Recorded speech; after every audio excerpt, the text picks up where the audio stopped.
President and Chairman of the BWF Events Committee, presents this Lifetime Achievement Award. This goes to Ulla Merz.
Welcome to the historic city of Odense, perhaps best known as the birthplace of Hans Christian Andersen, the world-famous Danish author of fairy tales and children's stories. But Odense is also the host city for the Yonex Denmark Open, which is event number 9 on the 12-tournament OSIM BWF World Superseries.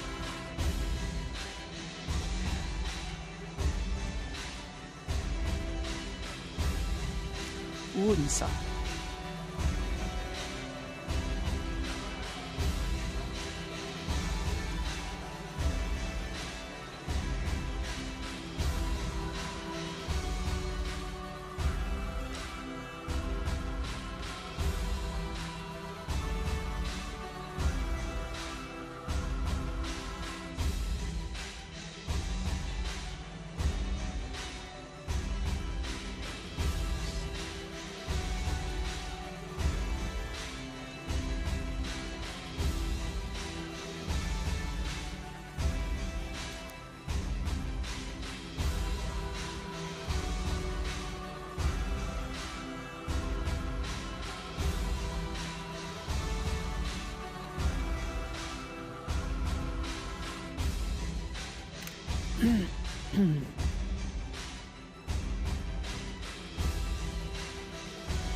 Placed, okay?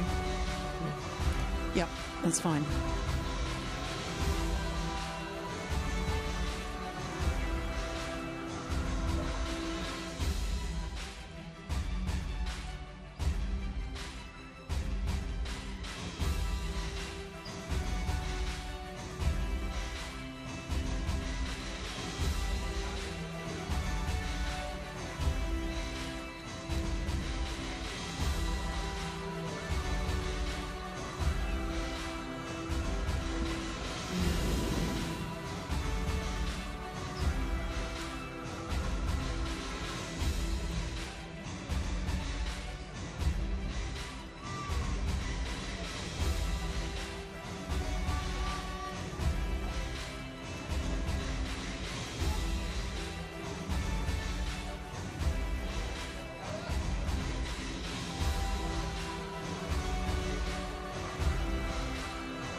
microphone on the net? Yes. Okay.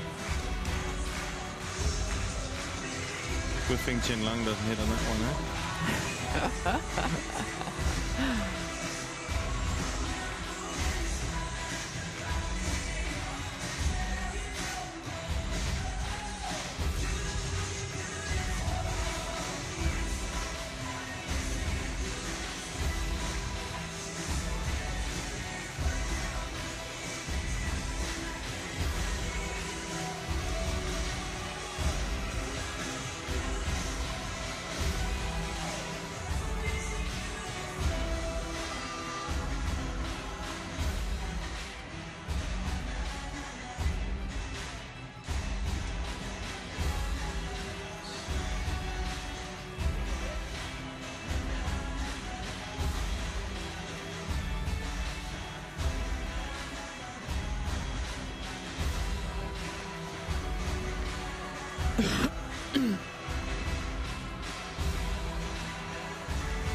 At the OSIM BWF World Superseries 2012.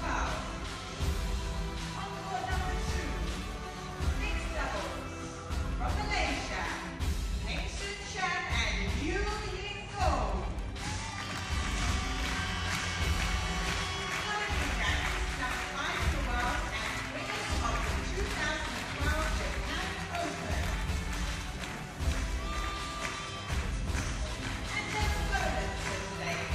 From China, Chen and Baek. Currently ranked number 1 in the world and silver medalist at the 2012 Olympic Games. Umpire Wojciech Witowski, Standard Judge Alan Rusovi.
Hello and a very warm welcome to the historic city of Odense, perhaps best known as the birthplace of Hans Christian Andersen, the world-famous Danish author of fairy tales and children's stories. But Odense is also the host city for the Yonex Denmark Open, which is event number 9 on the 12 tournament OSIM BWF World Superseries. Not only event number 9, but also the 4th of the 5 premier events. And there you can see the whole list of tournaments throughout the year. Plus, of course, the Super Series finals, which will take place in Shenzhen in December. The top 8 players and pairs from all 5 disciplines will qualify for those Super Series finals. Well, it is semi-finals day here at the Yonex Denmark Open, and an indication of the matches we've got to come. Every single semi-final contains an Olympic medalist. We're starting with men's doubles, and the Olympic silver medalist Boon and Mogensen up against the 2-time former champions Tian from Malaysia. Then women's doubles and the Olympic gold medalist Tian, Qing and Zhao Yunlei. They're up against Matsutomo and Takahashi from Japan. And then men's doubles and 2 brand new pairings. Hendra Setiawan, who won the Olympic gold medal in Beijing. He's now playing with Mohammad Ahsan. They're up against Shin and Yu from Korea. Then men's singles, and both players former champions here at the Denmark Open. The 2-time Olympic silver medalist Chong Wei, of course, he has regained the world #1 status and is the #1 seed. He's up against Jan O Jorgensen of Denmark. And the last of our 5 semi-finals is women's singles, a repeat of the Olympic semi-final from London. Wang Yihan, the Olympic silver medalist, up against Shin the Olympic bronze medalist. Well, if that isn't an enticing semi-final lineup, I don't know what is what. A list of matches we are going to witness here today. Well, as you can see, the players already on court for the first of our semi-finals. The #1 seeds, Mathias, Boon and Carsten Mogensen. The pair in the white shirts, there they are. There's Carsten Mogensen, 29 years of age. His left-handed partner, a little older at the age of 32. They are the #1 seeds. They're former champions here, won the title in 2010, and in fact were beaten finalists the year prior to that as well. World ranking of #2, gone up above Yun and Fu Haifeng, the Olympic gold medalists, the pair that beat them in the London Olympic final.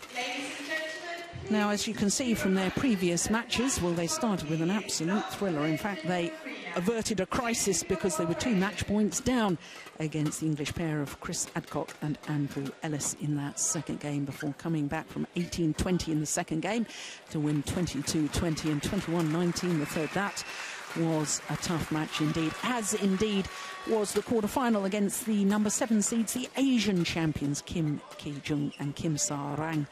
2 very, very tight games. 54 minutes, those 2 games. That an indication of just what a hard battle it was. So to their Malaysian opponents, the #3 seeds here, and Keat on the right as we look at them, and the left-handed Tan Boon Heong, 25 years of age, Tan 27, Keat, and they won the title here at the Denmark Open back in 2007 and 2009. Now, their win-loss record for the year translates into 2 finals, having won the Malaysian Grand Prix. They also reached the final of the last Super Series event prior to this Denmark Open. They reached the final in Japan. Got a walkover in their second round match because sadly Joachim Fischer unable to participate because of a back injury. But yesterday against the young Thailand pair, the #8 seeds Bodin Sara and Manipong Jongjit, well, Thailand pair just seemed to run out of steam in the end. And it was a very good match, and as you can see, these 2 pairs well used to playing each other. This is the 12th meeting between the 2 pairs, and Ku and Tan have the advantage, but it should be mentioned that Boon and Mogensen have won the last 3 occasions they've played each other, including that semi-final you just saw of the Indonesia Super Series event. So our umpire, David Craig from Scotland, Ian Ross from England is the service judge. I'm Jill Clark, and I'm delighted to say that sitting alongside me is former winner of the men's doubles here at the Denmark Open and former world #1 in the men's doubles, Jim Laugerson. And of course you are a former partner of this man we're looking at the moment. You, as a more senior player, teamed up with him to teach him a thing or two about men's doubles when he was just coming out of junior badminton. So you'll know an awful lot about this men's doubles pair. Yeah, I know a lot about, especially Carsten, of course, from playing with him. I don't know how much I taught him, but he has improved tremendously since I played with him. So, but it'd be interesting to see this doubles here. It's two pairs who has the kind of same style. In what I mean with that is you have Ko, who wants to come forward and take the net. You have Mathias, who wants to come forward. And you have two kind of workers on the back, and that's Tian and Carsten. So it'll be interesting to see what the game plan is today. I don't think we'll see Ko and Tian being able to have so much success as yesterday against the Thailand pair, where they were just standing in the defense all the time. I think they have to challenge a little bit more today, and maybe even Carsten and Mathias would use their defense a little bit more today. 1 line left. 13 kicks. Tanvin Young, Malaysia. And 1 line right. Mathias Boon and Carsten Mogensen, Denmark.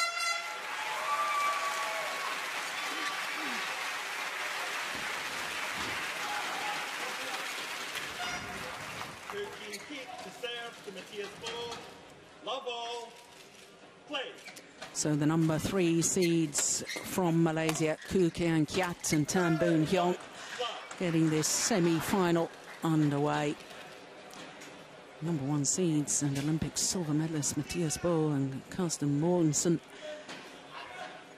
Well, home favourites, obviously. They'll have the backing of the fans.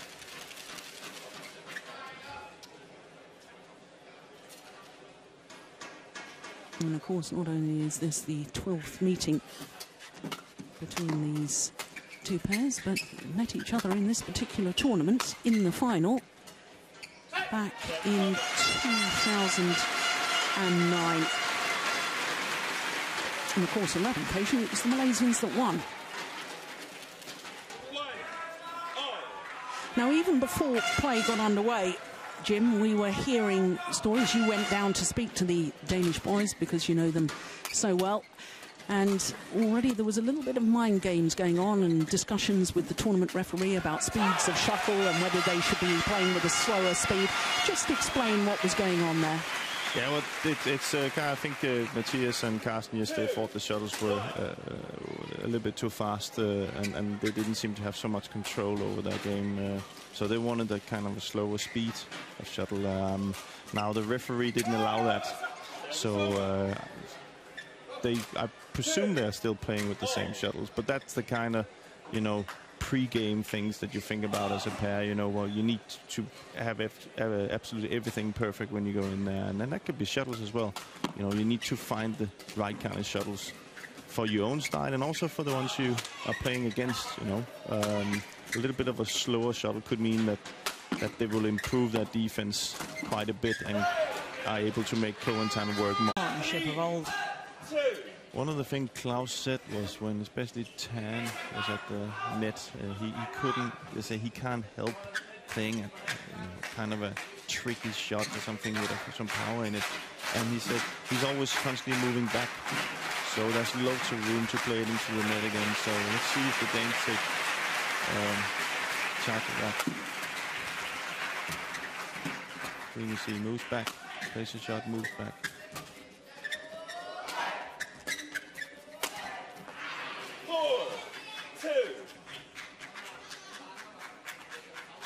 Well, of course, while the Danes have an Olympic medal, this pair from Malaysia have 2 World Championship medals. Silver from Paris in 2010 and bronze in Hyderabad in 2009.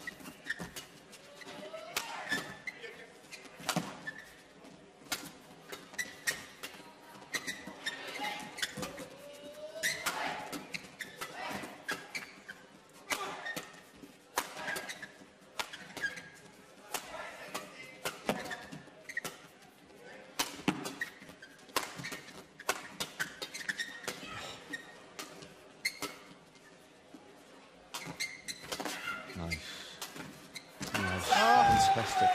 What a shot. Much better backcourt play from Tian. Variation is the key. And great disguise. Yeah. Oh, yeah. Well, here we go again. 3 straight points for the number 3 seeds, and the Danes slow the whole thing down by asking for the court to be mopped.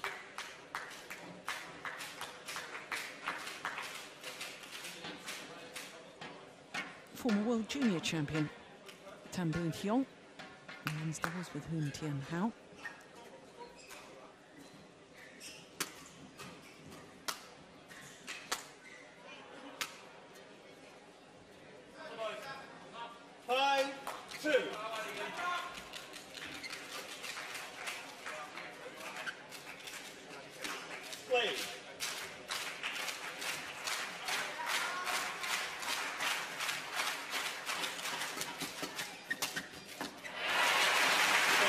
This is what the Danish play so good at. They're so good at these first 3 shot combinations.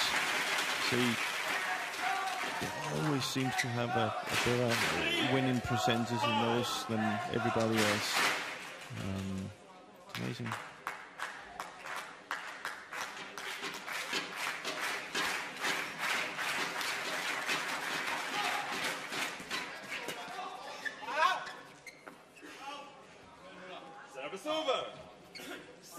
Well, that's good judgment from Keat.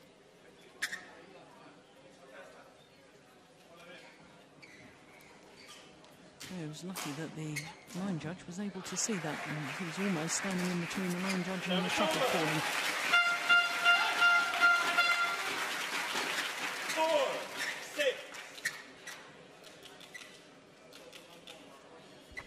4-6. Again, 2 easy points on service returns.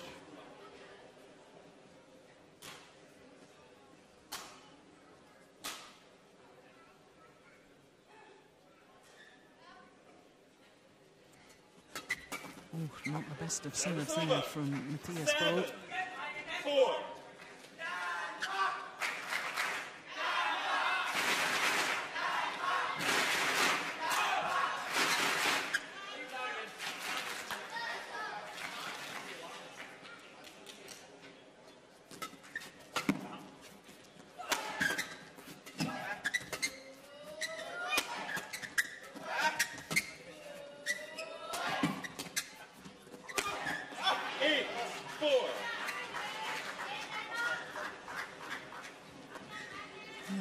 Good little spell by the Malaysians. Seems to be in better control of their defense, and instead of where they in the first set was hitting flat lifts, they're getting high lifts, so they actually are getting it past Mathias on the net and down to Carsten in the backcourt. And so far, Carsten hasn't been able to work his way through it. So. 5, 8. But those are the kind of points you can see, you know, the Malaysians have worked for their points, and the Danes have just gotten out of the last couple of points, 3 easy ones. And this is what they're so good at. So you might think the Malaysians right now are in charge, but they're only 3 points behind the Danes. And we know this game can go and change pretty quickly.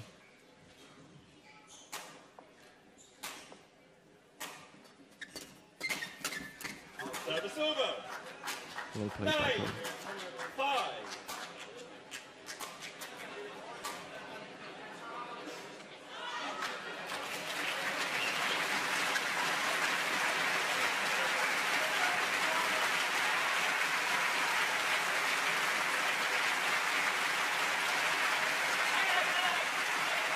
Yeah. Good judgment. Call from Mathias Boe to his partner to leave that.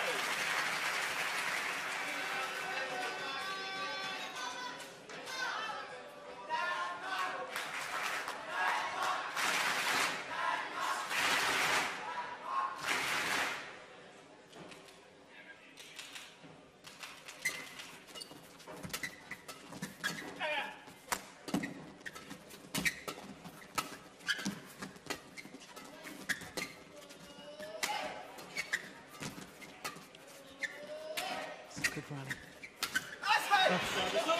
Oh no, characteristic error from this man. But you can clearly see the Danes plan. See that dumping in front of Tian, and that should have been a dump also. Don't know if it's the right word, but yeah, a little block. yeah. Yeah. Don't be something different than No, that's an okay expression. Good serve once again, making it very difficult for the Danes to return. In fact, making the error, and a 5-point advantage for the Malaysians. Overordnet er det kun et spørgsmål om, at vi går ned på energiniveau. Vi står lidt for stille, vi får ikke rigtig rykket på 3.-4. boldene. Okay? Det er overordnet, det er vi nødt til at få fat i igen. I er nødt til at sætte energi på. Okay? Og så også op og vise dem, hvem det er, der vil bestemme. Okay? Vi går og hænger lidt med ørerne. Prøv lige at se her. Vi skal være bedre i trolden. Ja. Vi skal være bedre i trolden, det er det, jeg mener.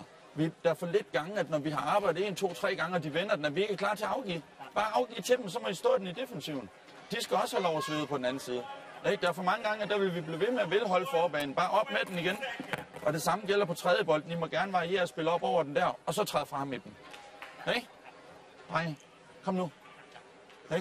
Folk kommer for at se en god band. Lad os gøre det så.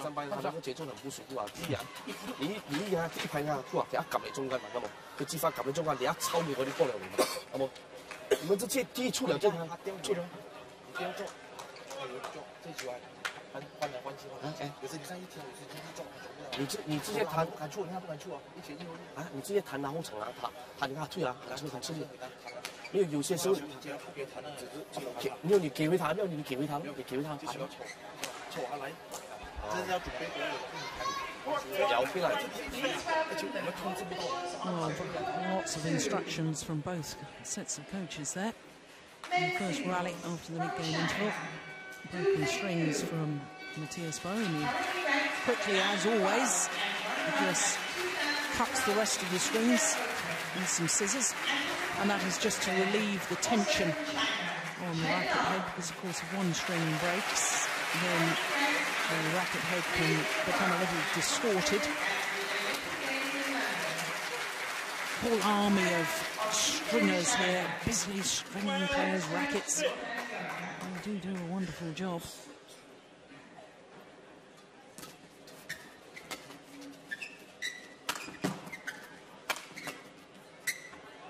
Yeah, that's 1 or 2. Now, what was Klaus Poulsen saying to the Danish players? He was talking about on the first 3 shots, we need to be more consequent on them, and you need more energy. He says your ears are hanging down to the floor, he says. And I think he's kind of right in that perspective. That Carsten Mathias is not really showing that energy that they need to show to play their best game. Second, he said, was that don't be afraid to use that lift like that, exactly like that. And now I don't know if it's in or out, but sometimes they turn it too quickly around. And the last thing he said was, wow, may have been a millimetre long. Home court. The last thing he said was, come on guys, the spectators are here to watch good badminton. And that was kind of like I think it was a energizer drink or something he gave to him. So exactly what I said, they need to go back at what they're best at, and that is a lot of energy in the first 3 shots.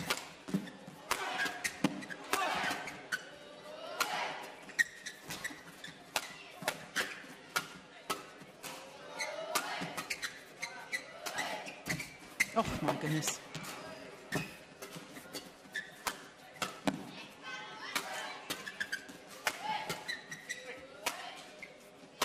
And there you see.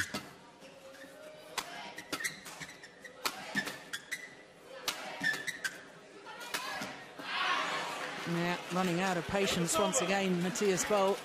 14-7. One of the things he also said was like the Malaysians are allowed to sweat also, and that in that he means make them work as well. And right now you can see it's only Mathias and Carsten who's in attacking. So I think they gotta take some of the pace off and build it up a little bit more than.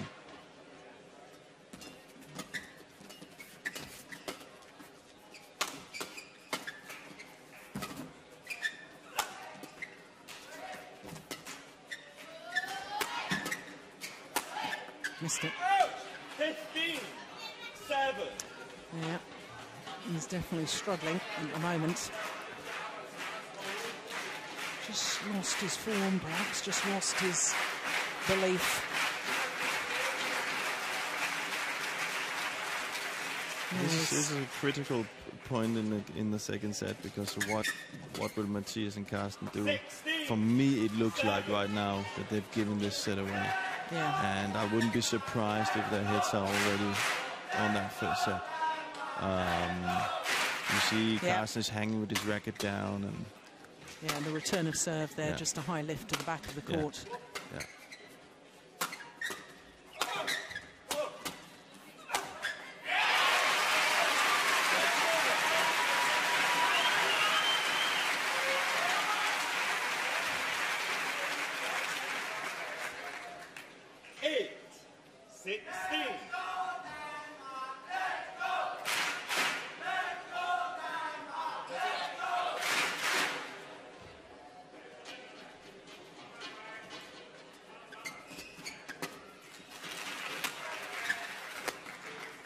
There's the high lift.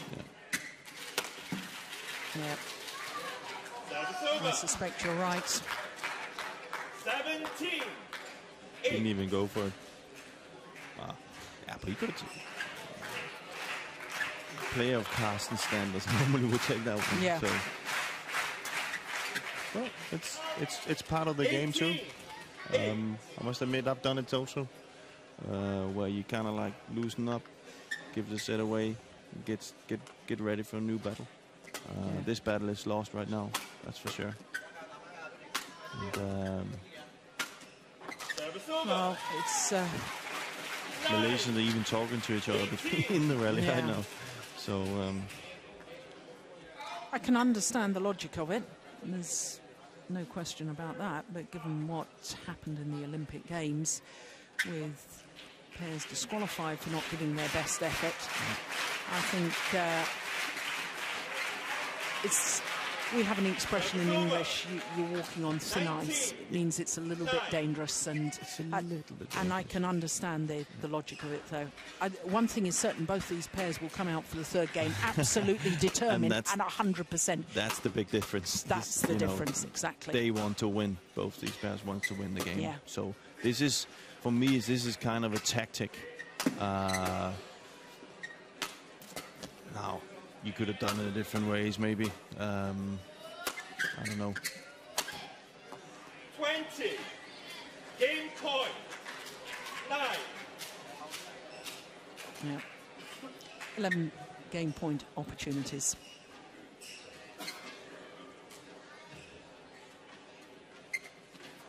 Oh, it's a good return. Yeah, Mathias just standing, not even looking prepared at the net. 10. 20. He's already focused on that first set, that's for sure.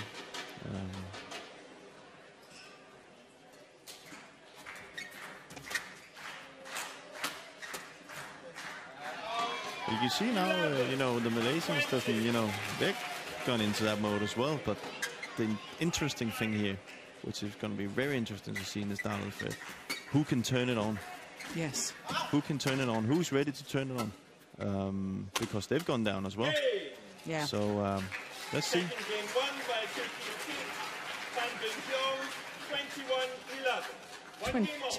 21-11 confirms David Craig, the umpire, and it is 1 game all.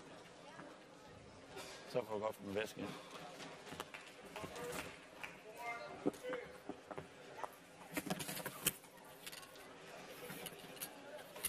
Ja. Det, der bliver helt sindssygt vigtigt nu her, drenge, det er, at vi går ind og sætter noget mere pres på servesituationen. Vi er nødt til at skal ind og forsøge at sætte noget mere pres på servesituationen. Der vil jeg gerne have til, det er, at vi spiller mange ned til bagmanden. Og når vi spiller mange ned til bagmanden, så skal vi være sindssygt klar med vores catcher. Hæver de den på os, så skal vi være klar på at arbejde til dem. Og så tager vi en duel ad gangen, og så tager vi lange pauser, og så sørger vi for, at vi kan overskue det hver gang. Når nu vi angriber, så skal I lade være med at slå kryds og tværs. Så skal vi prøve, synes jeg, som udgangspunkt, gå ind, vise det første hårde smash, gå ind og slå stikket, kottet der, og så holder vi pres på en af dem. Er I med på, hvad jeg mener? I stedet for, at vi der skifter side, så den anden han bare kan hæve op over igen, så kører vi tryk på en af dem. Okay? Og så stempler vi ud, og så trykker vi tryk på en af dem. Og så skal vi være okay med at spille trold med dem. For de vil komme til at stå og hæve til os, men så skal vi være okay til at afgive til dem. Og der må I gerne afgive til triple K. Og lad ham arbejde dernede, men så må I ikke blive doven bagefter, så skal I skulle bevæge jer. Servesituationen. Sørg for at få nogle af de der helt korte med, også i tid, men også ind mod foden, og så dække ind over hovedet igen, fordi de kommer ind over hovedet. Så skal vi frem i tredje bolden. Hvad? Ja, præcis. Det allervigtigste, det er kraftigt med at gå ind og give den en i røven. Og så tænker på det sæt her. Hey, kom nu. Vis nu, hvad fanden det er. Kom så, hvad I laver der, drenge. Well, Carsten using all of his allotted time. So 你们现在打那么打，你们要忍的了。反正过来的focus防守嗰啲啊，依家好啊，要保持这个状态，而且啊，不要跟他的节奏打，你跟他的木打，你就很难，对吧？你要跟住他速度，但是最后你要准备去可以拍出的。不要抓紧跟他拍进去，啊，跟他抓紧那个质量，可能你拍出啊，这边你不是使用那个拍出防的拍出，而且打头，对吧？冇啊，阿推阿龍阿你就行過，佢冇咁容易俾你入到嘅，你冇啊？ Well, I'm pretty certain we'll see a different sort of tempo at the start of this deciding game. Towards the end of that second game. And that's wonderful control from Keat. Fantastic. Fantastic. Such a difficult shot. Whoops.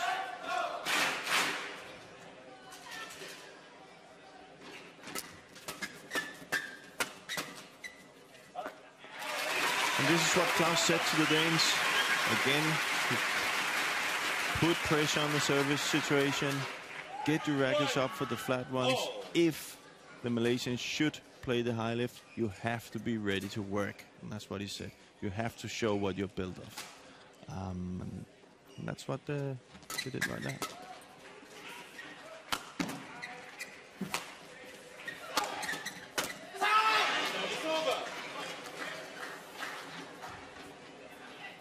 Well, looked a little bit tense and tight to me on that attempted kill.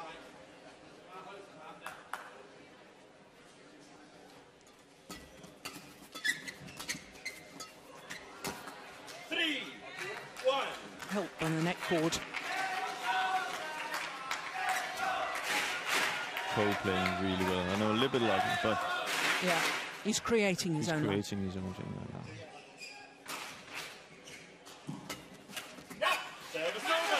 Exactly what Klaus said. Most of the returns, put them to the back and wait for that lift or the flat drive. So.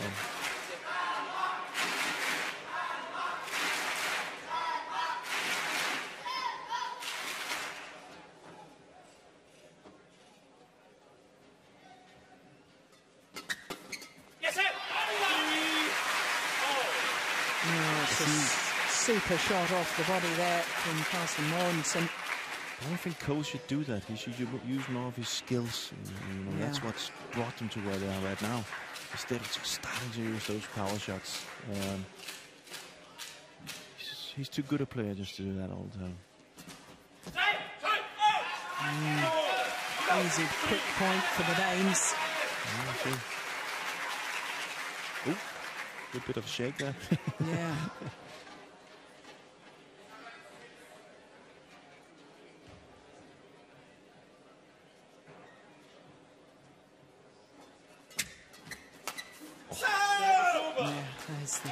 Much better. Skill, cool. Going up, placing it short, gives him way more chances to kill that third shot than if he uses power every time.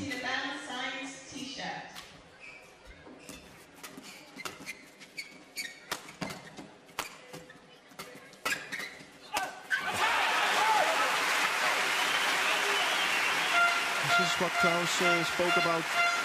Get ready on the front court for a flat, and then just be willing to work if the Malaysians should lift it. And right now they haven't chosen to do that.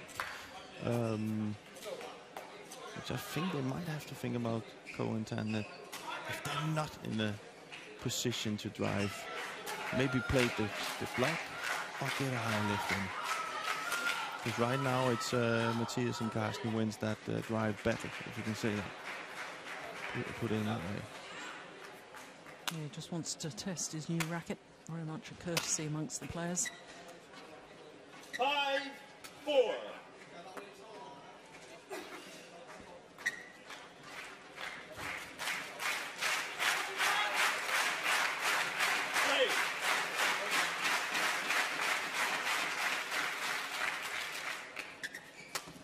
Good flick serve. Well played.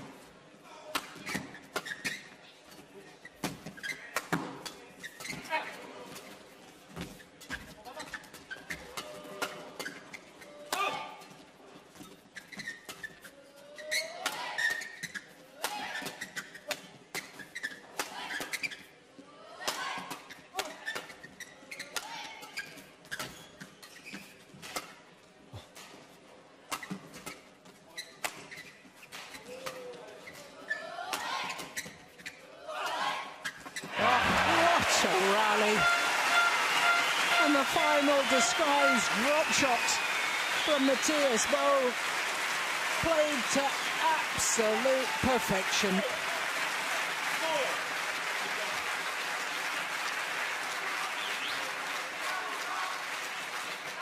Both the Malaysians very, very deep in their defensive stances. Good variation from Mathias.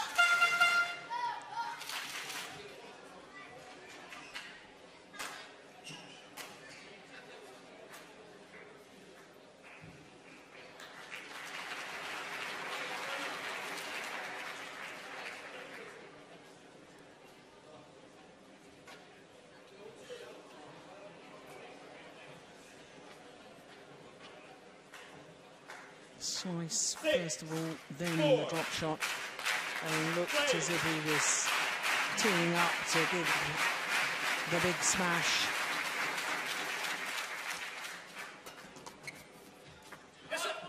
Service over. Just long.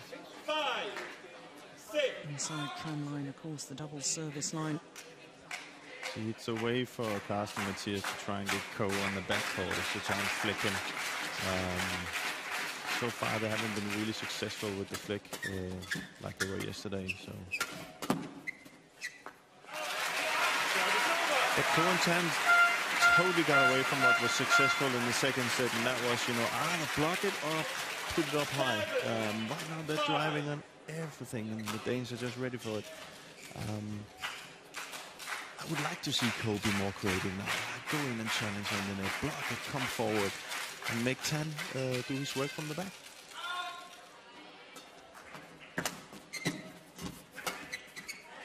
Again there, now they win it, but again there, it's not a block. It's kind of a shot to Carsten, who's just standing there. And nobody's better than that. Yeah, Carsten is just so ready for it.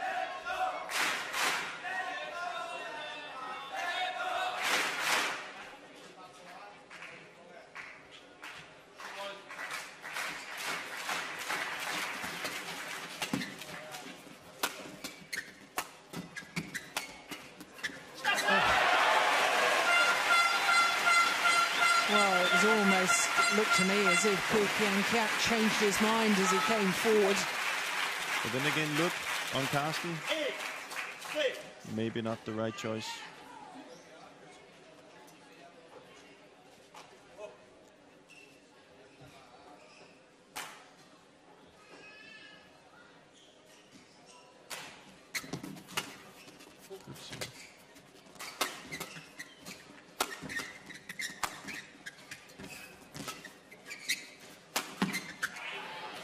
Yes, better rally, more positive rally from the Malaysians.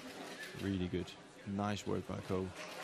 I like that, Tan coming forward. Normally just sticking over here. He really commits to the net, and it gives Ko the chance to hit a little bit too. So good rotation there by the Malaysians.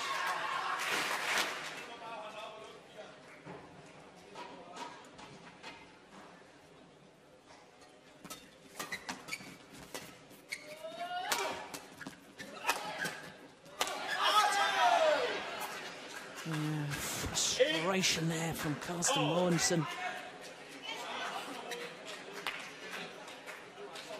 Seen a few of those. Yeah.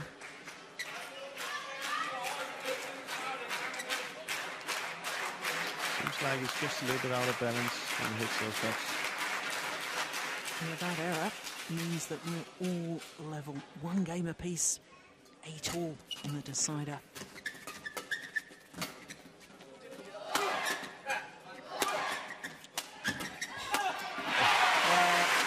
Good work by the Danes. See much better by Carsten there. Much more steep smashes, so Mathias can get into the rally.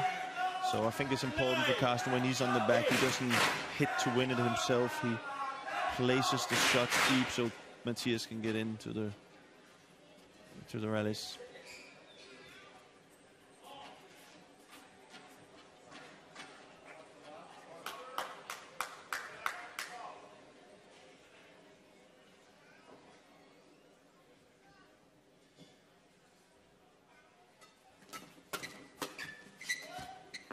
Good judgment.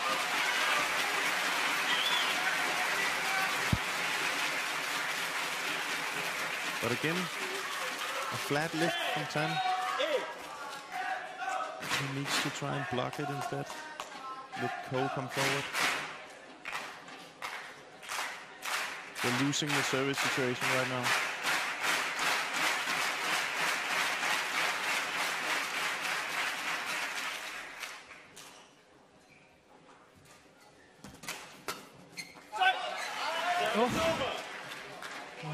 I was just about to say, what a brilliant third shot, but it was just long. What a good call by the line judge. Crikey. Oh, as I was saying yesterday, I'd hate to be a line judge having to make those decisions. Well, they were spot on. I'm pretty sure I would have complained if I was Surely not, Jim. Would you believe it? 10 all. They're a little bit lucky here, the Malaysians. There's actually really good open chances for the Danes, and they keep missing them. Yeah. So it's not because Ko and Tian has played really well here in the game. It's actually missed chances of the Danes.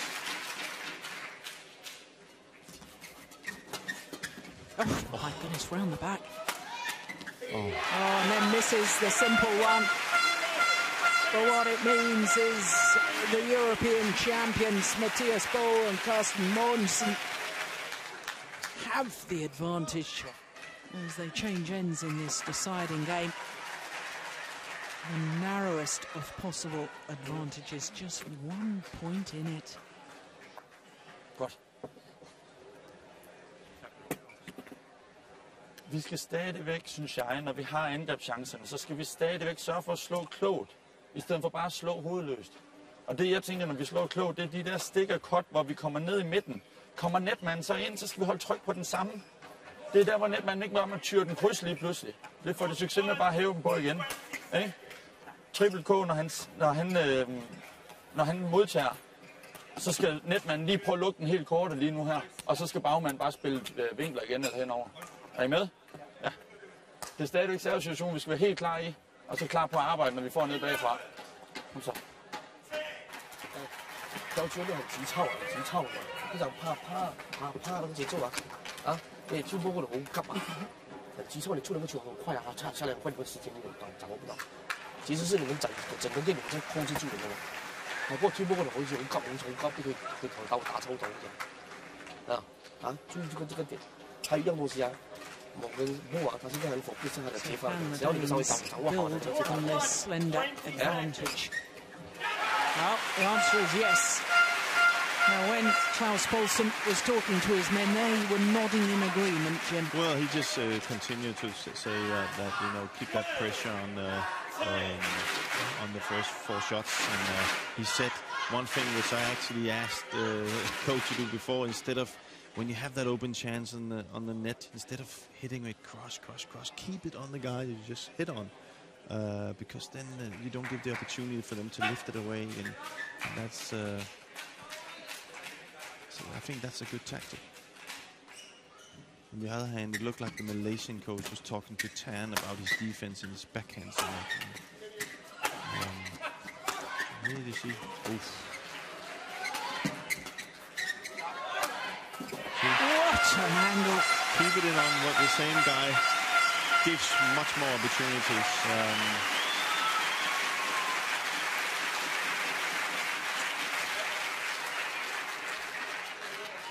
He also talked about the smash, you know, to give those. He thinks it's better to hit with cleverness than it is just to hit all over the place. And that's so placement rather than power. Yeah. In these situations where people where we're talking about pairs was so good in defense, that's the only way. I think one of the problems maybe now, I don't speak Malaysian, but one of the problems maybe is to stand there and talk in the middle of a first set how you're supposed to play your defense, you know, shot, you know, maybe it leaves too much on Tan's mind in how he's supposed to do his shot. I've seen him taking it in the backhand so many times, so I don't think he has a problem with it.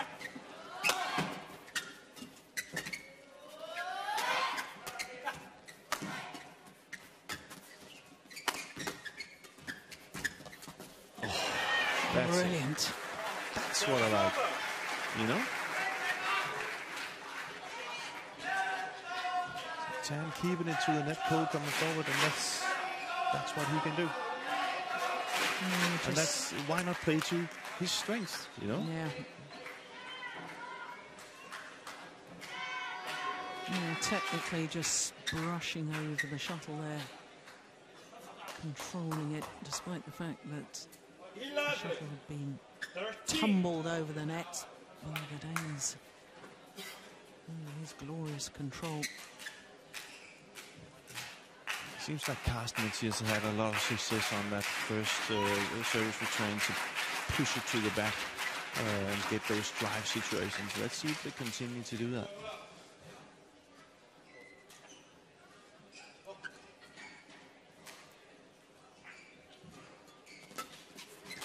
Again. It's a super return. I can tell you one thing. You might think, what the hell Tian doing, but I played against Carsten here 3 weeks ago, and he's so good at that. You know, you can't really see where he's placing it.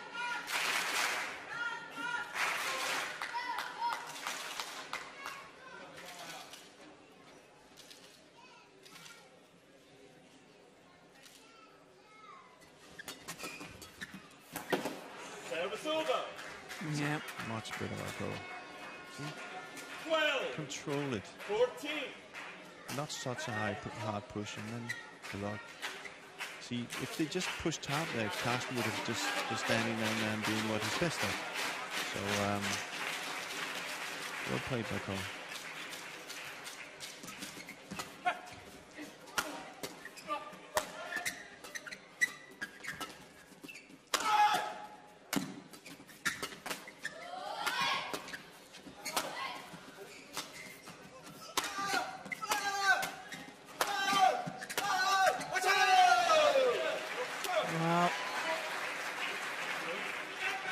Work for them, the Malaysians. All out attack.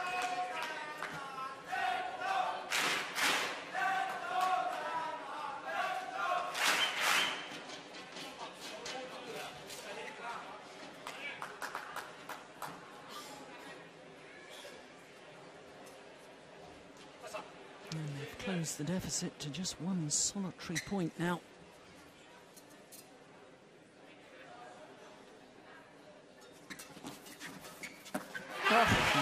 Goodness, that's good. First short service return, and I think the Danes has discovered that Ko is actually coming forward now, so they're ready at the net when he plays it in to the net. So smart tactic again by the Danes. I see if Ko continues to trust his game up there, or if he goes back to pushing.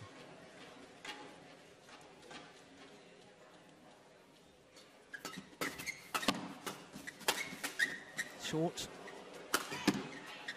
Yeah, got what it deserved. 14.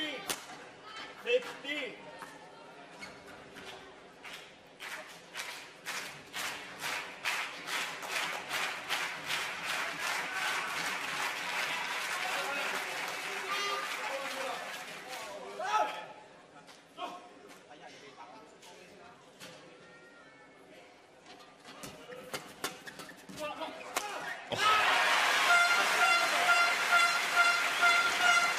Again, we talked about these kind of like shots you turn to use when you're a little bit under pressure. Again, we've seen it a few times now, flat over the head of Mathias Bo. I haven't seen them win one of those rallies yet.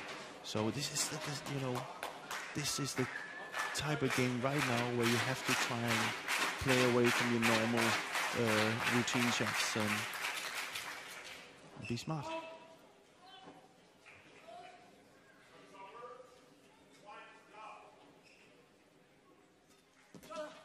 Good serve.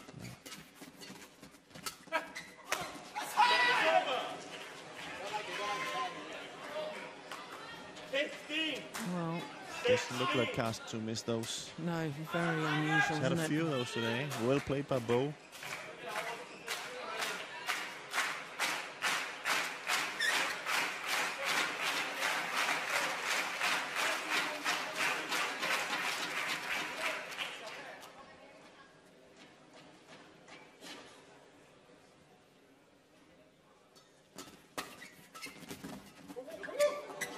Oh, clever and real confusion in the Danish camp there.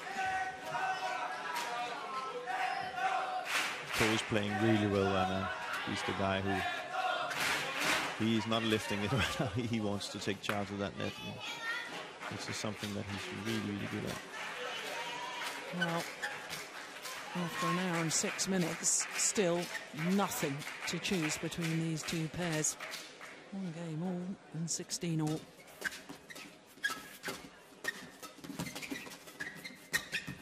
It's gone wide.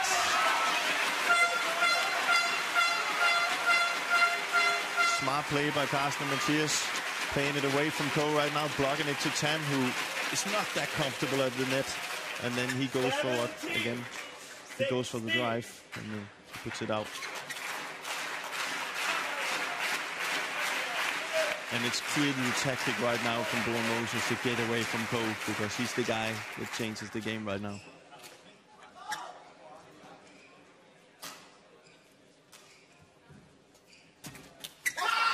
Service over.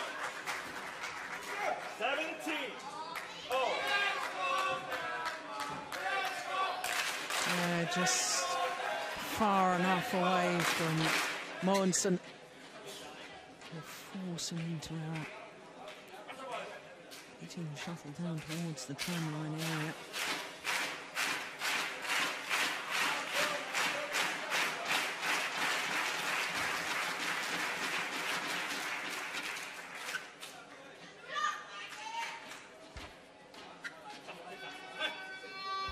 Once again, such a long time in between the rally.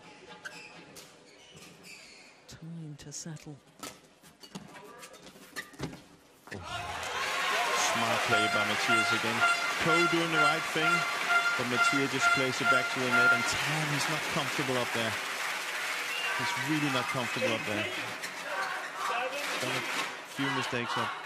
So that's clearly the plan now, is to get into the net for Mathias and Carsten, so when Tian is up there, and then when Ko is there to get it away from him.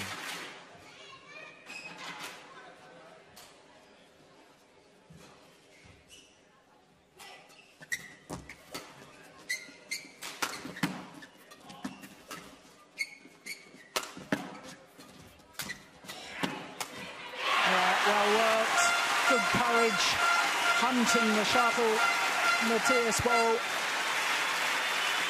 Look how he's moving forward. Puts pressure on at exactly the right moment within the rally. A good thing there, he moves even before Tian has hit the shuttle, because you can see the shuttle is below the belt, as you say, and then he knows that there can only come a lift or a shot to the net. So he's moving that before the shot is even hit. And that's what class players do.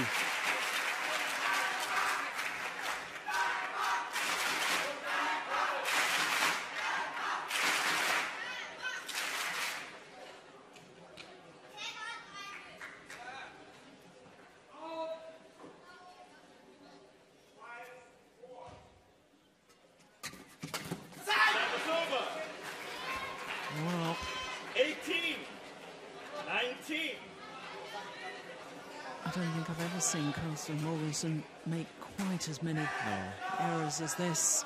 You can also talk about the right stroke. Maybe a block would have been better. But you know, maybe he's not feeling comfortable, and he also goes to use the shots that he feels most comfortable with. This is crucial, this next point.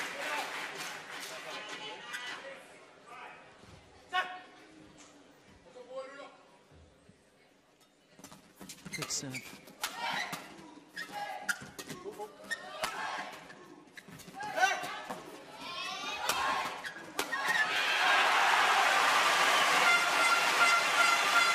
Well played. And you can see, if we go back to talking about yesterday, how Koh-Tan played yesterday, we talked about when we get to the top pairs, they're not able to stand in defense like that. And that's why they probably should have tested it out yesterday too. This is a deciding game. It was 18-0. And now, of course, it is 2 match points. And the number 1 seeds, the home players.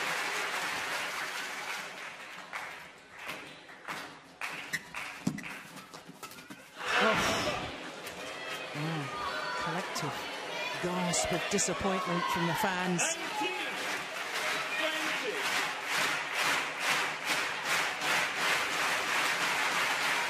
Still another match point for the Danes. Malaysians deep in conversation. A little smile to one another, that's good to see. Trying to relax. Yeah.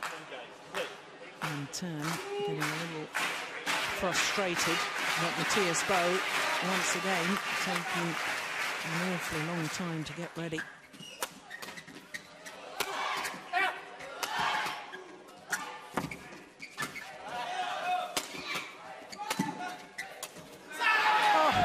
What a well-worked point by the Malaysians. Really well played. Smart mistake, Tian, to stay forward there instead of moving back. And the 2 match points for the Danes have come and gone. It's 20 all.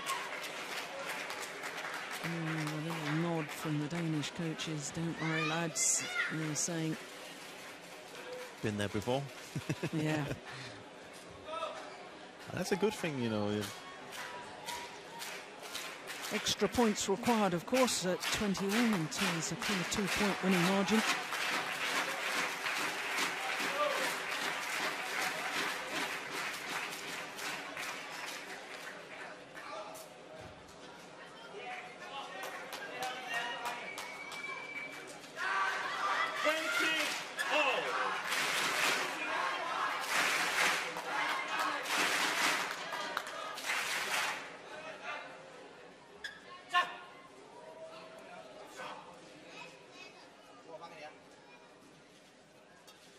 Good serve.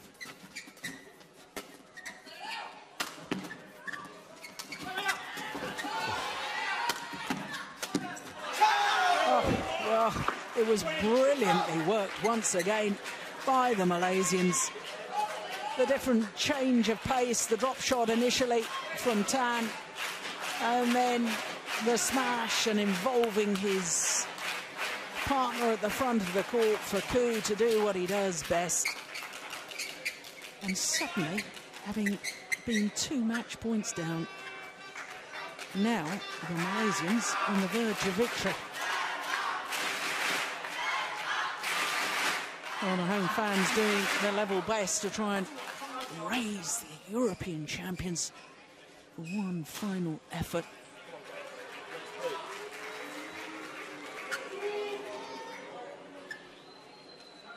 Match point, Malaysia.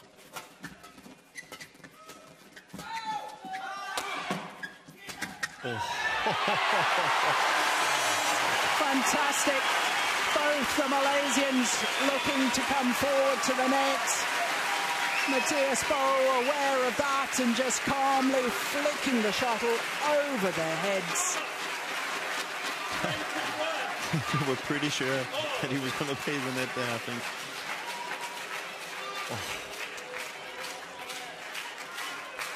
What a match. 21 all.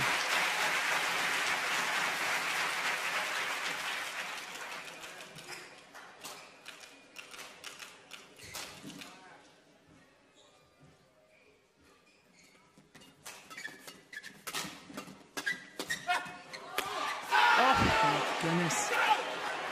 Wow. Well, in frustration,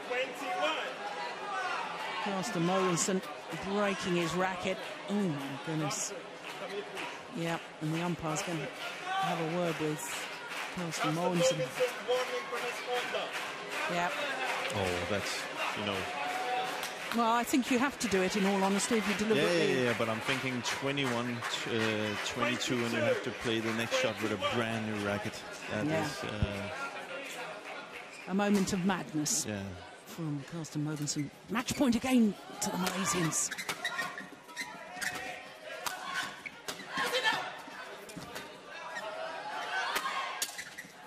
Oh, well played by Mathias. You see again, placement before power. It's the Malaysian standing and waiting for that big smash. He hits it a little bit higher than normally. So Ko is not ready to see. Right there, it was a high smash so he can come forward. Really well played by Bo.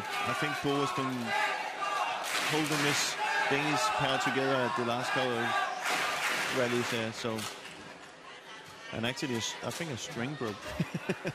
So maybe it wasn't on purpose, but... what drama, what excitement. So now we got 2 new rackets.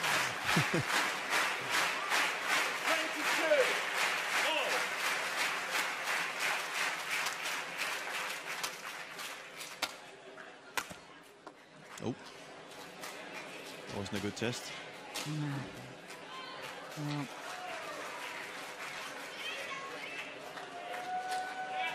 who's got the nerve? I think it's just as much about that as anything.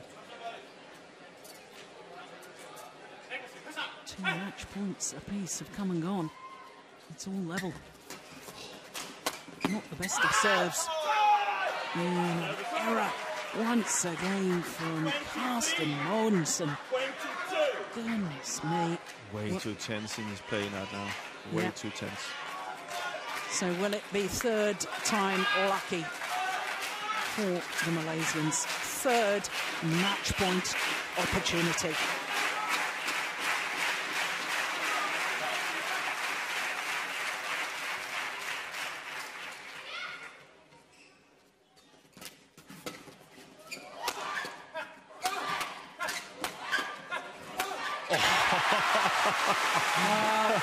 It was a wonderful finishing smash from Carsten Mogensen, but you know, you have to wonder why the Malaysians there were just lifting.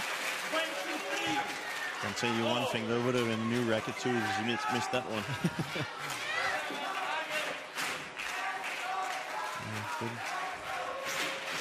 23 all.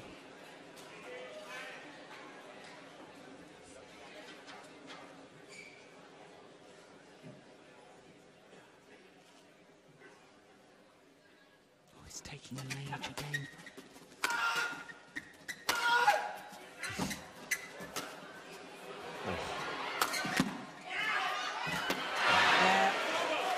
Well worked. 2 little blocks from Kien Keat. So you can see there, the couple that gets in defense is not winning these points. Yeah, big trouble if you're defending. Yeah. So a 4th match point opportunity now for Tian.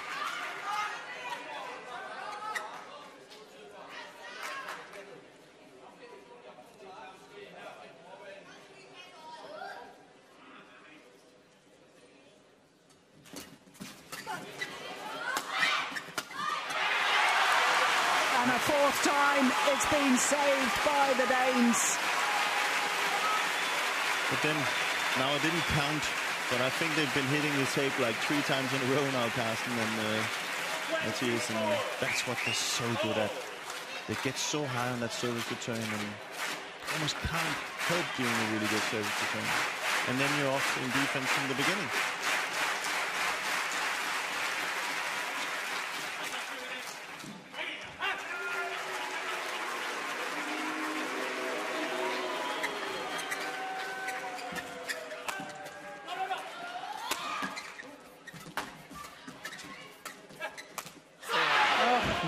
Goodness. Oh, another error from Mogensen. Goodness me. We talked about this when you get nervous and you get a bit tight, and you tend to use the shots that comes most comfortable for you, and that is what Carsten is doing right now, but it's not working. Match point number 5. Amazingness.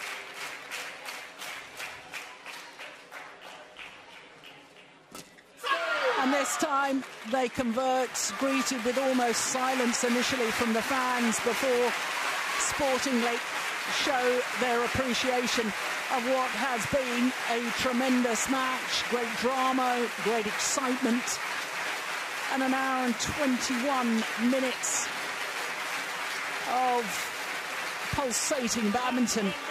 But it is not the result the home fans wanted. 21-11, 26-24. Umpire David Craig from Scotland confirms that Koo and Tian have won this semi-final. 19-21, 21-11, 26-24, having saved 2 match points in the process. Well, perhaps some of the critics in Malaysia will be a little kinder on this Malaysian pair, because that was sheer guts and determination to come through this semi-final.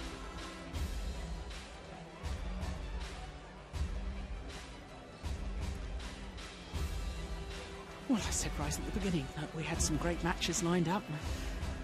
We only had one, and it certainly hasn't disappointed, has it? They're safely through to the final. The former champions, 2-time former champions. They won the title in 2007 and 2009. And as you can see from that, isn't it a healthy situation that at semi-final stage, the 4 pairs from 4 different nations? That really is wonderful to see. Please welcome the court officials onto court number 2.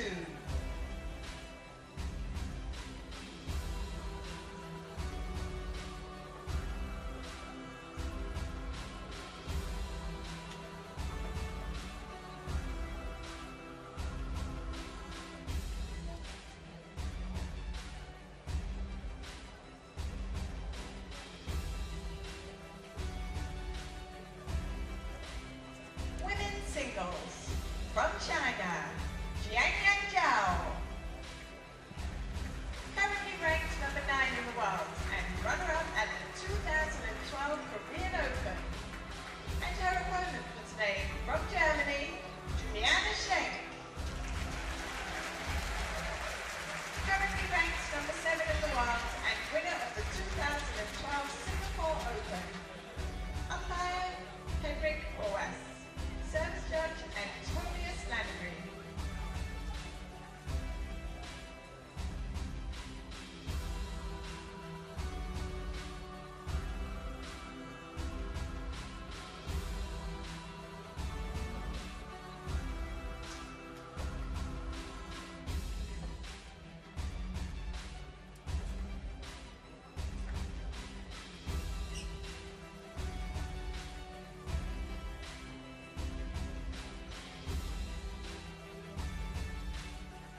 Well, there you can see just the first of our 5 semi-finals completed, and what a thriller it was. The Olympic silver medalists, the European champions, the home favourites, Bo and Mogensen, going down, having squandered 2 match points, going down to a resurgence in form from Kuantan, and that really is delightful to see. Women's doubles next, and then the second of our men's doubles will follow that. Men's singles, and the current world #1, Lee Chong Wei, will be celebrating his 30th birthday tomorrow. And, of course, he would love to be celebrating his birthday in style, but he's going to have a tall, tough match against Jan O Jorgensen, the home player. And then the last of our semi-finals this afternoon, the current world champion and world #1, Wang Yihan, the Olympic silver medalist up against the Olympic bronze medalist, Simon of India. And Ayaka Takahashi. Currently ranked #12 in the world and winners of the 2012 Indonesian Grand Prix Gold.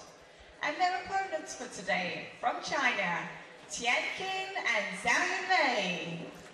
So here come the Japanese pair of Misaki Matsutomo and Ayaka Takahashi, the number 6 seeds here at the Yonex Denmark Open.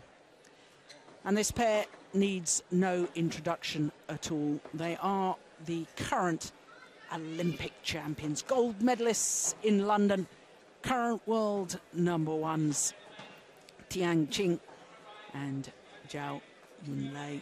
Of course, Zhao Yunlei making Olympic history in the sport of badminton, the first ever badminton player to win 2 gold medals at the same Olympics. Of course, we've had several players that have won 2 gold medals. Of course, Zhang Ning in the women's singles retained her title she first won in Athens.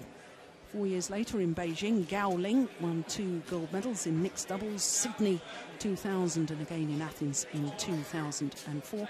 And of course, the only doubles pair to retain an Olympic gold medal title was Gefei and Gu Jung, first of all in Athens and then in Sydney 2000. But this lady, first ever to win 2 gold medals at the same Olympics. 26-year-old.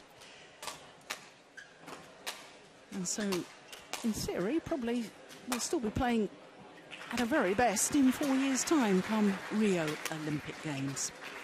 So, as one would expect, Tian Qing and Zhao Yunlei, the #1 seeds, they are the world #1s and Olympic champions, up against the #6 seeds, Misaki Matsutomo and Ayaka Takahashi.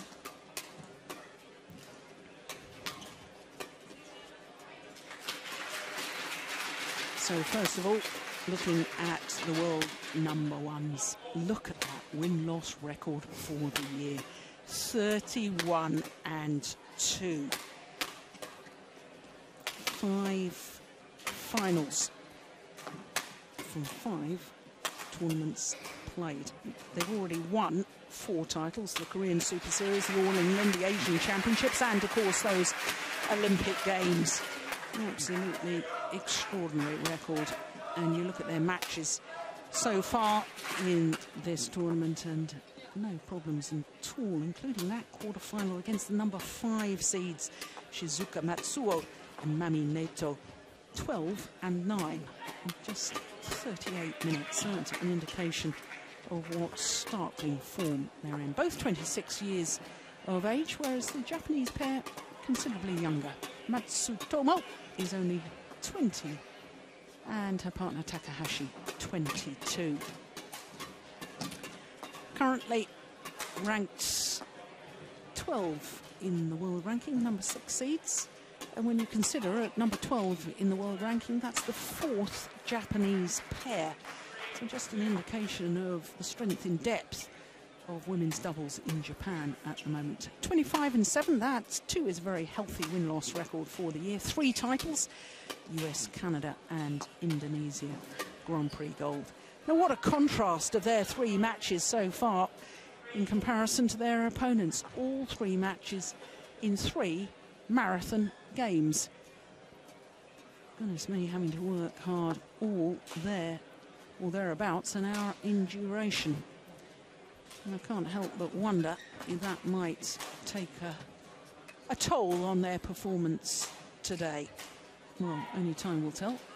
It is the second meeting between these two pairs. The first was in the first round of the French Open last year, and as you can see, it went the full distance. But of course, in the French Open, and I can remember watching that, both pairs very fresh, and therefore perhaps the fact that Matsutomo and Takahashi have had such hard matches so far might have a little bit of a detrimental effect on today's performance. On my right, Ayaka, Takahashi, Misaki, Matsutomo, Japan.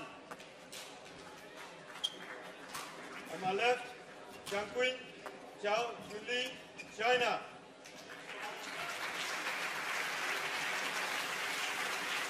Zhao, Yunlei, to serve you, Ayaka, Takahashi, double, play. So the Olympic gold medalists, the world number ones nearest to us, getting this semi-final underway against the number 6 seeds, Matsutomo and Takahashi.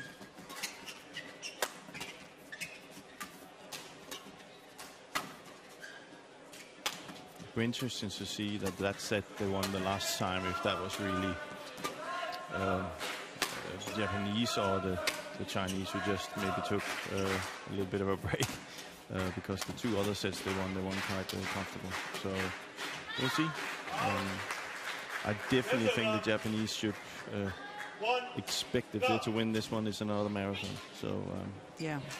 Well, I said their only previous encounter, both pairs were fresh. Perhaps I ought to really give the full picture. Of course, the French Open Super Series event follows this Denmark Open, and of course this Chinese pair were in the final of last year's Denmark Open, losing out to teammates Wang and Yang in that final. So of course by the time they'd travelled to Paris for the French Open, first round encounter, perhaps it was the Chinese pair that were a little bit jaded.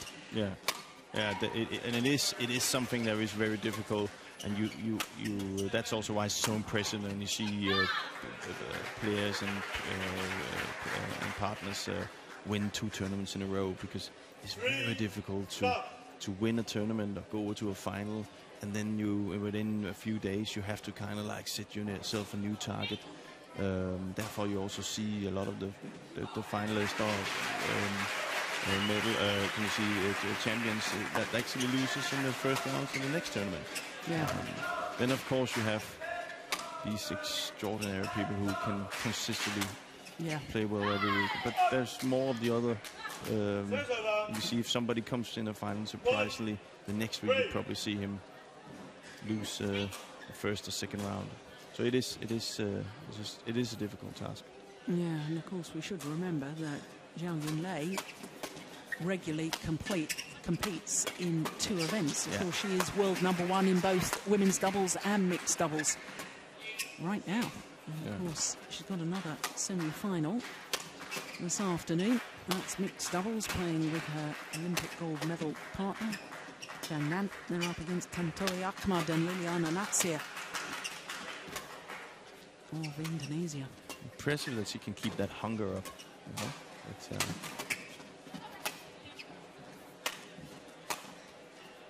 It's just not one event, it's 2 events, you know? Yeah. That she constantly goes out and wants to win. Well, the Chinese pair not happy with the call at the back of the court there. It's called good. Oof, my goodness, yeah, I'm not surprised they were unhappy with that. Indeed, it was clearly long of that back line, but in badminton, the umpire is only able to overrule if he sees a clear error has been made, and he must overrule immediately, not by looking at the giant screen in the arena here and seeing the replay and then making the call. It's impossible. Yeah. He can't see it. Even the line just has trouble seeing that. There's a big difference from a, can say a clear that falls down, and then this shot that comes like fast.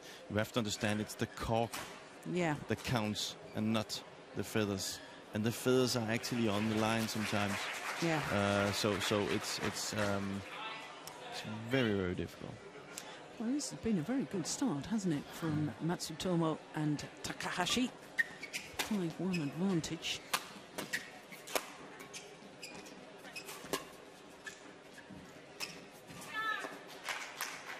But I think it's they're playing that kind of way that I think is smart. You know, they're making the Chinese work. And I'm hoping for that. You know, they might be a little bit frustrated with that tactic and starts to go for it too early. Clearly, there's been some mistakes that the Chinese player normally wouldn't do.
Oh my goodness, good right shot.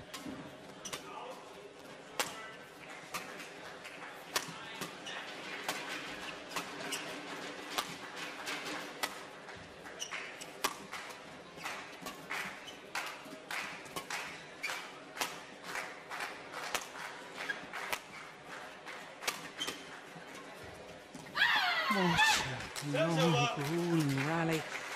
And that, I'm sure, physically will take its toll.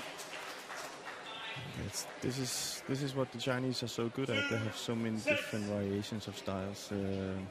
Now they turn to just being in defense and making the Japanese work for it. I must say the shot does look a bit slower today. Yes. So what that means in the ladies double, that the attack is not that, you know, like we saw yesterday. It kind of takes a little bit of pace of it. That means you have to work twice as much for it. Of course, in this case, I think it must be to the Chinese's favor. Because they're still so strong and they still have a good attack. So 3-6.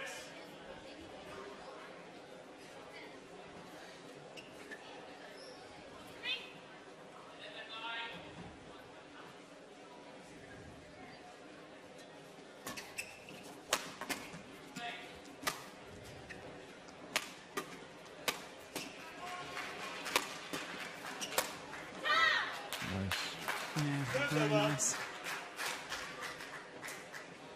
7-3.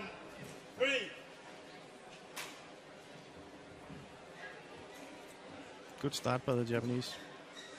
You know, they kind of Chinese kind of tried to get back at it, but I think the Japanese has kept pretty strong.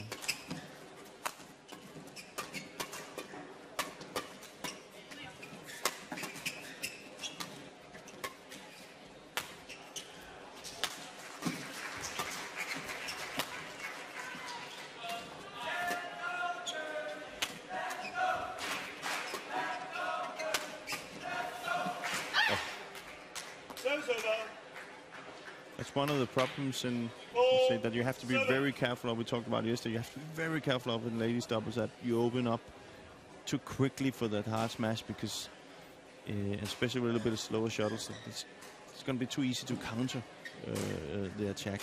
So the Japanese has to play with a little bit more patience now than in the start of the game.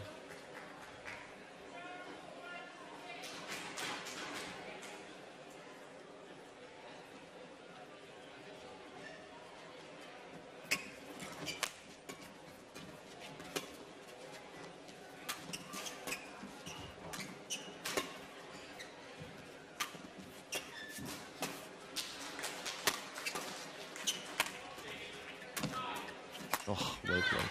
Very, very good play indeed from Matsutomo. 8-4. Yeah, again, we talked about it in the men's double. Keep it on the one who's in defense instead of changing it in the cross, and it's difficult to get out of when you have that pressure on you.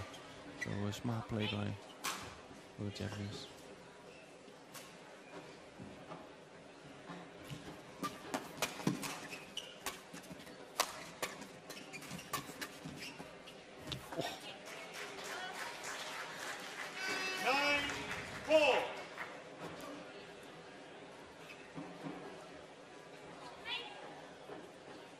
Well, all credit to the Japanese pair so far, because they have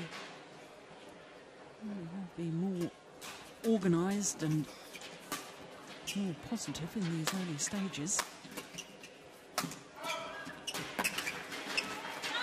Oh, well, there's a little bit of luck from Takahashi. But, you know, they're going for it. So it comes from that. Now, we did talk about the hunger. Now, it does look like the Japanese are a little bit more hungry right now.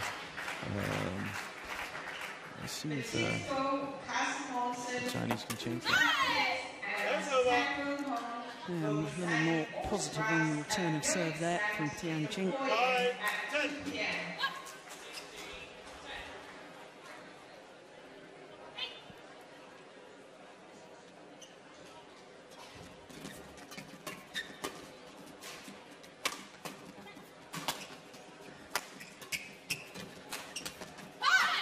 Oh, nice idea. Yeah. Well, it's the kind of shot you need to try and do. And there's nothing wrong in doing that, because they have to try and challenge the Chinese pair in these areas.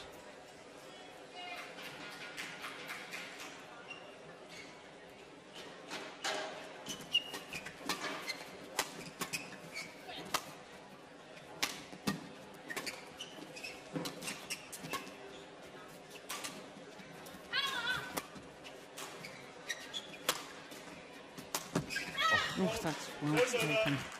Very well taken indeed. 6 interval. Smart play by the Japanese. Variation from the back. Following up.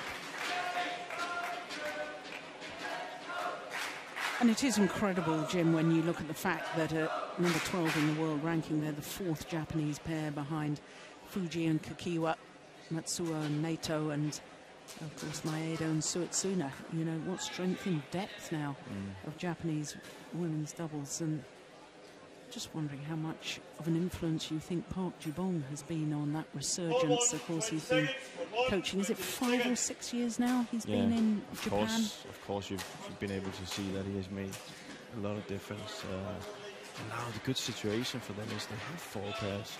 Yeah. And just imagine having 4 pairs that can train with each other every day. Yeah. So in Denmark at the minute, you know, struggling a little bit. Have one pair, or the other pair split up.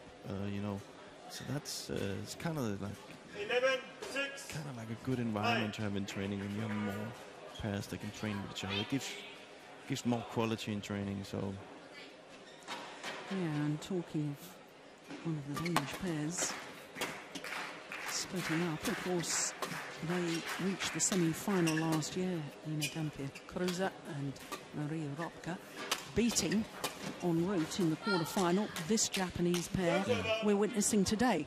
So, you know, you can't help but wonder through your mind that if that Danish combination were still playing together now, whether we, you know, there's all sorts of... We'll never know, of course, will we? But, no, you know, you sort of... You look at how some pairs stick with it and work through, you know, and improve themselves and with the partnership as a whole, you know, and look what can be achieved. Well, it's a difficult one for me because they're both in my club, Lee and Maria. So they were through a tough period of play there, and I can't hide it. I wish they still played together. I think they had, you know, they would have had a chance to do even better than we've seen them do over the years, and they have showed at the top of their game that they have a very, very good style of play. So, but then you've seen it before that pairs split up and then they get back together. So yeah, maybe that's what we'll see. Right now, I know it's really been worked on in the Danish Federation on how to mix these things up in the ladies doubles. So yeah, because of course the pair we're talking about, Koza and Robka, were semi-finalists at the All England last year. And played really well. Not only were they in the semi-final, they actually played really, really well. Yeah. But you know, we talked about this. If can you? They were also good friends, you know, and you know, can you be two good friends? And you have to. The Japanese pair we saw, the Thailand pair we saw yesterday. It's a little bit the same, you know. Is it time to split it up or not? You know. I just think when you have a partnership, you have to go through crisis to improve. Yeah. Like Ko and Tian. Yeah. And it's a bit of a mini crisis at the moment, isn't it, for the Olympic champions? Yeah.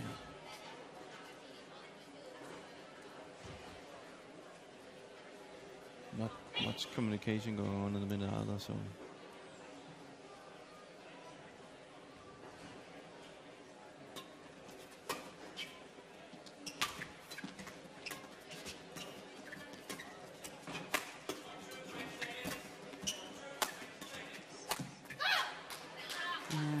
Nicely done.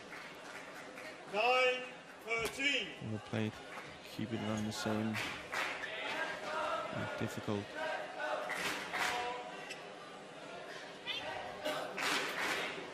Head coach Lee Yong-bo is a big fan of Tian. Feels she's a very flexible player and flexible personality. She can play with anyone, adapt her style.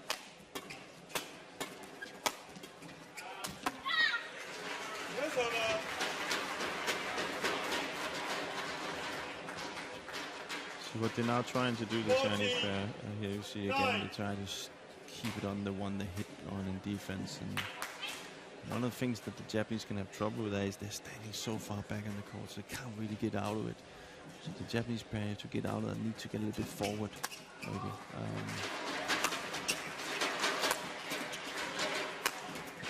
Hitting on the same one 3 times in a row seems to be the kind of tactic they have right now. The good thing with that is you know where your partner is hitting, so you can cover the next shot. Smart.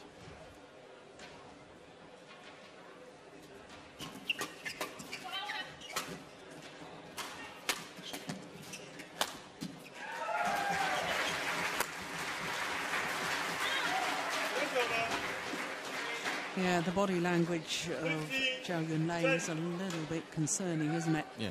But fully understandable. I mean, when you build up towards an Olympic Games and come away with the dream scenario of 2 gold medals, you know, and then you have to get back into the training regime, you must have a little period, I'm sure, off from training to just let the body recover and let the mind recover as well, because emotionally it's draining. I can also say badminton is a very, very rough sport when it comes to that, because there's no time to just sit back and relax. You know, you can see in other sports they have vacation, they have an off season. Off season, yeah. They have, you know, tennis players, which is a totally different kind of sport where you can say the money-wise is levels above badminton. There's, you know, maybe they can afford to just take some time off. I mean, as far as I understand, the tennis tour, certainly the men's tour, they have their end-of-season finals mid-November, and they get 6 weeks off before they start again in January. I think the women, actually, the WTA tour, actually give the players more time off. But in contrast, when they're on the season, the tennis players tend to play much more tournaments than the badminton players. So it's swings and roundabouts. Yeah. I think that... you know, it's perhaps something that, as the game grows of badminton, that maybe the International Federation will look at. But I don't think the players should grumble too much, because in comparison to some sports where they're playing 25 tournaments a year. And it's one after the other. But you can also say that there's for and against it, because you can say you don't have there's not that many room for errors, you know, in all these tournaments that these two are playing. They have to win it. There's not 3, 4, 5, 6 tournaments where it's okay to maybe lose first or second round. They have to perform in every tournament. I'm not saying that the tennis players are not doing that, but you also see results where, okay, that was quickly over and they're on to the next one. But that's for and against it.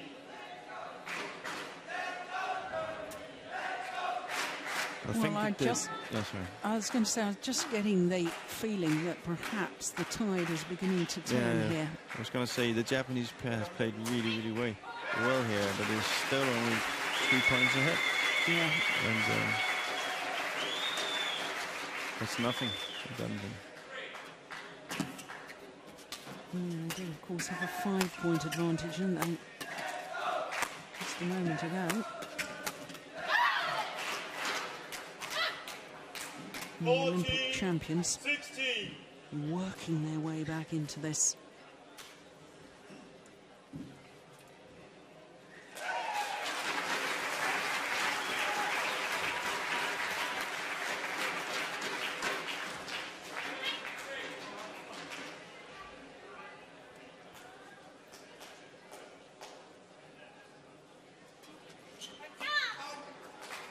No service short of that service line. 17-14.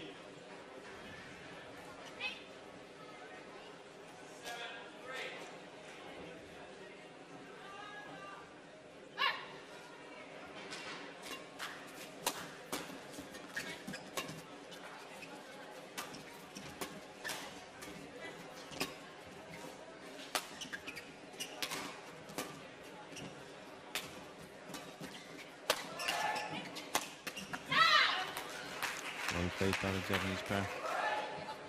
18-14.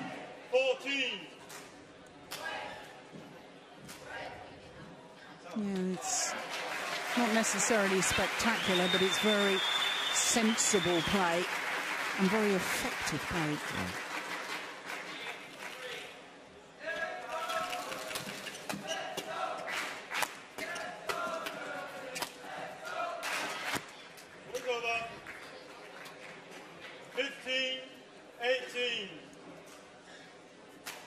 Very effective also by the Chinese. Every time they have it in the forehand side, they hit straight, and then they just kind of close the corner on that side and follow up, and it's impressive to watch. Hanson's got ready in her defensive stance so well. 19-15. He's crouching down low, drives the shuttle back into the open space.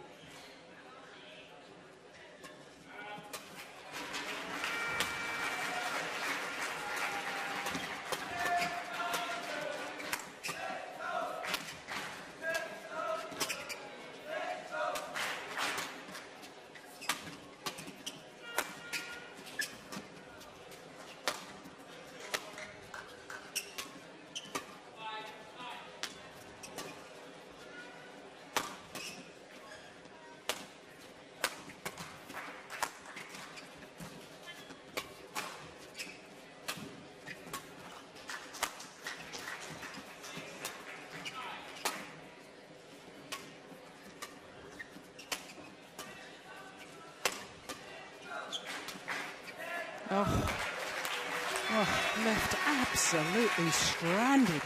Zhao Yunlei, what a delightful drop shot from Takahashi. Great disguise, you can see there, just checks the shot at the last moment. And 5 game point opportunities.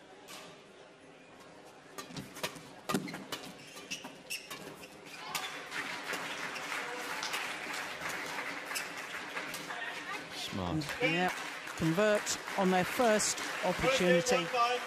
And well, are we going to have a major upset here in the women's doubles?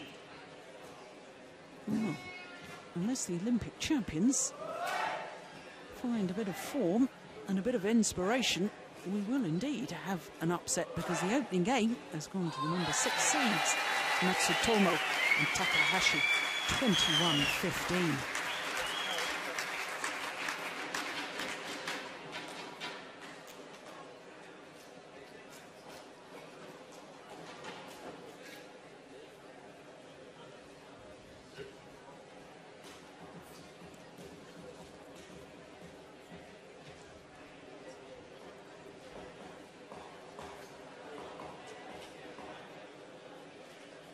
Well, all credit to the Japanese pair, Jim, because they came out with an obvious game plan.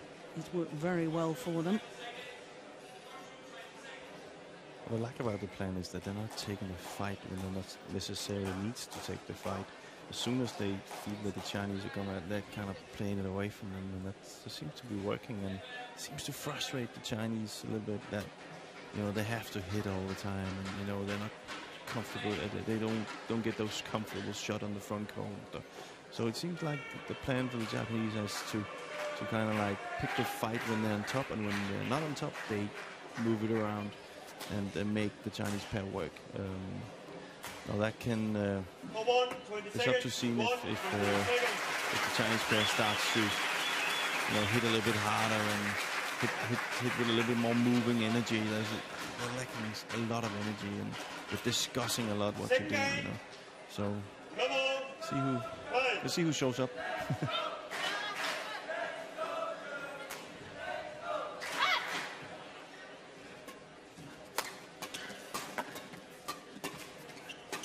There you have it again. See, as soon as the Chinese are on top, the Japanese pair plays that lift instead of putting it back into Zhao and making her comfortable in hitting hard. So they have to work for it, the Chinese pair.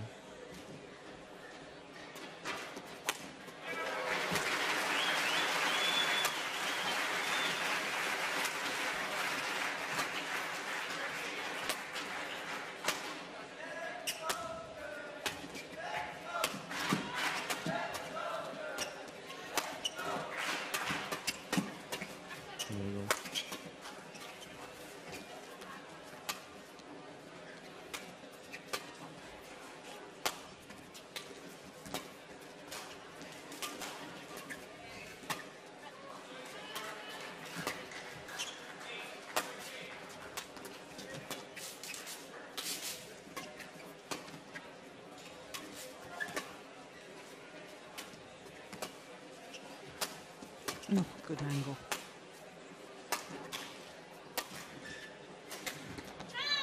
Again, smart play by Japanese pair. 2, go.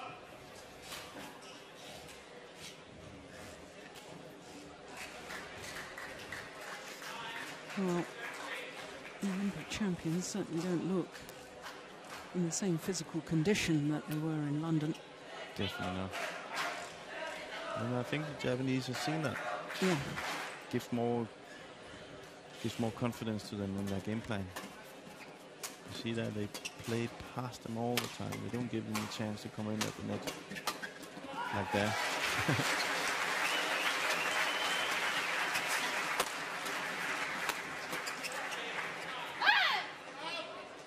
Service over. 1, 2.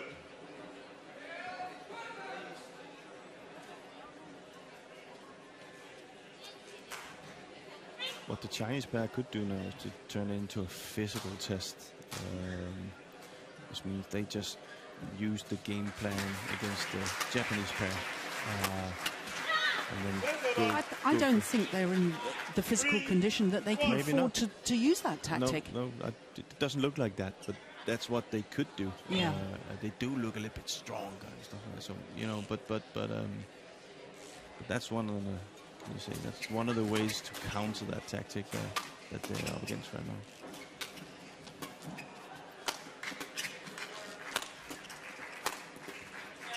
That's amazing defense, isn't it?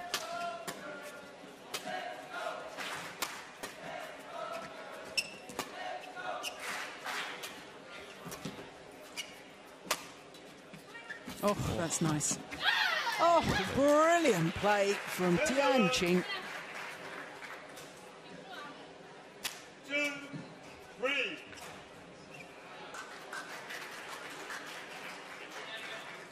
Suddenly from nowhere. Yeah. Maybe Misaki should have used a different shot there. She used too much power on it, and that gave the Chinese the chance to do that. She has to stick to those drop shots and stick and wait for the really big opportunity.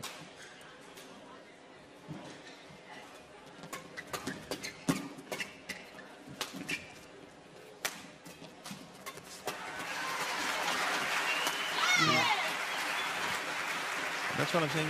They have to, they have to be careful. They have to stick to what has worked so far, and you can clearly see as soon as they play that other game, then it sounds way too good. There's a reason why she won 2 gold medals. Yes.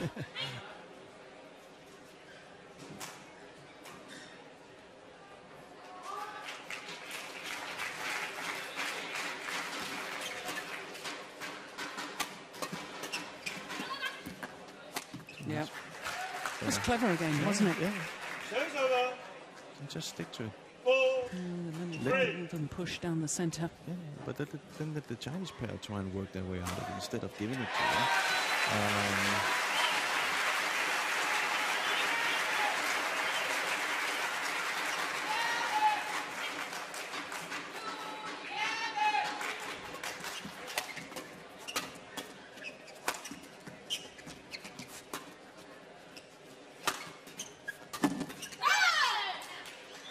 show's over. 4, all. A little bit more spark in the attacking game from the Chinese. Now you can almost hear it. There's more believing behind the shots.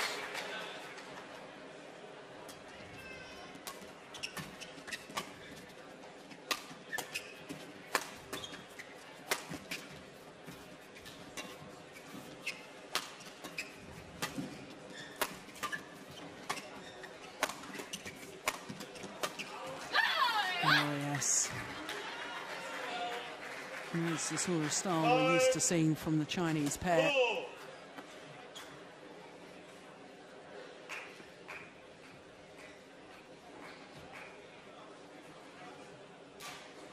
Definitely more movement from the Chinese pair right now. More active. Especially Zhao coming in at the net.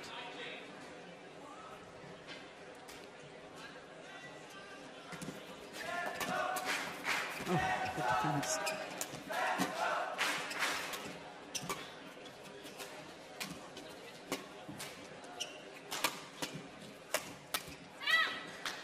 Show's over. 5, all.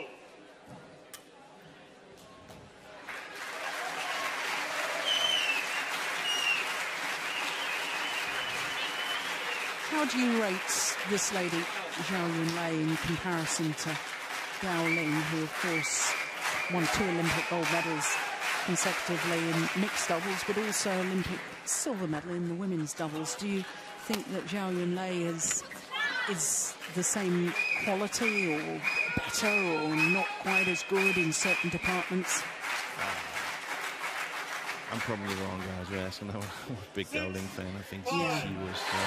She had something that I haven't seen since.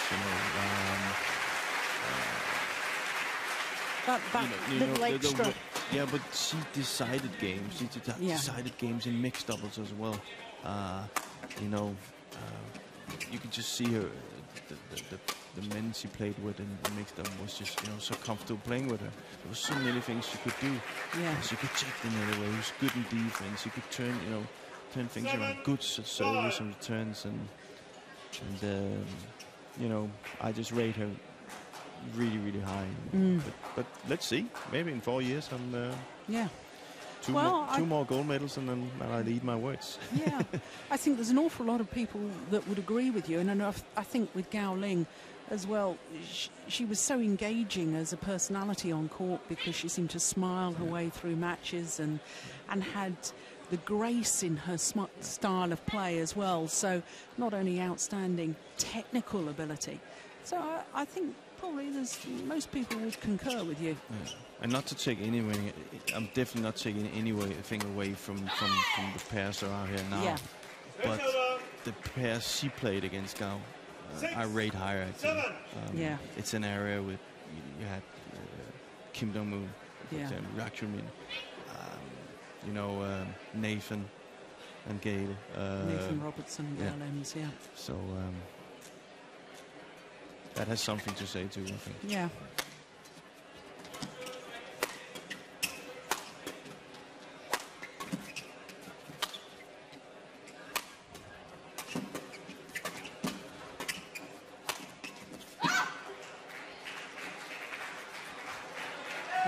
Seems to me as if the Chinese pair are just making a huge effort to try and take the shuttle a little bit earlier, keep the pressure on. 223 is about 140 miles per hour. Not to be sniffed at, is it, as far as the power smash is concerned? No. But not only that, Tian is hitting much better from the back now. She's hitting better angles so Zhao can get into the net. So it's something that has changed the game right now. So the Japanese are not so comfortable in their defense.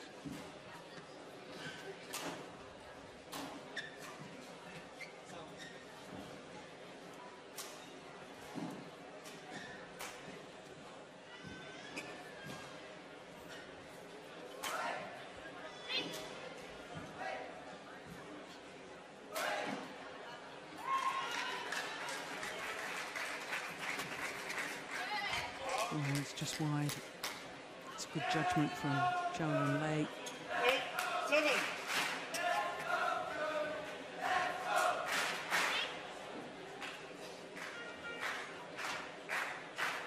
First time in either game that the Olympic champions have been in the lead.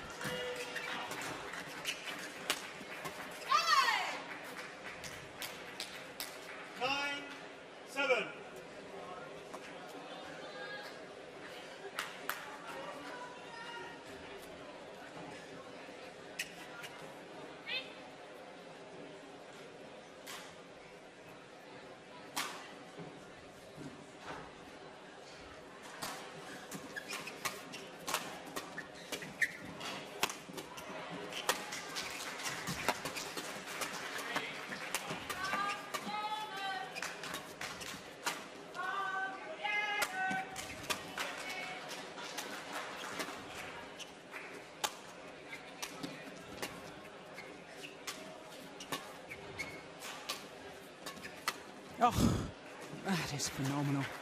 What an interception from Zhao Yunlei. Once again, Tian from the back. Good patience.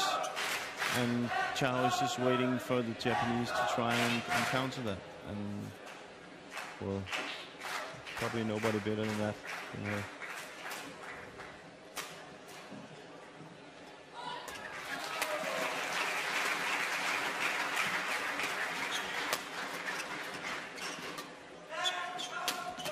Oh, good shot. They've got a lot more urgency in their style of play now, the Olympic champions, and indeed have a 4-point advantage at the mid-game interval on a run of 6 straight points. Well, it's going to take a huge effort now, isn't it, from the Japanese pair, because you just feel the momentum is with the Olympic champions.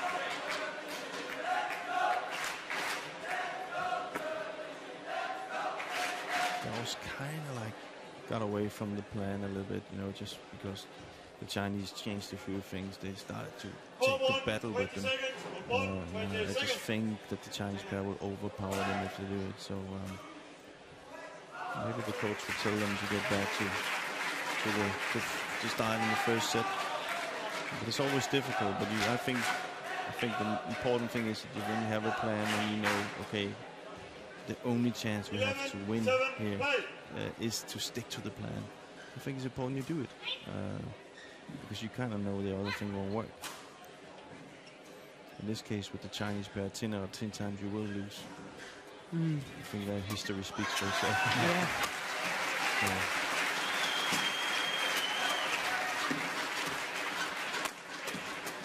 Yeah, I don't agree. Don't agree with that plan.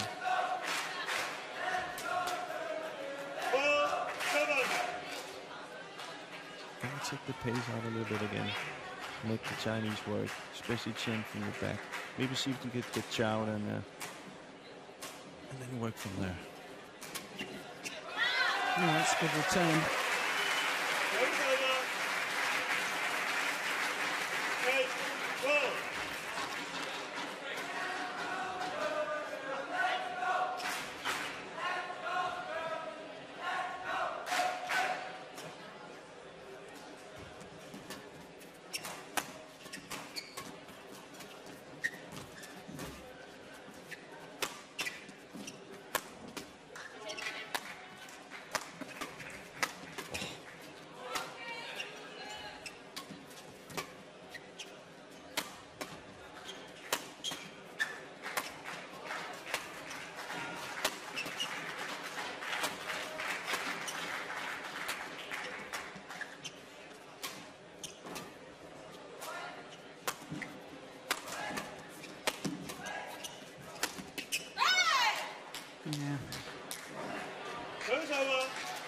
I like they turned up the volume a little bit.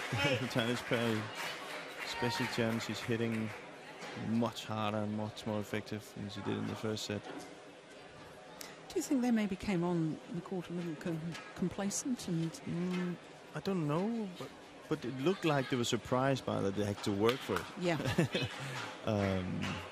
But surely, I mean, the fact that these two pairs have played each other once previously, it went the full distance, it was a hard-fought match, 3 games, you know, you'd give your opponents respect. Or maybe they're struggling with the jet lag, but the same could be said of the Japanese pair. I don't think that can be put into it. I just think that they maybe thought that it was going to go smoothly. Yeah.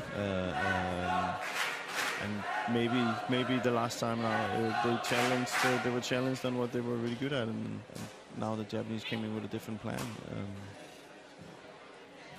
That's sometimes what happens.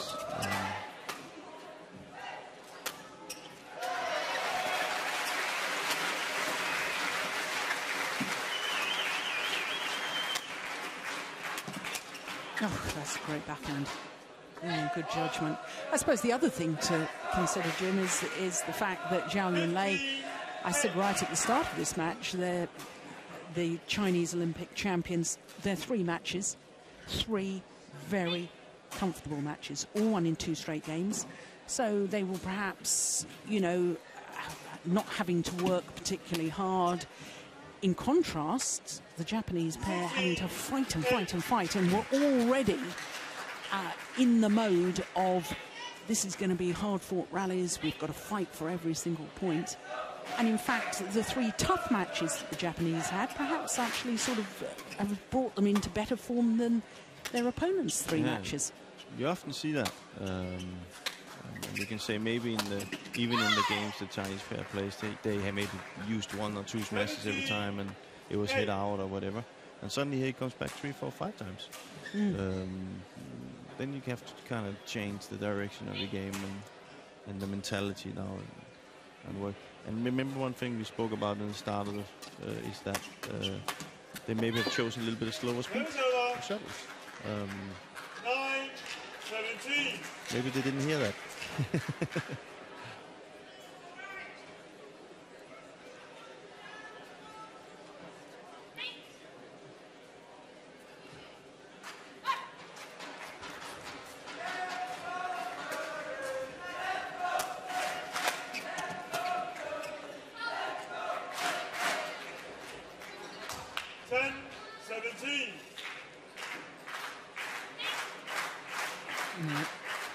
Clearly long.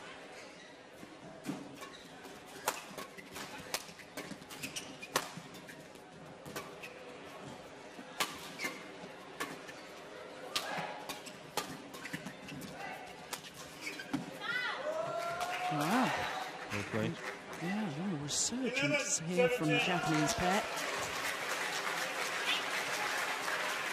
one thing I think, if let's see, maybe they will come back here in that set, but for the first set, I think the Japanese have to be careful using that cross lift every time, because Tian is hitting and coming forward, and Zhao just moves out and covers that cross. Maybe try and block it straight, or maybe lift high back down to Tian. It's definitely not in their favor when Zhao gets in the net and puts pressure on them. So that's what I probably would say to them.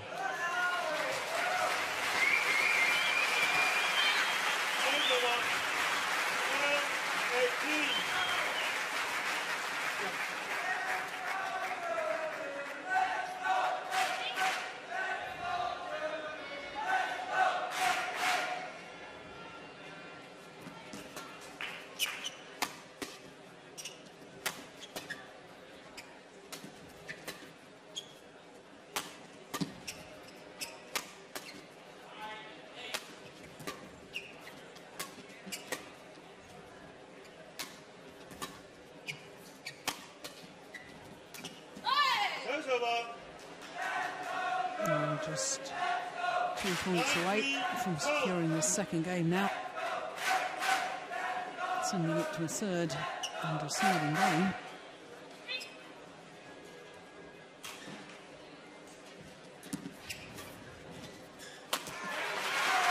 Now just the 1 point required by the world number ones.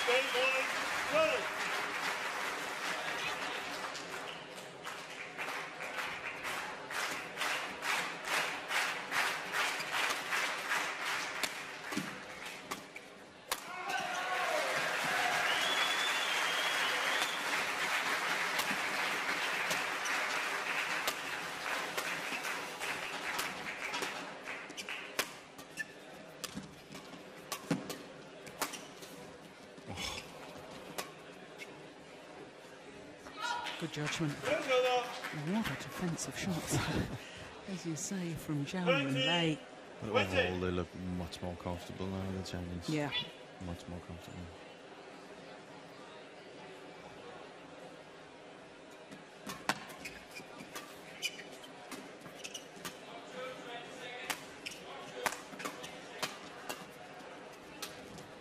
That's that lift they're talking about. Maybe. This time, and it is indeed 1 game apiece. Zhao, Yunlei, 21-13, 1 game all. Well, we suspected this might be a hard-fought contest. And going to a deciding game, it's proving to be the case. 46 minutes of play for 2 games.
So the players return to court in preparation for this third and deciding game in this women's doubles semi-final between the number 1 seeds, the Olympic champions Tian, Qing and Zhao Yunlei, up against the number 6 seeds from Japan, Misaki, Matsutomo and Ayaka Takahashi. Oh, nice.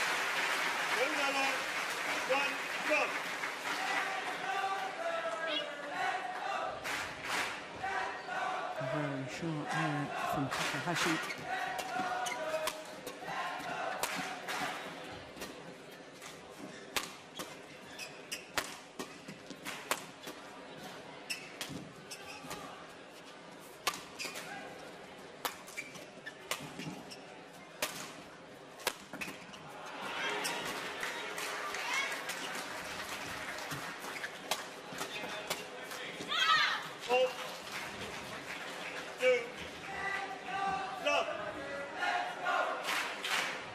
Japanese pair started with a really high pace here. Maybe they're trying to move the Chinese players a little bit more now.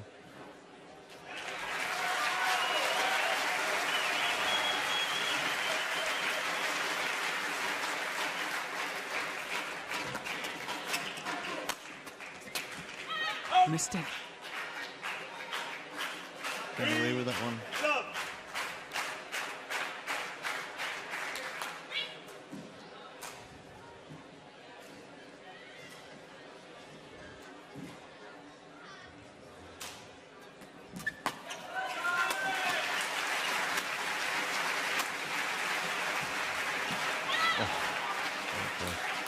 Good start. Very good start from the Japanese pair. And it's remarkable, isn't it? One would have thought that perhaps their heads were down a little bit after that second game. I just felt that the Olympic champions suddenly on a bit of a high, but here at the start of the decider, that has all counted for nothing. Smart serve. I was actually thinking about that in the last set. They always serve to the Chinese forehand. Try and serve a little bit to the backhand. Make them do different kind of service returns.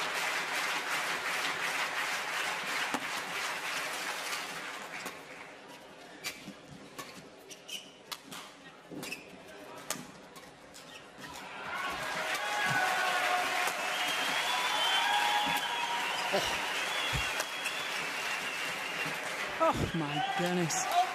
Well, certainly not lack of effort from Tian Qing.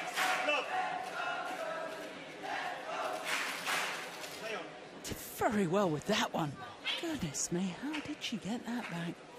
But in the end, to no avail, and this really is a fabulous start. 6 straight points to the number 6 seeds from Japan, this deciding game.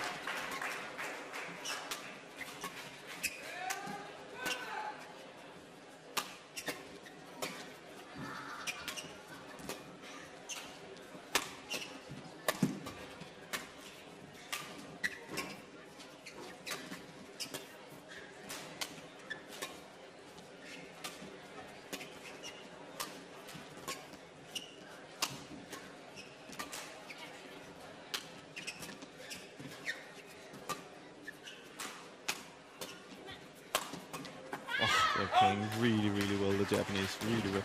Very good tactic. They're kind of like, what they're doing right now is that they're keeping it on Zhao on the backcourt, you know, and when Chin is on the backcourt, they move it over Zhao. So she has to move over and get it herself.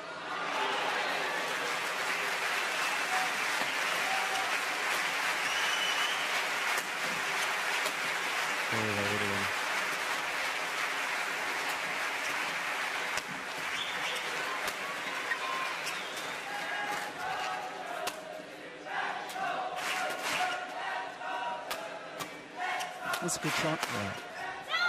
But again, perfect. Very good plan. You might think you want to stay away from two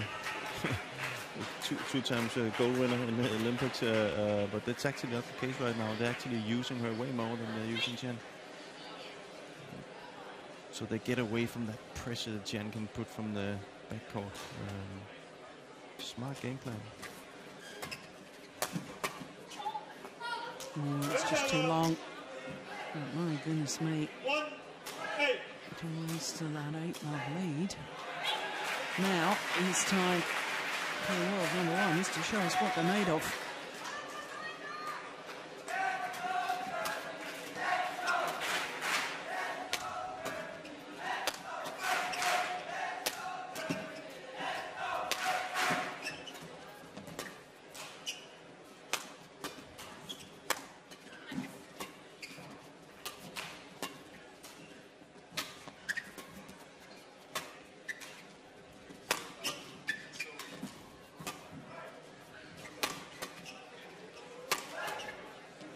Yeah, clever placement of the smash, aiming towards the right hip of Zhao Yunlei.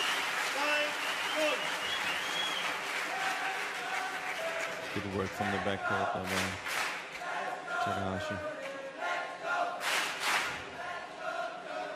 He hits it quite hard as well. Yeah.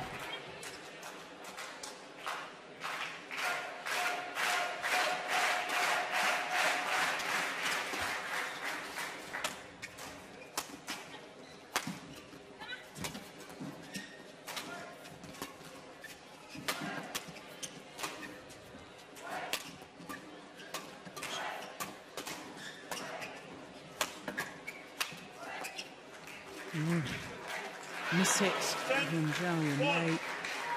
But Zhao's getting frustrated because Yes. she doesn't get that power. She gets that just above her, that lift, so she can't get into it on the net, and that's what's frustrating her right now. The thing is, she still tries to go for it, and then that's why the mistakes comes.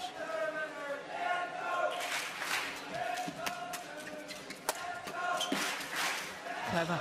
That really is superb. And who would have thought, after losing that second game, that the number 6 seeds Matsutomo and Takahashi would have an 11-1 lead in this deciding game? I certainly wouldn't have predicted that. But all credit to them, as I've been saying, they've been tactically playing so well.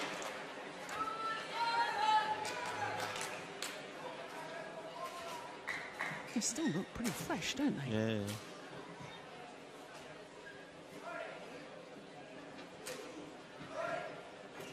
For 120 seconds. For 120 seconds. Interesting to see what the Chinese pair comes up with now. It's a big gap. Yeah. But we saw Tina Rasmussen came back from this. That's right. Tina Baum, she's called also. Interval. Yes, of course. Tina Baum playing against Boon Yan was 1-11 down in the opening game. Still won it.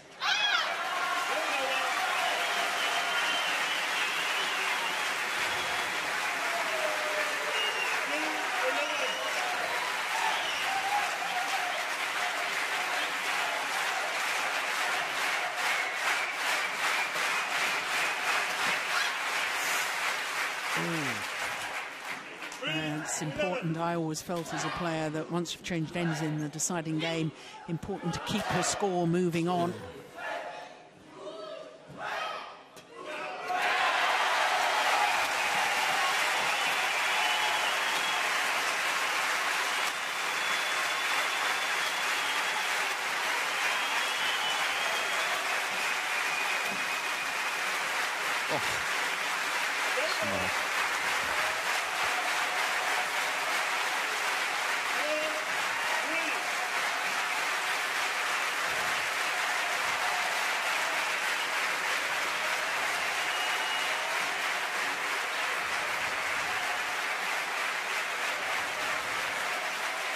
Well, in case you're wondering what the noise is in the background, of course there are 2 courts in action here on semi-finals day.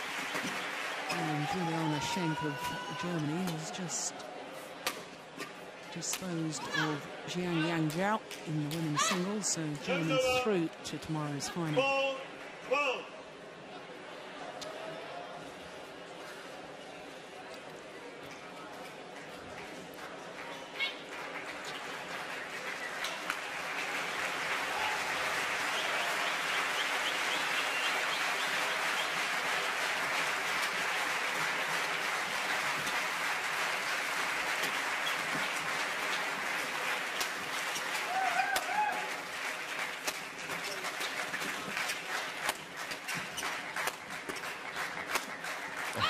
Yes. Now the Japanese pair start to do what they did wrong in the second, is that's just using those cross lifts every time. That's not gotta stick to what worked. Gotta get it high above Zhao and then maybe keep him chin at the backcourt and maybe block straight sometimes.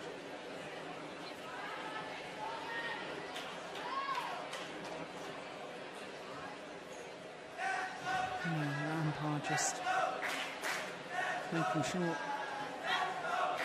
The correct player is serving, and it is Tian Qing.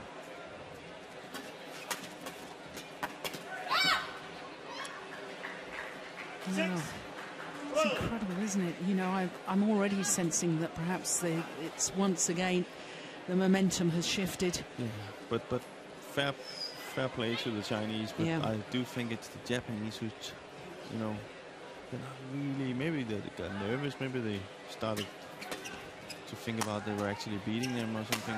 But they changed the game so much. They were much more patient in the start, like this.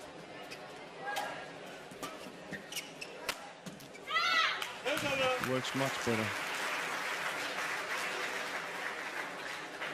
You can always say when you have a big lead, if you're to lose a big lead in a game, at least the other pair has to work for it. You know? It suddenly can't be close. You know, that's a problem. You have to work for it. Not that it's close now, but you know, it's important that you just don't give away a big lead easily.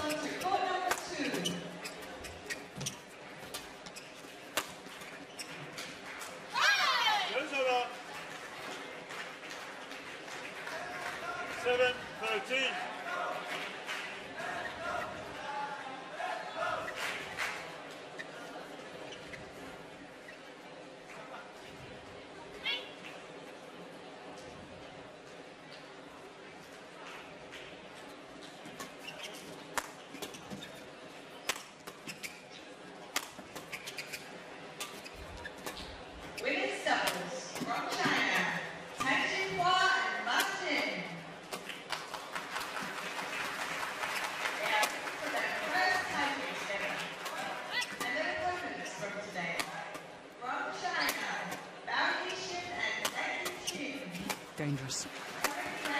Very dangerous. Yeah. Very dangerous. 13.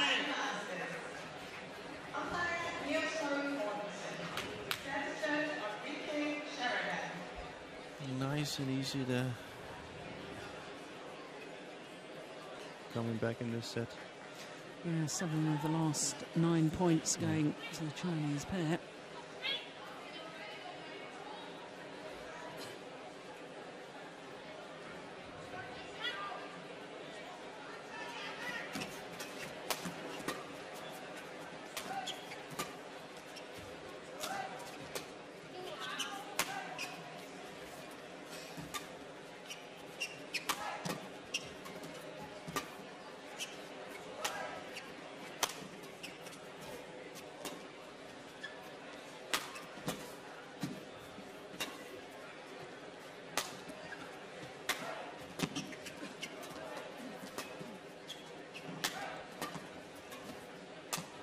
Ooh, that's going out, yeah. But that's the way, you know. Yeah. 14-8. Also, when you have the lead, you know, you have no hurries. It's up to the Chinese to make the point. Well, the umpire insisting that the players... Good thing he wasn't calling the last match. Yes. The match time has just ticked over the hour mark, an hour and 1 minute. We had a long day then. Yeah. Well, you see, you and I were talking after the second round matches and quarterfinals how disappointed we were. We hadn't had any 3-game matches. Here we are. Yeah. It's all happening semi-finals day.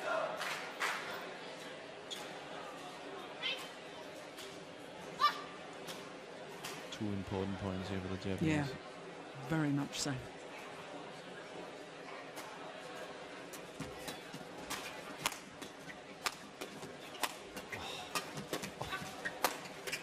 Oh, I don't believe it.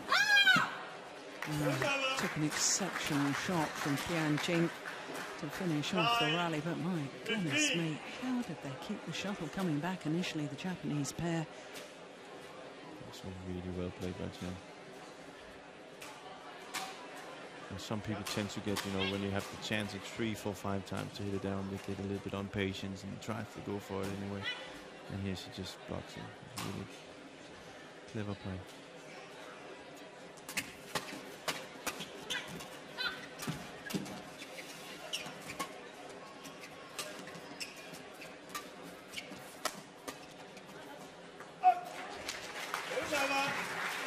you said, the next 2 points are very important, and they've been 1 point apiece. You also have this one, if you can keep the opponent under the double digits. It's also important, because when psychologically it just looks different when there's 2 numbers on the score.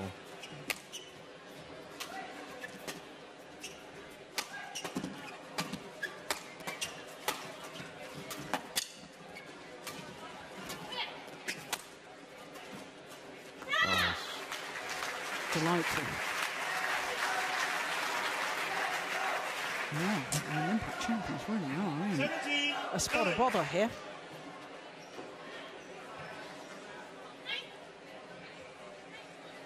It's clever, isn't it? It's good to see that actually some thought behind the game from the Japanese. You know, this is when they probably just would hit. And they're not letting the Chinese, especially Zhao, they're not letting her game. See, she's been forced. Yeah. It's,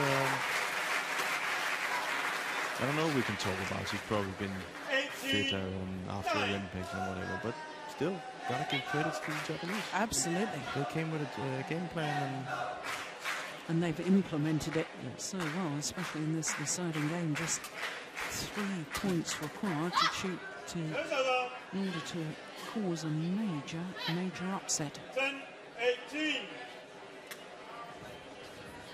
Well, now the double digits are up. Yep.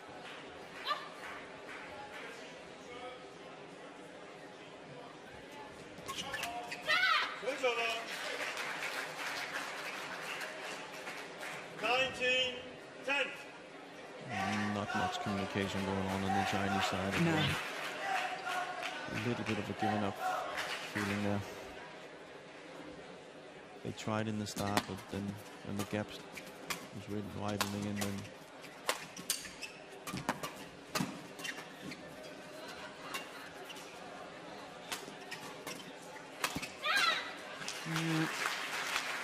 error from Zhao Yunlei, and now 10 opportunities for Matsutomo and Takahashi to book their place in the final.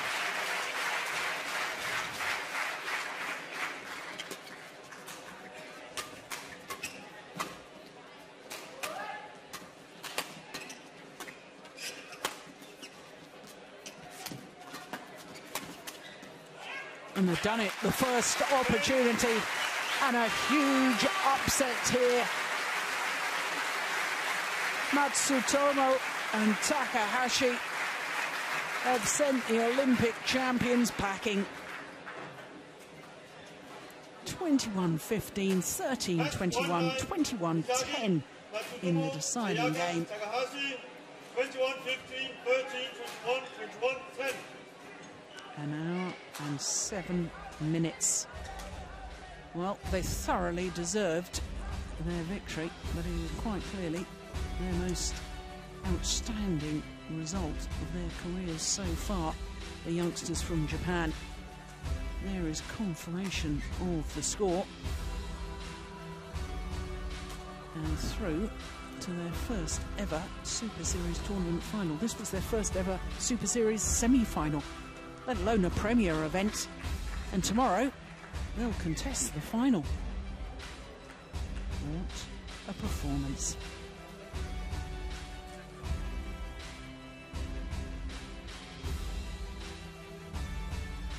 Well, as you can see, the bottom half of the draw, all Chinese affair with Bao Xin and Chong Wei up against Ma Jin and Tang Xinhua.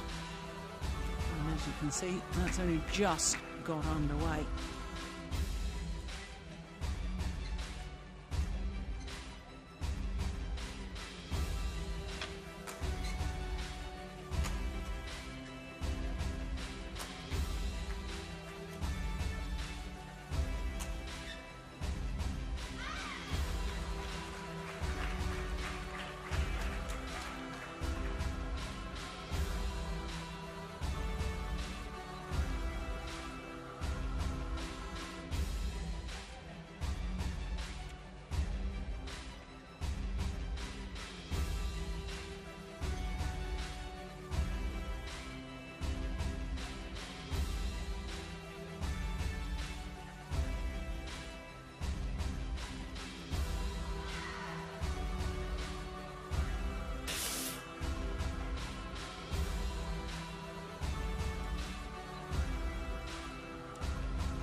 So there is confirmation of the first two of our semi-finals going the full distance. Well, all 5 matches containing Olympic medalists. It really is the most wonderful lineup for semi-finals day here at the Yonex Denmark Open 2012.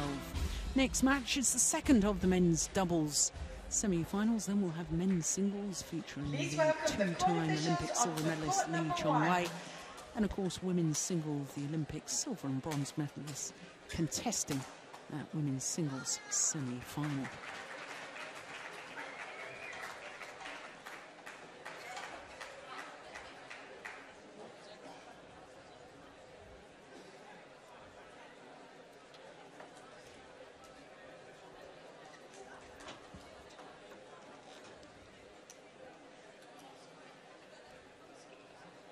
Well, as far as this men's doubles is concerned, a very, very interesting match indeed. Both pairs unseeded, because as far as both pairs are concerned, this is their first ever tournament together. Men's doubles from Indonesia, Mohammad, Ahsan and Hendra Setiawan. They are looking for their first title together. Their opponents for today from Korea, Shin, Cheol and Yeon. They are also looking so the Indonesian pair making their way onto court, first of all led by Mohammad Ahsan. Hendra Setiawan, the Olympic champion from Beijing 4 years ago, of course, when he used to partner Marcus Kido. For this Korean pair, also their first ever tournament together, Shin Cheol and Yoon. So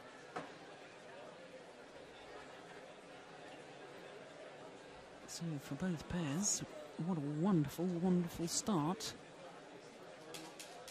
to these new partnerships. There, Shin Cheol, who of course won a gold medal at the Asian Games in the mixed doubles with Lee Ho Jung. Beat Zhang Nan and Zhao Yunlei in the final there. Oh my goodness, didn't he play well. 25-year-old Mohammad Ahsan from South Sumatra. Hendra Setiawan from the ancient city of Malang in East Java.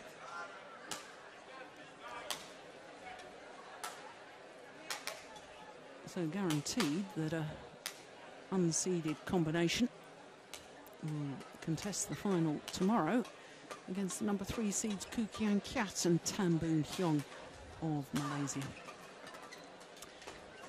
Well, you can see, oh, Korea win-loss record. What other tournaments, I wonder? Must have got this wrong. What other tournament did they play together? Can you enlighten me there? Jim, do you know that? If what? Sorry? Because, of course, 3 victories in this Denmark Open, including a very, very tough second round match against the qualifiers Dasuki and Gunawan. But look at that first round against the number 5 seeds Chong Wei and Shin, 2 straight games. And then in the quarterfinal yesterday, number 4 seeds Endo and Ayaka, again in 2 straight games. I thought it was very, very tight second game there. I thought this was their first tournament together, but obviously I've got that wrong. So to the Korean pair of Shin Cheol. He's the man on the left, and he's exactly 23 years and 1 day old. Celebrated his birthday yesterday, and of course it's Lee Chong Wei's birthday tomorrow, so hopefully for some of these players it's going to be a very happy birthday week for them. Yoon, he's 26 years of age from Seoul, and as you can see, well, they had to play against the Olympic champions in the first round, Kai Yun and Fu Haifeng. And sadly, for the number 2 seeds from China, Kai Yun struggling with an injury to his right shoulder, and as you can see, pulled out of the match before the conclusion of that opening game. But they too, in quarterfinals, had to dispose of Japanese seeds, Hashimoto and Hirata. And look, with the ease of which they disposed of them in that opening game, 21-7, 21-19. So it's always interesting, Jim, when you get players on court. All four players we know are exceptional doubles players, but brand new partnerships, and it's always interesting to see how they adapt to their new partners, and especially when it gets into a very tight situation within the match, how they communicate and how they deal with those pressure situations. You also sometimes see players actually change their style. You know, you can say Setiawan, when he played with Kido. I think I saw them against the Indonesian pair at the Suki. He seemed to be kind of like taking more charge of things, where he was more a working guy with Kido. When he played with him, smashing hard all the time. He was coming forward a lot and controlling the game.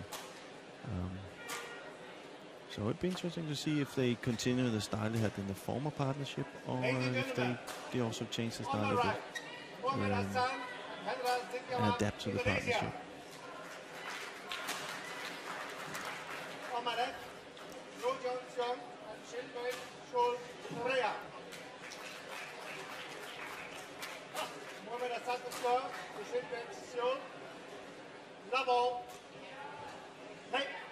Jochen Walsh from Germany, our umpire, calling for the start of play. And this is a match I'm particularly looking forward to, because this man, Yoon had a very, very successful partnership with Ko Sang-hyun, silver medalist from the World Championships last year in Wembley Arena. Had a disappointing Olympic Games as far as they were concerned.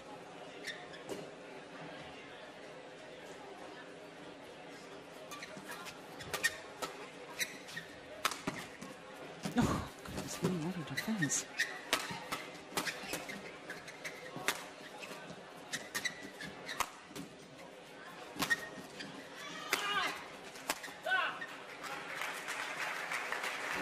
So it's Indonesia is a nation of fantastic double players, and at the minute it seems to be struggling a little bit, finding the real top pair after Setiawan and Kido kind of went on a holiday after their good results.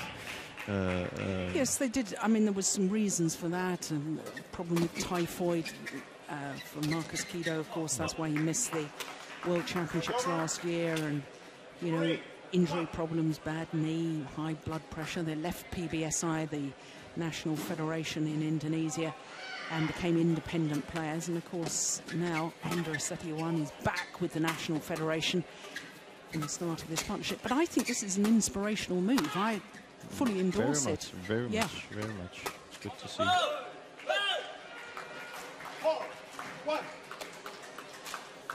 And I suppose the same can be said of the Korean pair as well. Yeah. You can say it's also a good way of showing that, you know, PBSI probably gave a lot and got good chances to Kido and Setiawan, and now he's giving something back by starting new partnership. So it's good to see.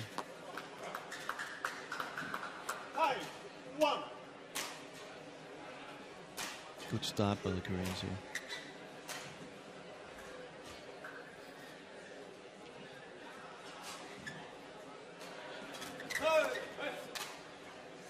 Well, I thought yesterday the way this Korean pair disposed of the number 6 seeds, Hashimoto and Hirata, I thought that was particularly impressive, because of course you and I had sat and watched the second round encounter with that Japanese pair against Chai Biao and Zhang Nan, and we were very, very impressed with the form of the Japanese pair, and yet they got blown away in that opening game by these Koreans.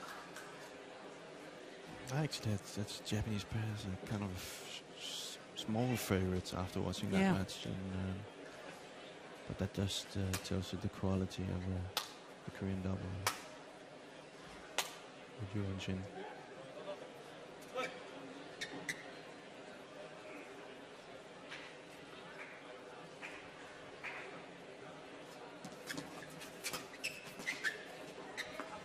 That's long. Throws over. 2, 7.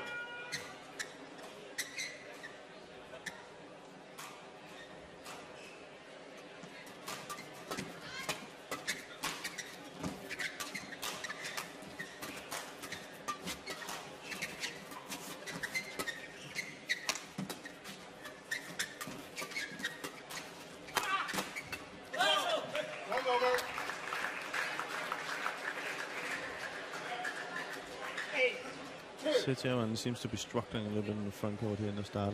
Made some easy mistakes. And that to me is uncharacteristic, because you've already talked about the fact that he's a good worker on court, but he loves to come forward. And I thought at the height of their powers, Setiawan playing with Marcus Kido when they won the World Championships, of course, in Kuala Lumpur in 2007, and then a year later the Olympic gold medal. I thought Setiawan was in a class of his own, of being able to read the game from the front of the court. I thought he was absolute supremo. Yeah. So he needs to find his rhythm here. Yeah. Service fault called, struck above the waist, called on Yu Young Sung. 3, 9.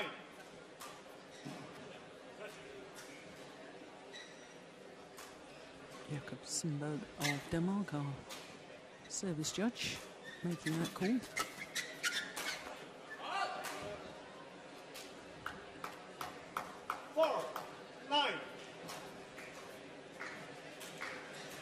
So here the Indonesians try to just control the front court by just blocking and using soft shots. I think that's going to be... Oh. No, that's much better. That's the sort of interception we're used to seeing from Hendra Setiawan. Look at that. First, then the second. So often just seems to have his racket in the right place at the right time. But a little slow on that one. That's why he mishit it. 10, 5.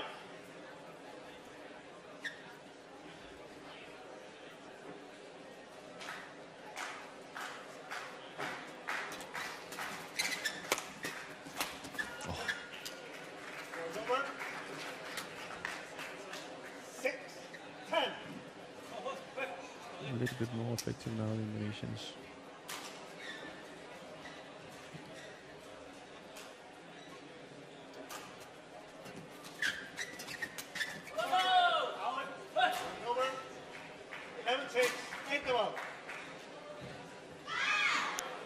Well, as far as the Koreans are concerned, it's just about the ideal start. 드라이브만 올라가면 드라이브만 좋아하니까 스티아완이 드라이브 가볍게 직선, 직선 하나 빼고 직선 하나 봐주고, 대각선 하나 봐주고, 드라이브만 좀 빨리 준비해주고. 지금 면성이 앞에서 편하게 잘하고 있어. 초도 마찬가지. 잘 들어오면은 급할 필요 없다. 잡아놓고 놓고 들어오면 톡 지역대로 되고. 좀 위에서만. World Championship mixed doubles bronze medalist. Staged in Copenhagen way back in 1983. Also London champion Ha Tai Kwon. Ha Tai Kwon's here as well. We've seen him on the coach's bench several occasions throughout the tournament. He seems to be more with the ladies' doubles, I think. So, but they were a very good pair. 11 takes. And then, of course, Ha Tai Kwon when he started playing with Kim Dong-moon. But it was an injury, I think. Yeah. I remember watching that final between, I think they played Michael Søgaard and Jonas Christensen in the final of the All England. Can't play here. Fantastic.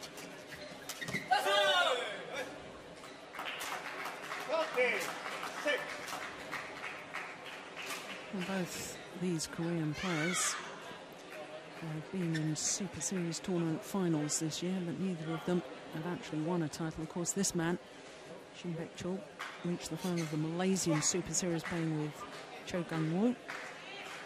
And Yeon Sun couple of finals with Heong, India and Singapore. So all the signs were that they should make a very good pairing. See, that's better from the Indonesians, you know. First Ahsan, the drop shot from the back, and then Setiawan just blocking it. I don't think they can get through the Koreans, but just hitting hard. They seem to be very good in their defense today. What normally Korean pairs are very good at them. I've tried that myself a lot of times. Is that they're so good at keeping pressure on. So they're constantly moving you out of balance. So you need to take the pace off.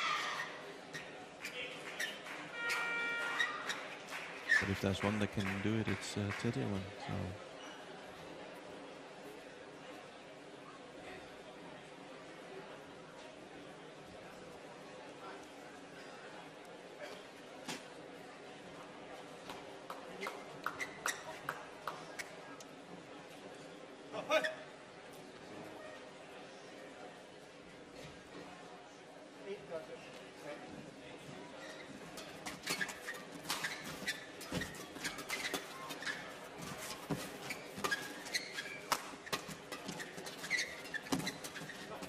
Oh, that's clever, isn't it?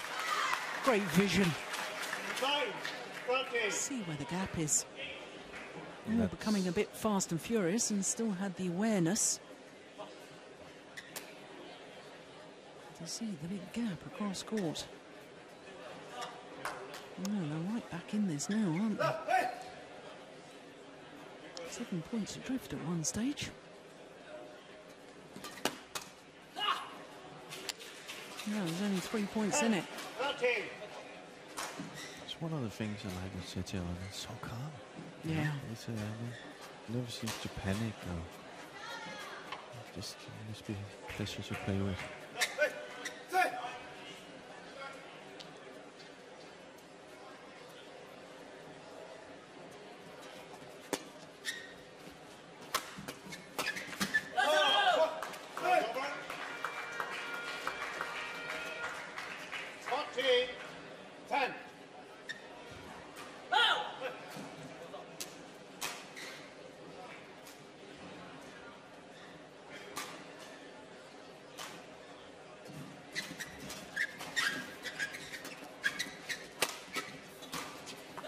Oh yes, there he is again. Clever, clever play. 11-14. Using the game well. See, Ahsan smash is so steep, you know, it's impossible just to get back. You know.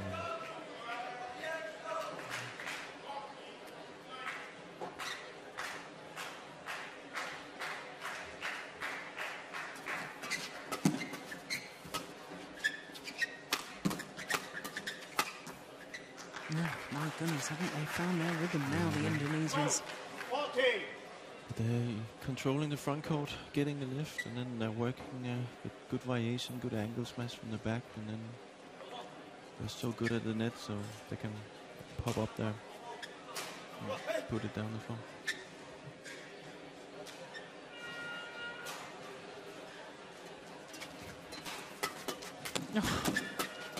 Oh no! I don't believe it. What a rally. The trickery. There between the legs, got himself out of trouble. I think they were concerned that the Korean pair may have double hit the shuttle, but it wasn't called by the umpire. Yeah. They kept their focus. Won the rally anyway. And here they are. It's just 1 point in it. Look at that.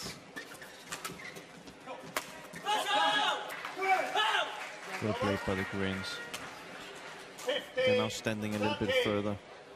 They kind of realized that they have to get up at the net to stop the long roll of points that they're managing now.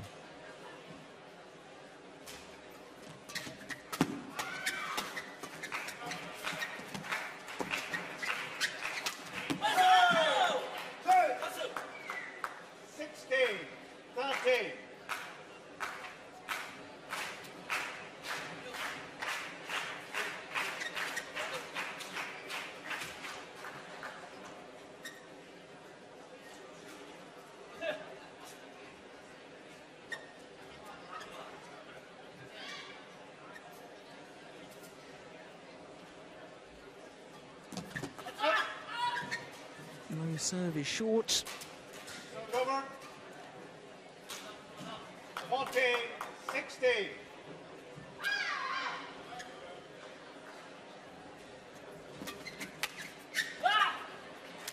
A bit lucky. 50, Did that come off the frame? Yeah, it did. And Yeah. you see, he was down in his knees, so it's actually he was waiting for that hard shot, but the frame kind of fooled him. Yeah. But it's the Indonesians have the upper hand right now.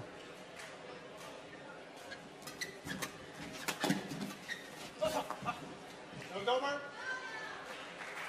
Just can't quite get back on level terms, No. not yet anyway. You see, Ahsan, it's the right kind of plan. He has just made a few mistakes there.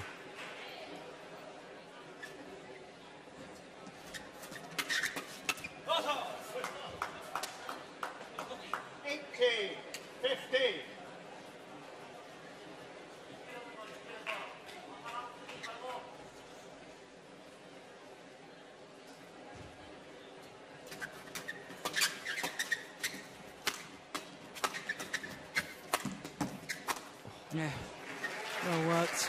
Over. 60, 80. 255. That's 158 miles per hour.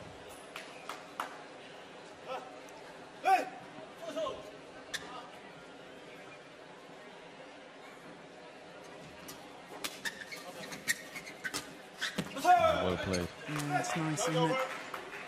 Korean pair following up in the net now, closing the net, taking the net away from the Indonesians. And it doesn't seem to like to be in defense actually, so smart by Yeon, Shin.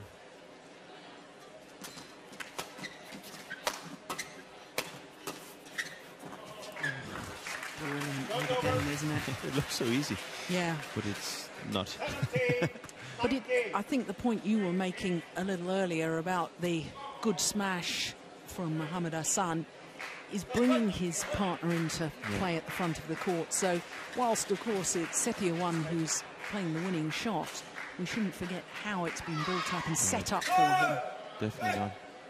Was Ahsan hit a smash a little bit, flatter than that, Setiawan wouldn't be able to get into the level. So. Point opportunities here for the Korean pair. 3 of them.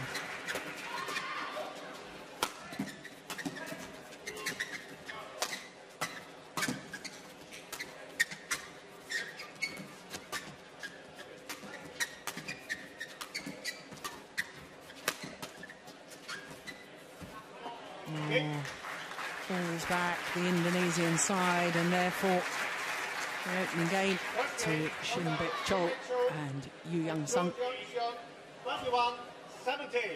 21-17 confirms the umpire.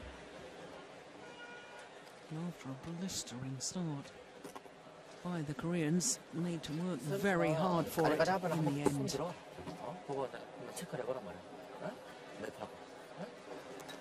스타안에 이쪽에 뜨잖아. 라운드 쪽에 쓰면 거의 다 떠갖고 이렇게 직선선에 되잖아. 그럼 직선으로 가. 그걸 구석에 오는 거를 어거지로 튀어나가지 말고 직선으로 가고 네 다른 거잖아. 또 놓고 또 반대로 올려주고 높게. 그럼 또 땡겨갖고 도구 밀고 들어가고. 강하게 오는 거를 억지로 틀 필요가 없단 말이야. 직선으로 쳐도 돼. 직선으로 쭉 한번 놔주고 또 대하고 다시 올려주고. 여기 앞에처럼 또 하나 놓고 배차 제대로 해. 중간발 빼는 거 있잖아. 그거 아마 앞 사람이 붙어주고 몸치게 해주고 뒤에 사람이 땡겨줘. 그럼 지금처럼 중간에 나 중간으로 툭 떨려서 놓고 찬스 한번 강하게 때려주고. 서비스 쳐고 리턴. 잘 들어가서 툭 빼면 안 돼. 그럼 무조건 드라이브 다 한다. 어떤지. 아니면 강하게 툭 밀어버려. 강하게 밀어버린다. 그거만 점수 쉽게 안 줬는데. 자, 처음부터 이제 제대로 또 집중을 할 거란 말이야. 처음부터 딱 집중하고. 위에서 자꾸 눌러주고 앞선 전제해주고 빠진 걸 뒷산 집중해. 빠지는 것만 뒤에 사람이 잘 빠지는 걸 무리하게 하려지 말고 위에서 풀스만 땡겨 놔주고 올라오면 또 가운데 때려주고 앞에서 한 번씩 이렇게 연속으로 맞춰가지고 탁 잡아주고 찬스 같은 거 확실하게 끝낸다. It's clear to see who's the one that's been spoke to. Yeah. that's something. And if I was on the other side, I would use that against them. You know, if you can get kind of visible to see who they're talking mostly to. If you could get Shin out of, you become a little bit nervous, or you know, then it would be easy to blame whose fault it is, if you know what I mean. Yeah. So. Of course, Cheol really not as experienced in men's doubles discipline, or hasn't enjoyed as much success in men's doubles as Young-sung.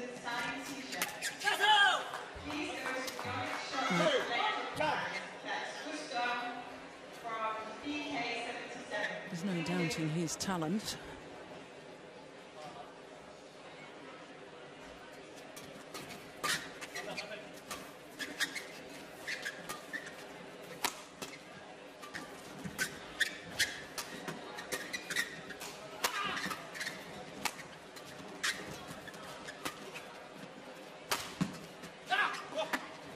Couldn't help but think, though, as Kang-kyun Jim was busy talking to his players there, do wish I'd learnt a bit of Korean language, because I actually played a mixed doubles with him once. We reached the quarterfinal of the Korean Open. I think my partner had fallen to pieces or something, and I think what he was trying to tell me was that I was too tall and I had to crouch down low. I couldn't see past me. But it was great fun. Great fun.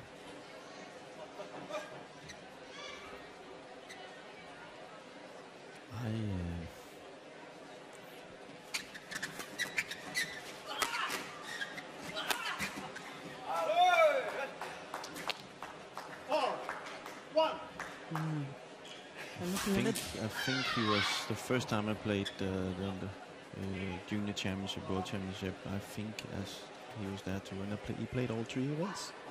Kang-kyun Jin? He did. Yeah. Wow. So he was a good singles player as well.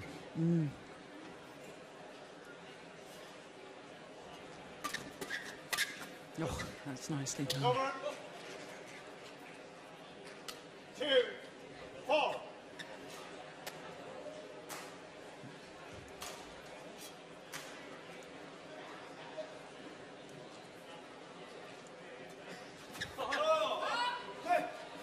Over. 5, 2.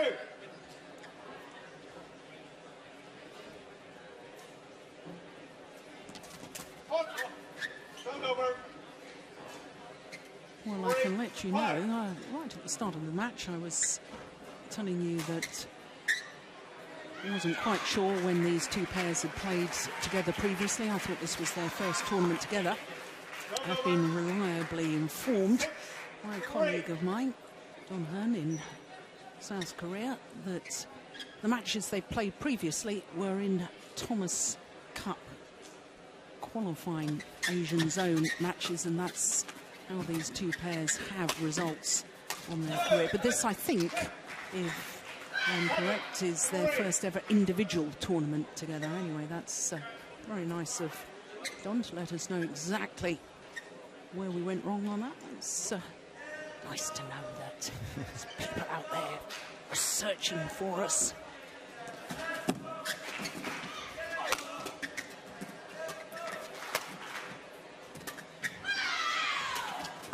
Oof, that's good, isn't it? So good at getting up and getting this deep. It's very difficult to be in defense when a guy can hit a shot like that, because you can't help going back a little bit in defense. And, you know, so but I must say the Koreans are kind of controlling the front court right now, so it's not that many lifts they get, the Indonesians. And when they get it, it's kind of like they're being forced. So we'll see what they can come up with to change that.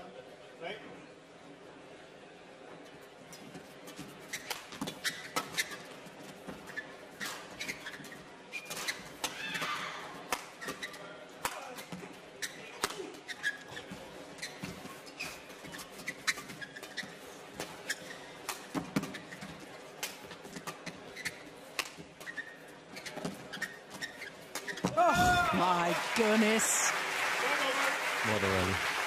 Unbelievable. You really see the battle for the front court there. All the way up there, all the players.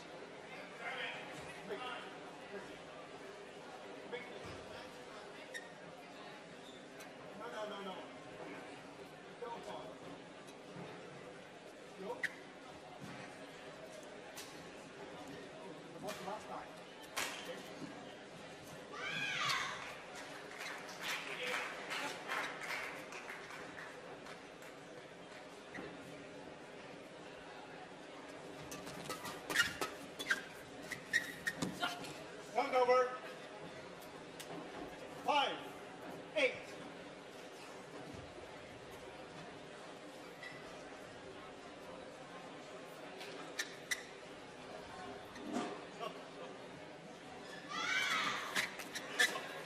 Over. Good return by you. 9. Very difficult shot. Has to be perfect or Setiawan will probably kill it.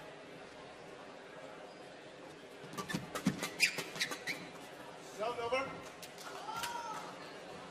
6, 9. Both pairs are really good right now to put pressure on the service situation, so you're not really seeing the rallies right now. Difficult to come away from the pressure of both pairs.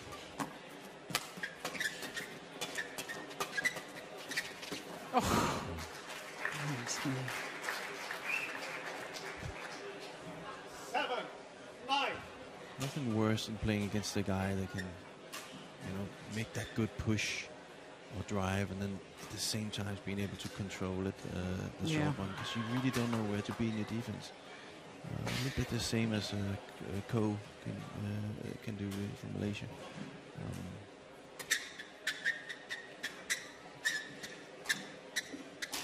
Keeps you guessing all the time. Is it gonna come a drive or is it gonna come a drop shot? It's a good thing to train.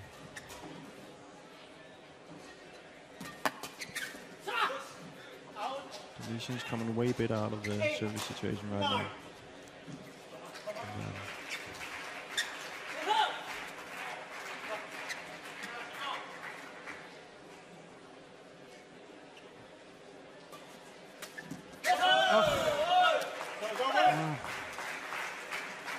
Great racket head control. Just to clip that down. He was going forward, changed direction to move back for the flick serve. The control of the racket. Explosive. Shot. Yeah, fantastic. Oh, service fault called. Struck above the waist. And Shin Cheol really not happy about that at all.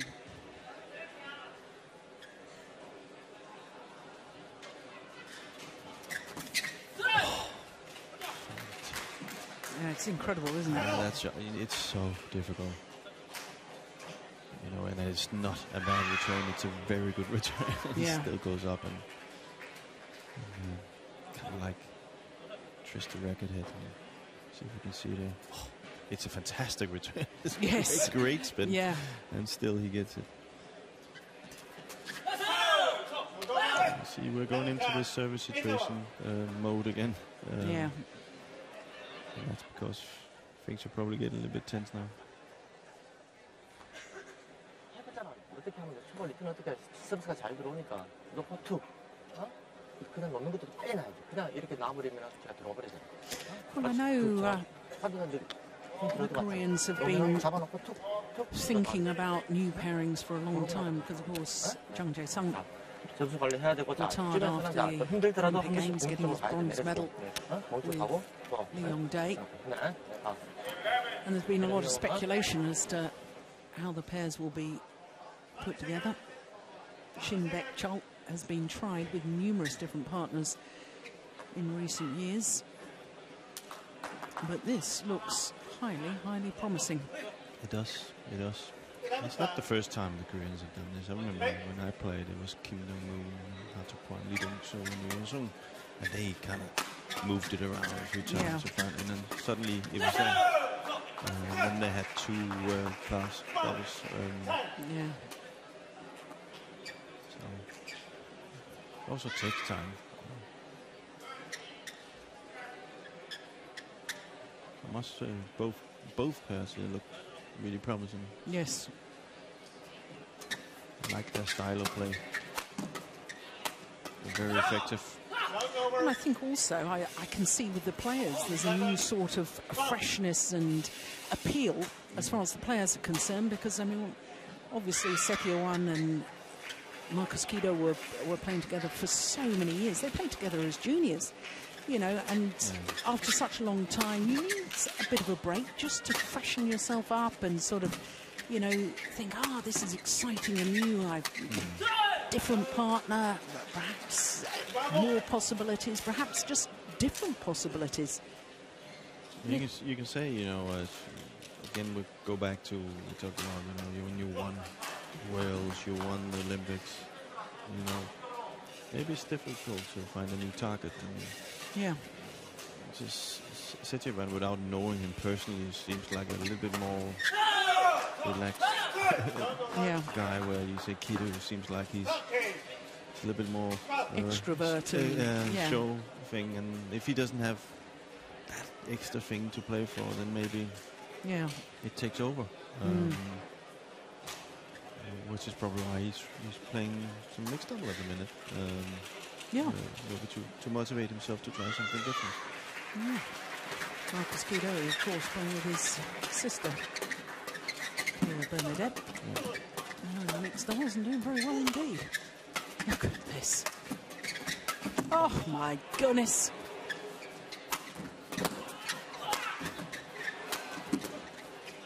Well, that is extraordinary play from the Koreans. They look to be in all sorts of trouble. Weathered the storm. Fantastic defense. Look at that. Way out of position. It's always been expertise of Koreans, so well explosive and always in balance. And always tremendous fighters on court. Always.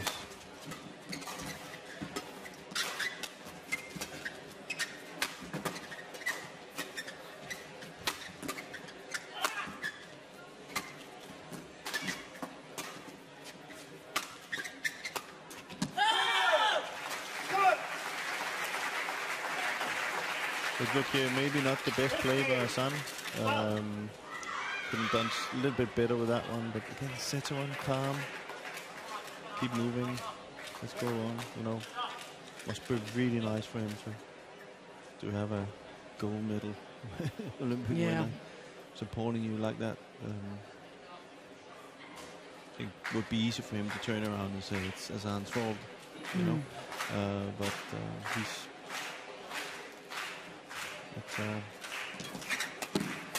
something a lot of people could learn from, including myself. 13-15. Mohammad Ahsan himself, a bronze medalist at the Asian Games, playing with Alvin Giulianto.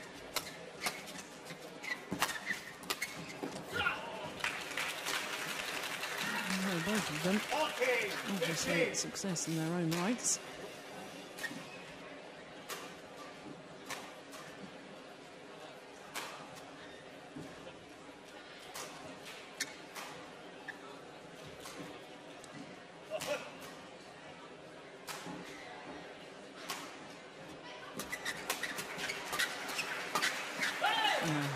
Well played in.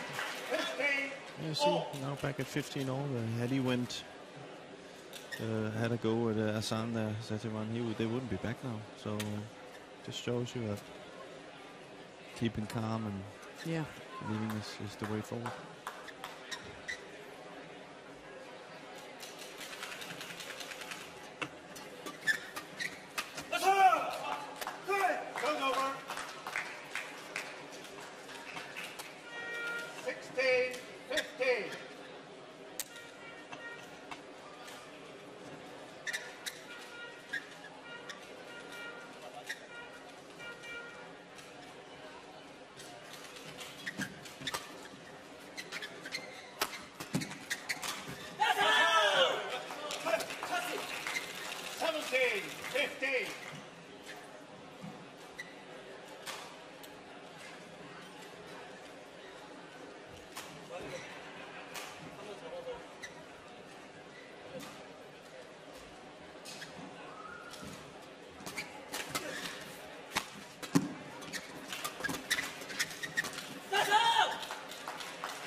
effective play by the Koreans.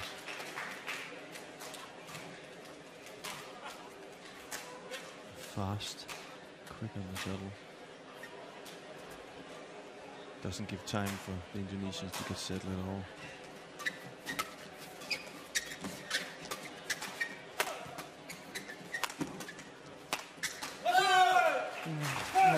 They sense the danger at 15 all. Suddenly, 4 straight points, and once again, it's a bit of a different complexion.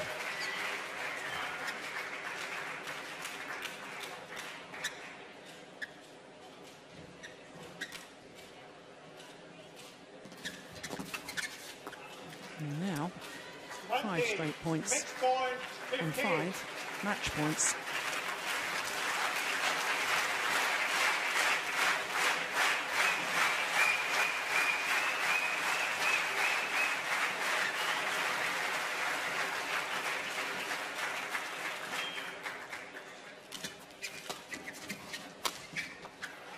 Take it the first time of asking, and just when we thought it was getting very, very interesting at 15 all, the Koreans up the intensity, a couple of errors from the Indonesians, and it's all over.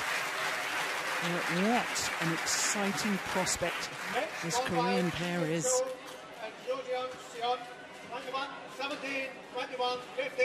Umpire confirming the score. 21-17, 21-15. First individual tournament together. A Premier Super Series. Shin, Baek, Cheol and Ahsan through to the final. 21-17, 21-15.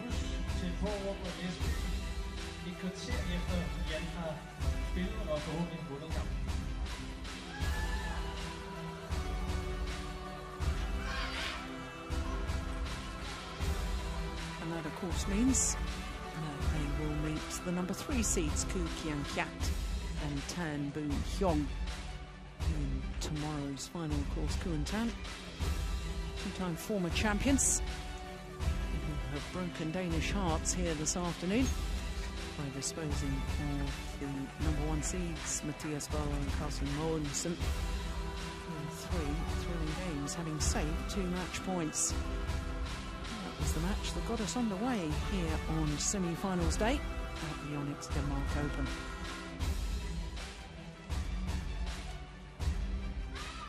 Fun will now throw out bottles to the audience. Inside 5 of the bottles you will find tickets to the family day at this year's Copenhagen Masters, where Keat will say goodbye to international badminton in an event with Yihan and others.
So as you can see, 3 of our 5 semi-finals have been completed.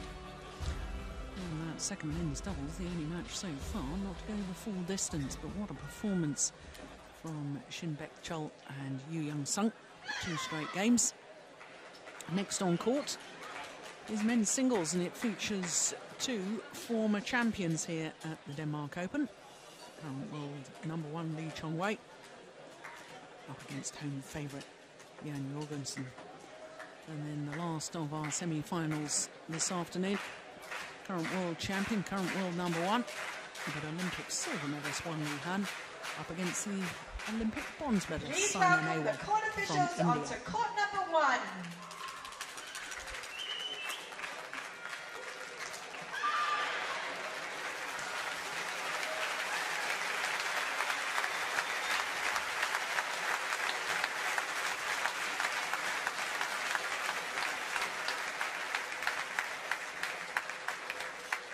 You've got a beautiful shot of the arena here in Odense. 2 courts, crowd very close, very intimate sort of an atmosphere. Crowd love it. And we await the announcements of the men's singles players. From Malaysia, Lee Chong Wei.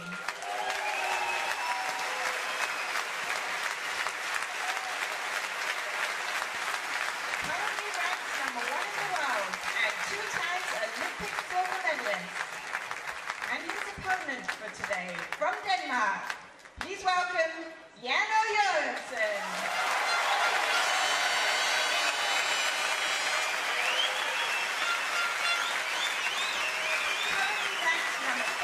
Well, quite clear. And the crowd giving a roar of approval with the announcement of Jan O Jorgensen coming onto court for this semi-final. His first ever semi-final in a Premier Super Series event. Of course, he was a former winner here at the Denmark Open back in 2010, and Premier Super Series events didn't come into existence until 2011.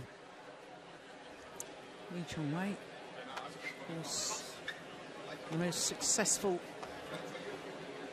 player in the history of the Super Series. 26 titles, including 3 premiers. 2 last year, the All England and the Indonesia, and of course the first Super Series event of the year, which was the Korean as well.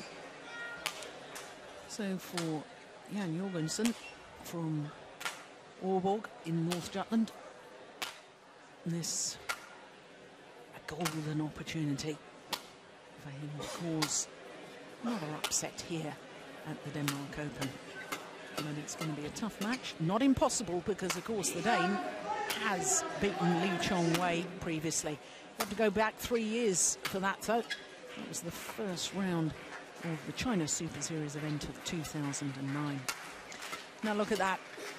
#1 seeding, #1 world ranking. 39-4, his win-loss record for the year. And I can tell you that in individual tournament play, 7 finals from 7 tournaments played.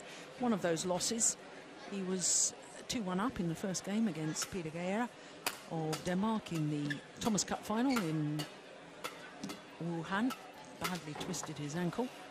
And just look at what sort of good form he's been in so far.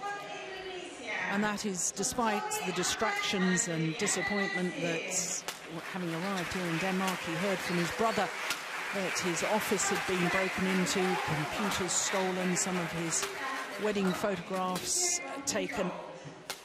And he said, never mind, it's not going to affect me for the Denmark Open. Going to give 100%.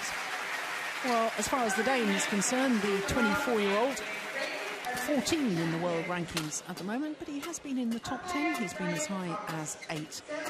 1 week back in March 2010 when he achieved that status. Oh my goodness, what a battle he had in the second round against the #8 seed Kenichi Tago. This for Jorgensen is his third semi-final of the year. Reached the semi-final at the German Grand Prix and also the European Championships, which has to be said was a disappointment from his point of view because he was the number 2 seed at the European Championships and therefore expected to be in the final.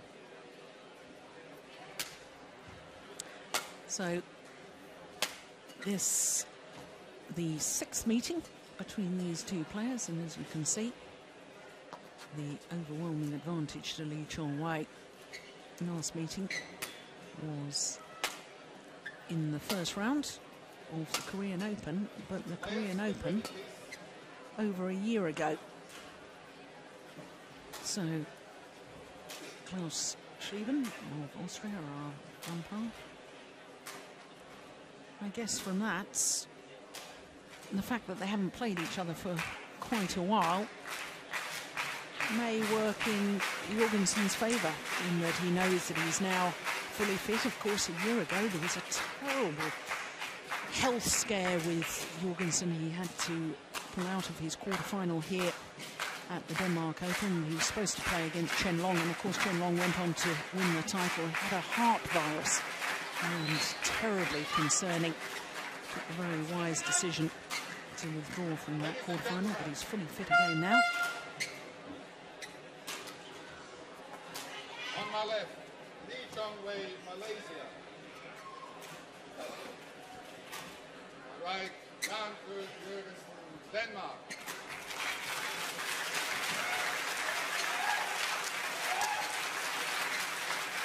Chong Wei to serve. Level. Play.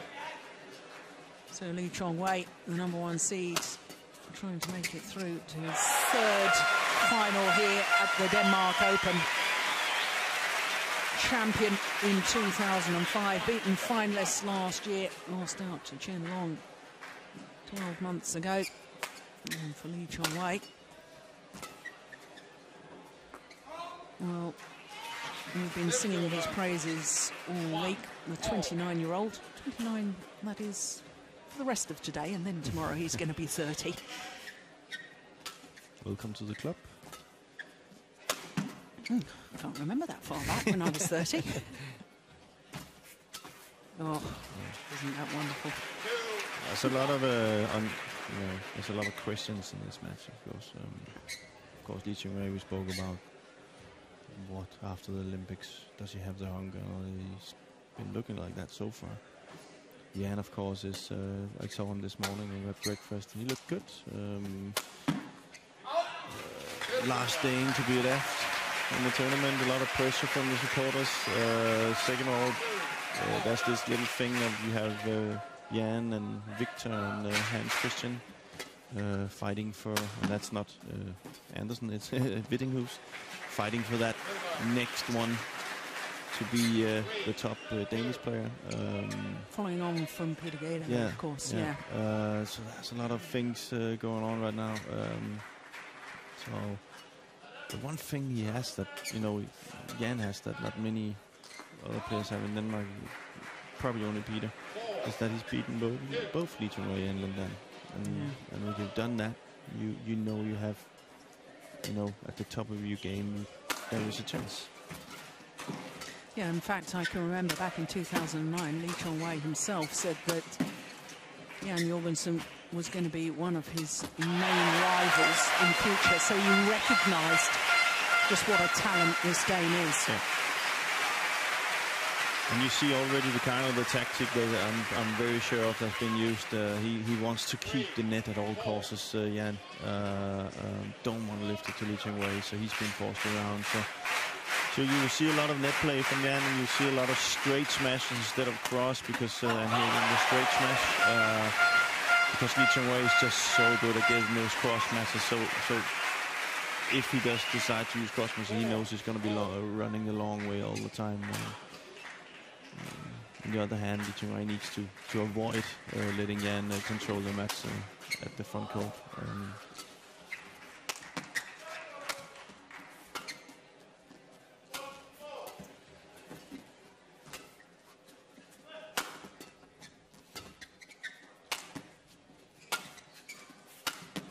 Oh, finds the line. That is absolutely inch perfect. The straight smash that I spoke about, that's you know, that's the best way to get through Lee Chong Wei. And it it has to be there, or else it's you can do things with it. Yeah, good flick serve too. The one thing with Jan is he likes this. He likes this pressure. He likes the spectators being involved, and that gives him extra motivation and extra energy. And he's wearing all red. That helps.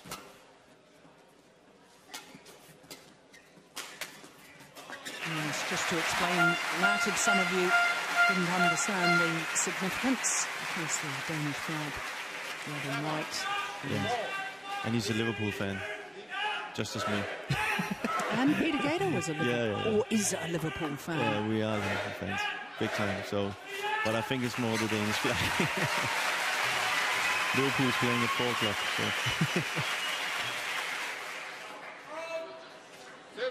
That was a run of 5 straight points. 5-7. Good little run for the Dane.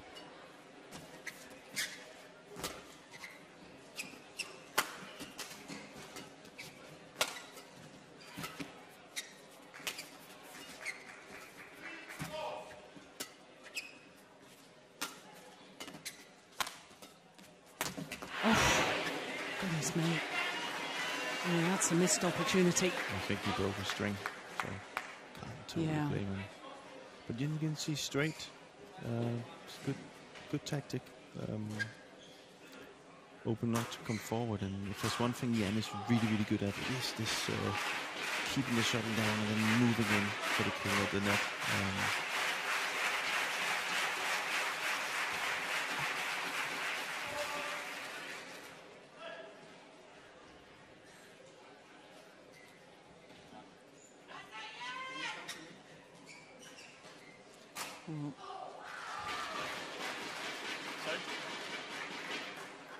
Normal way.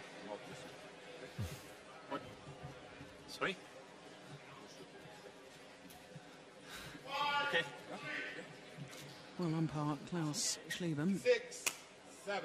didn't quite catch what he was saying there, did you? No, did you get that? I think the normal way, I think he meant he has to ask permission to go and change the racket.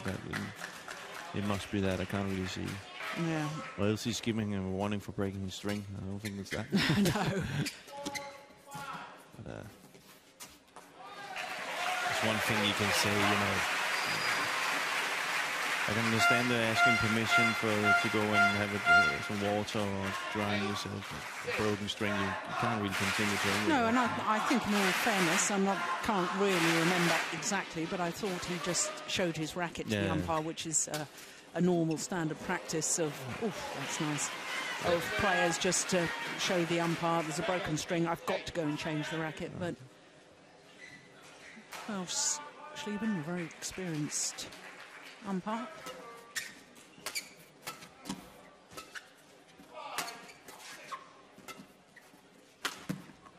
He's missed it that time. And that's the problem, isn't it? When you feel in your own mind you've got to hit the line. Yeah. You actually verbalised that earlier and say, well, unless he's hitting the line, Lee Chong Wei's going to get it back, and therefore you put pressure on yourself to hit the perfect shot, and that's when you start making errors. Yeah. And you can also say that it's a good tactic by Lee Chong Wei also, because the straight smash is the most difficult one. Yeah. Where you leave yourself a little bit more distance on the cross smashes, more room. So it is, you know, but it's what Jan has to do if he's to have a chance in this match, and then again check the net at all costs, which he've done so far. But you can just see Lee Chong Wei, you know.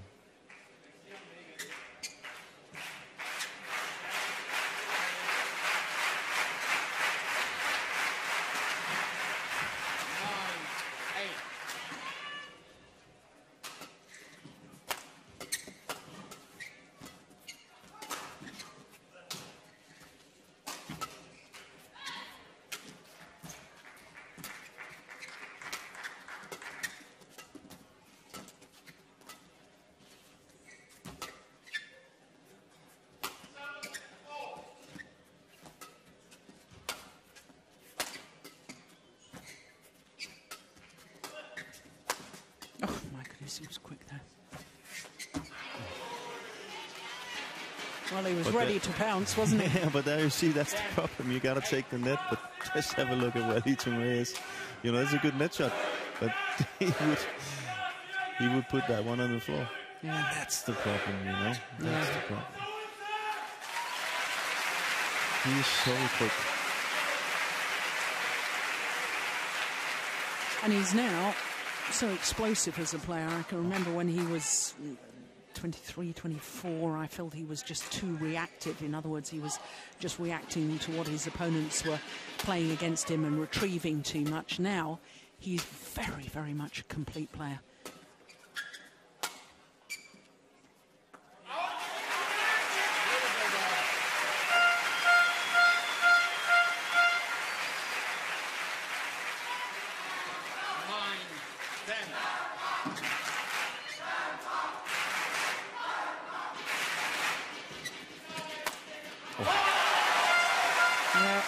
Ready for that.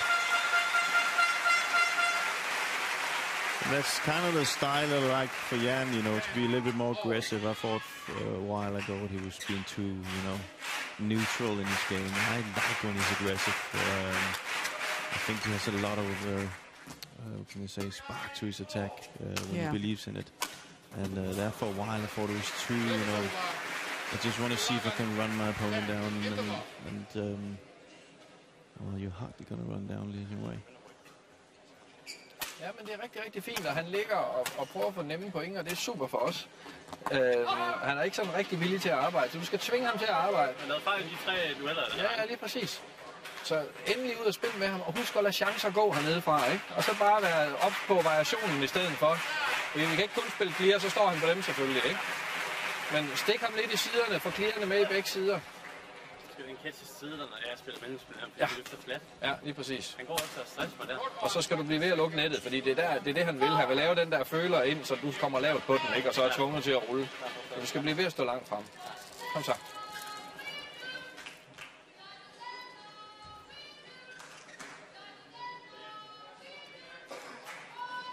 Danish coach Lars Uar.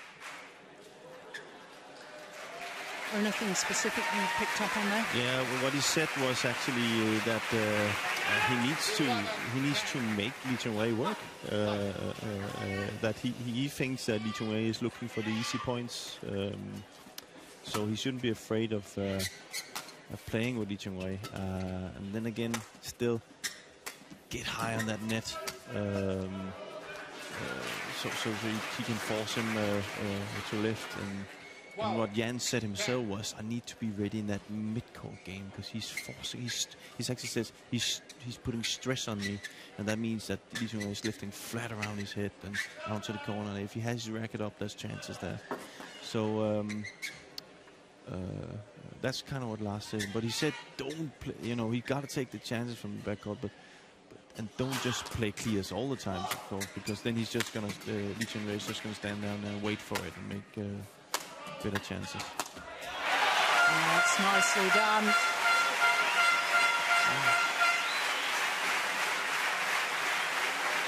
To perfection. Exactly what he needs to do. Jan said himself, in all the 3 long rallies that we've had, I won all 3. So I can't remember that, but if that's the feeling he has, then it's a good feeling.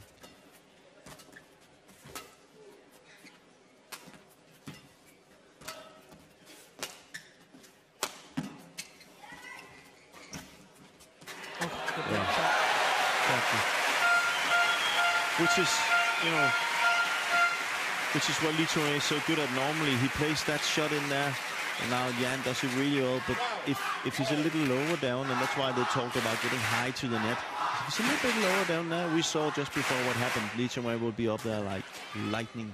So Jan looks quite comfortable. Oh, that's good. Such disguise from Lee Chong-wei. Leaving the Danes stranded. Look how he just... Yeah, well, it's unbelievable. Yeah. They're also laughing. Jan is laughing. Didn't really see that one.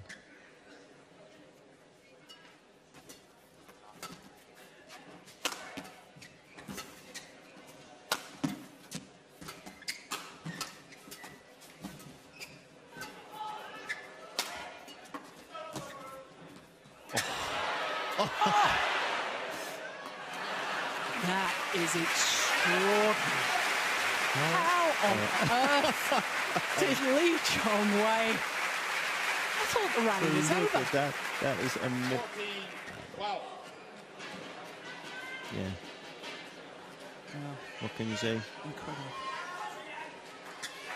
You can see that's just Lee Chong Wei, you know? Yeah. Yan playing the perfect game and then still loses the point.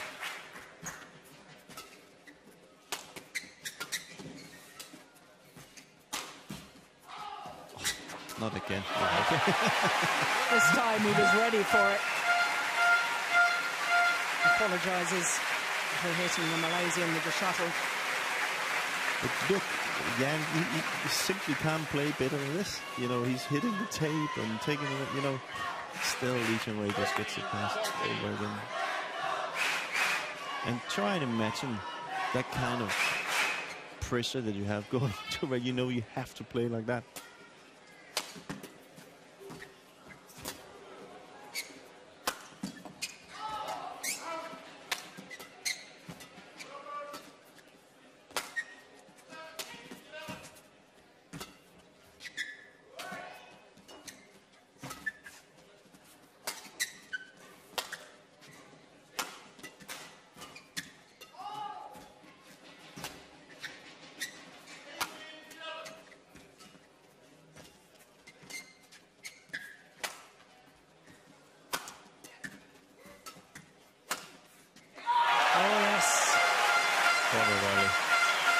Malaysian coaches Tesu Bok and Rashid Sadek. Oh, they never look too flustered, but I'm sure they'll be a little bit concerned. 14-0. Jan's come to play today. Yeah, most certainly has. Maybe I should have had the same breakfast.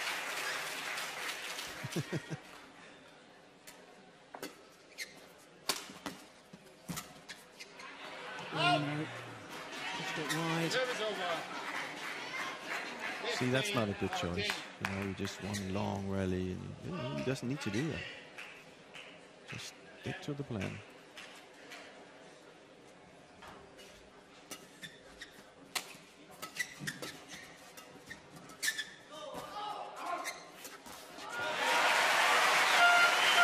Well, he certainly has taken away some of the nets. Absolutely determined to pounce. And the last two, he's made them count.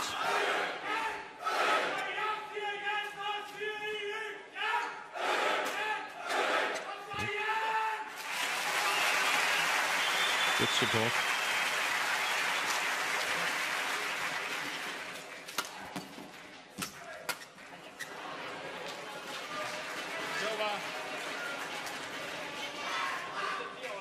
There's a couple of times he's gone back level. Yeah, Lars is kind of telling Jan, calm down. You know, that was 2 drives and lost on both of them. Instead of just playing kind of game that.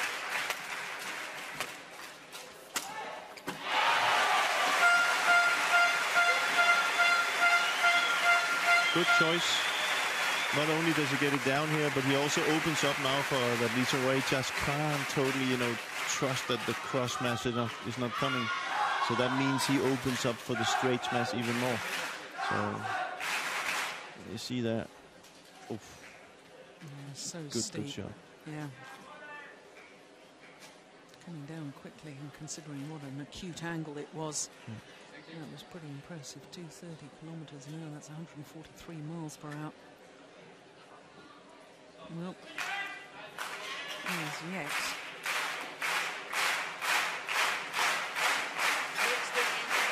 Apart from in the early stages, Mogensen not able to really get his nose in front here. Oh, goodness. Oh, that's unbelievable.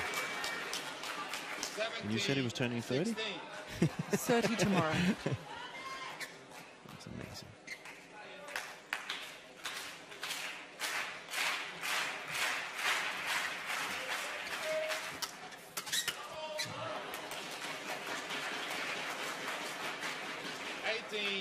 16.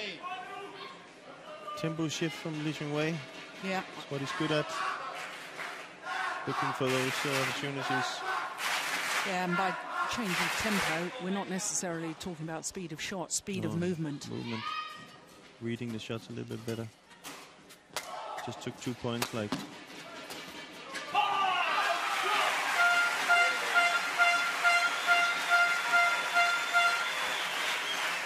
And you see, you can't see it here, but every time Jan goes too much into this hoo-ha mode, he's trying to calm him down because he doesn't want him to.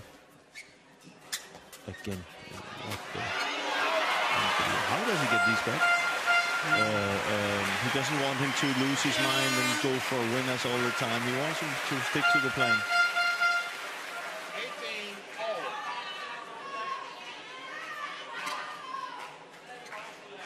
Crucial stage.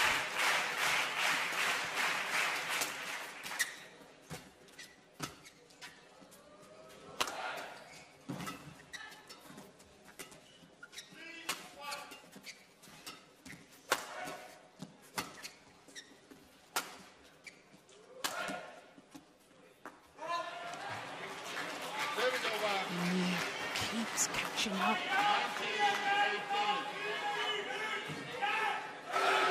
Chong Wei responds. That's good judgment. Yeah.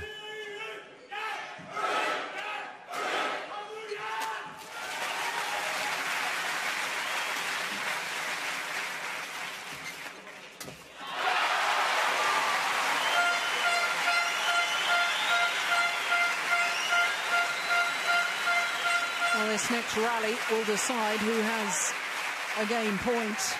I don't think I've ever seen Jan play better at the net, I must say. You know, fantastic.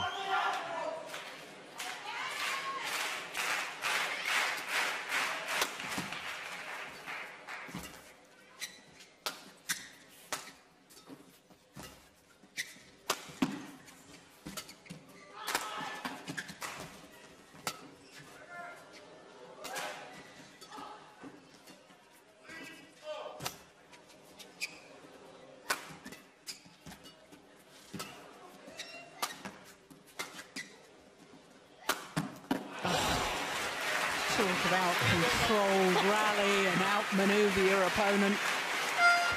Chong Wei, as cool as you like. 20. Game point 19.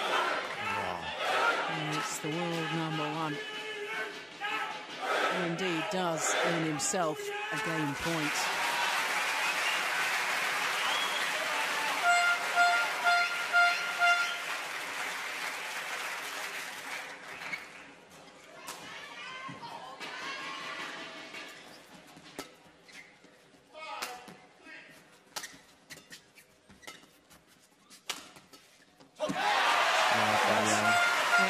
Saved. Here we are then, 20-all.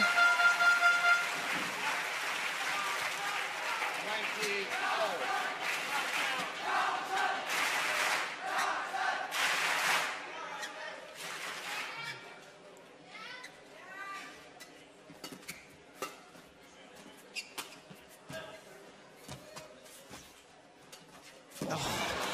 Can't do that, surely. How did he manage to play that? I thought the shuttle was tumbling. As you see, he's so fast. I mean, it's, you know. But normally you have to wait until the shuttle's come out of its spin and tumble to be able to control it. Magnificent shot from Chong Wei. And it's the first time he uses it in the set. It's not like... Yeah, second opportunity now to close out the game, and this time he converts. 22-20 in a magnificent opening game. 22 minutes needed. Well, #1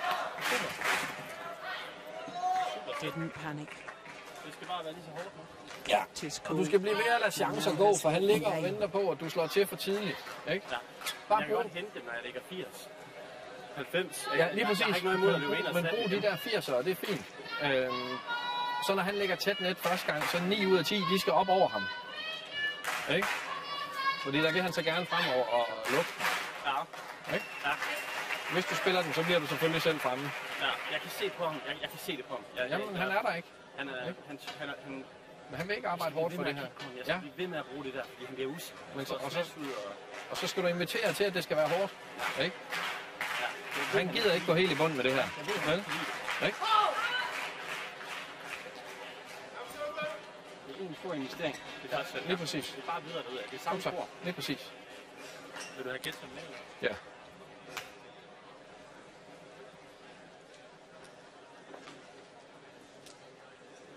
Well, very much a two-way discussion there between coach and player. Zhao and Jan O Jorgensen.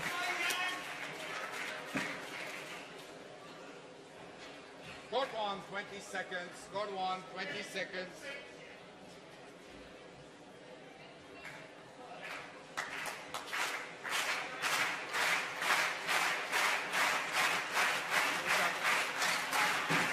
Second game. Level. Play.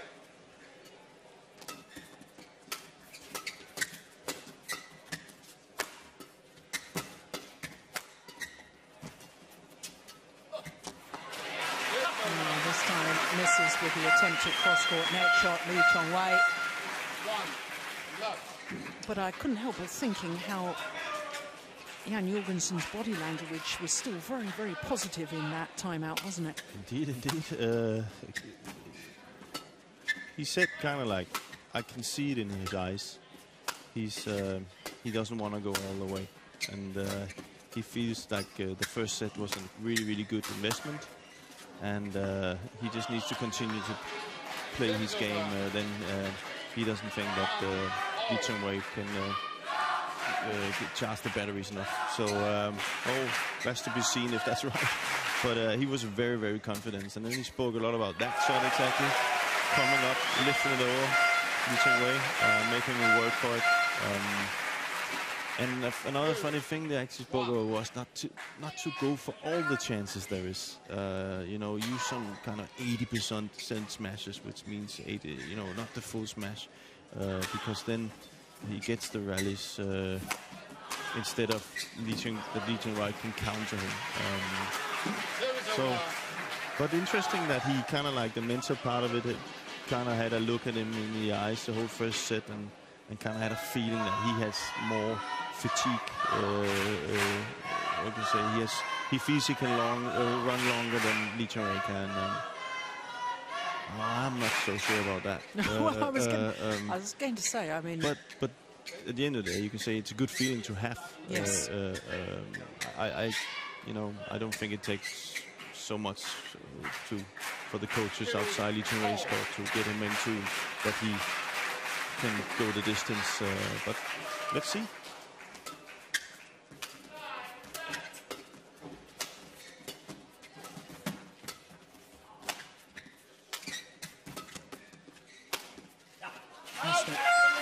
Of course, in my opinion, Chong Wei, one of the sport's greatest ever athletes.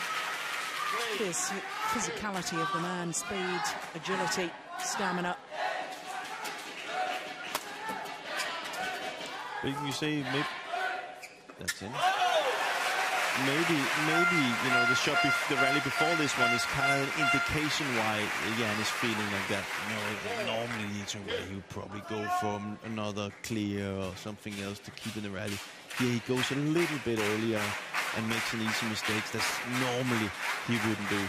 So maybe that's that, and then having a look at him, maybe that's why he's having those feelings, Jan.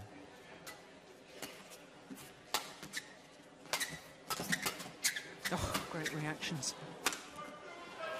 Yeah. He has this ability to finish off rallies. 3, 4.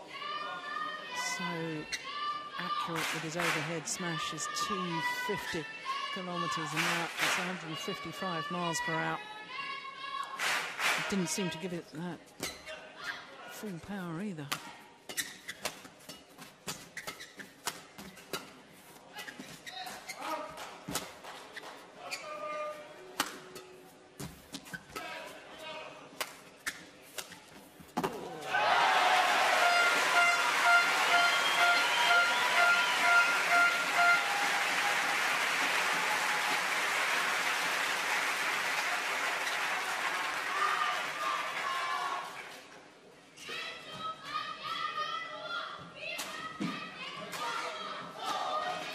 course, it was a dive during the All England Championships that meant that Chong Wei picked up a shoulder injury, which of course forced him to withdraw partway through the final of this year's All England Championships.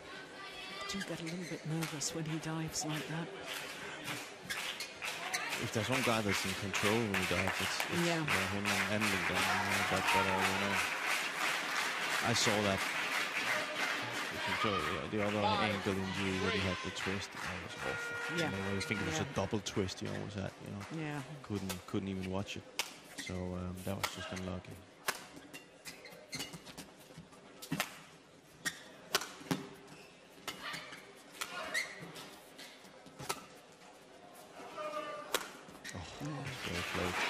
And that's Jan's problem if he wants to play the kind of tactic that they set out. Is if Lee Chong Wei can find that gap in the net, and Jan has to go for that. See,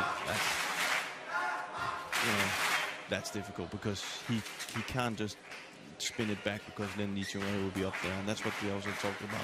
Don't give him those chances. Lift it away if you can. Finds the line. 5. Yeah. It's definitely not those kind of points. The last 2 points is definitely not what Jan wants to do if he wants to, follow that tactic that they set out, and he has those feelings that he had with Lee Chong Wei. Then giving a point like that is not the way to do it.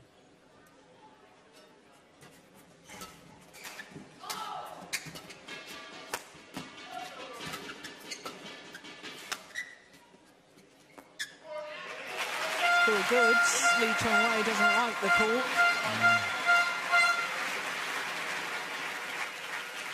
6. 5. Well, from that angle. That's clearly it. Yeah, that was good call. Again, a very good call. Is that just an indication of something? But that was fine in my book. Yeah.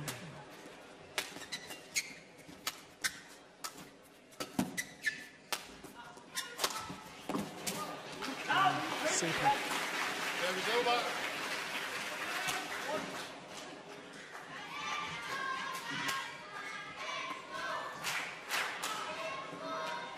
Good shot.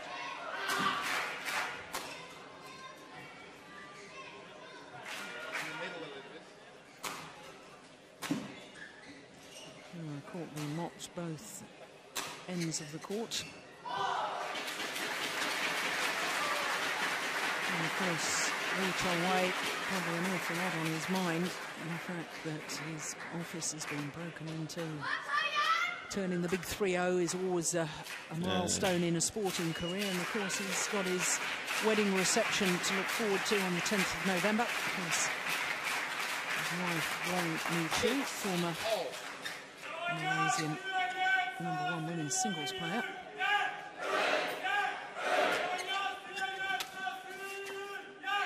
Brilliant, utterly brilliant. But you see, that's that's 3 points where he just is hoping, as I call it. Yeah. And if you stand and say that in the break, that's definitely not the points to give your opponent.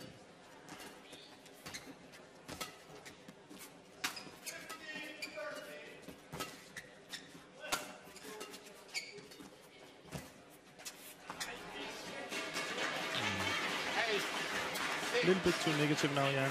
And of course, Lee Chong Wei is just on cruise control. And that's just, that's why when you have to read his results, you have to have 2 pages. So.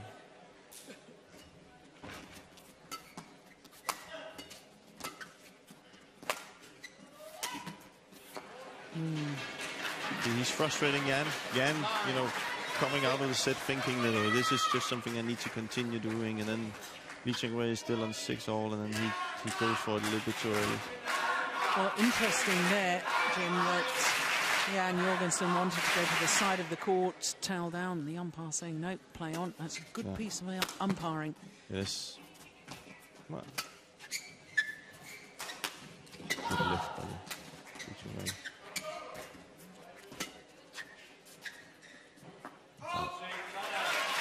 Yeah, but it's good to see that the umpire is doing that, Yeah, because we were a little critical in the men's doubles, the first of our matches this afternoon, that players were taking what seemed an age in between points. And nice to see an umpire that's going to allow them when the court needs to be mopped or when it's an exceptionally long rally. He's allowed them to towel down, but not at any time. No. 10-7.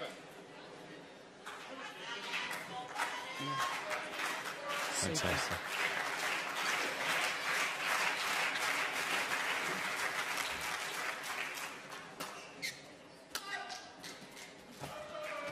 Oh, that's perfect. 11-7, interval. And a 4-point advantage at the mid-game interval. And the touch and feel that the Dane did have at one stage, that the net seems to have deserted him. Ja, ja. Men lige præcis. Sørg for, at dine slag fra baglinjen, at vi skal... Det er fint nok med at droppe en gang imellem, men det skal være offensivt. Rolig. Hvis du hænger lidt, så sæt fart i dem. Brug de der stikker ud i siden, ikke? Dem gør han ikke noget på, og så får vi lov at spille igen. Hey, tænk nu videre, hvad du skal gøre næste gang, ikke? Vi er stadigvæk fint med. Kom så her, ikke? Kom så. Well, I don't think you needed to be a Danish speaker to understand some of that. No. He was very angry. Yeah. He was really, I tried to put it in a good way. Yeah. Really bad. And he kept saying bad things about himself, so Lars had to stop him and say, hey, we're still in this game. It's only 11-7. Let's think forward. But it's kind of like he felt that he was too lazy. What he did was too lazy. Oh my goodness. Well, he was going to leave it. I thought it was going to go wide. Suddenly he decides he's going to play it. Oof, my goodness, he's way out of court, desperately short. And that's the sort of error from Jan Jorgensen if he's already frustrated. Yeah. That's going to frustrate him beyond belief. I think Lars did a good job of trying to get him back to the right mental frame. But it's also frustrating, You're playing maybe not the last couple of rallies, but you've been playing extremely well. And you're feeling good, you're feeling great. You come in and lost the first and still feel great. And here you are, 12-8. Yeah. And if you don't play even better, you'll be in the shower in around 20 minutes. So that's really tough. Service over. Yeah, there he is. Angry again. 13-8.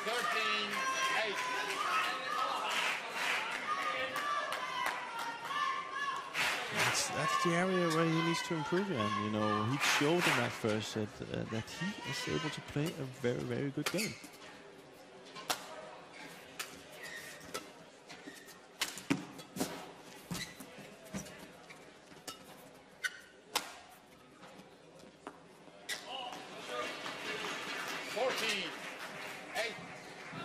I'll tell you one thing that's even worse in this situation for Jan right now is that it's not like he's tired. It's not like he's thinking, this is hard. He's just losing. and there's nothing else in this world that he wants to keep that shuttle over again and again and again and again. But Chong Wei is just too good. Thank you.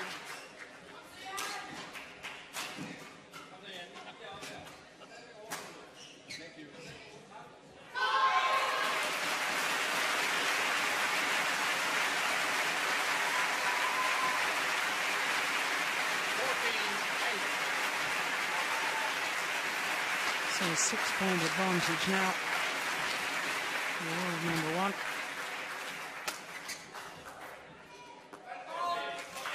And one just senses that Jan Jorgensen has got to build from here. He's got to start closing this gap if he wants to extend this semi-final and give himself a chance of contesting the final tomorrow. Put himself on the double digits that we talked about.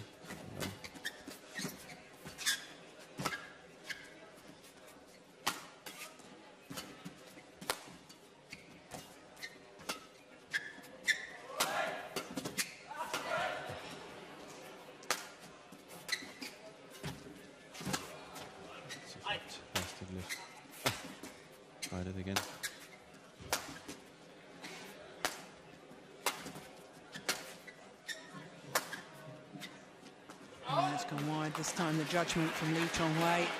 And his backhand side was spot on. 15. And Yeon tried to use an old trick there. He said, no, you know, and that's you want to make your opponent believe that you're hitting it out. But he didn't fall for it. But I've got to be honest, it looks like Chong Wei has got this one in control. He's not under any pressure at all. He actually seems a little bit angry. He wants to show that. This is his game. He's a joy to watch when he's in full flow, isn't he? Chong Wei.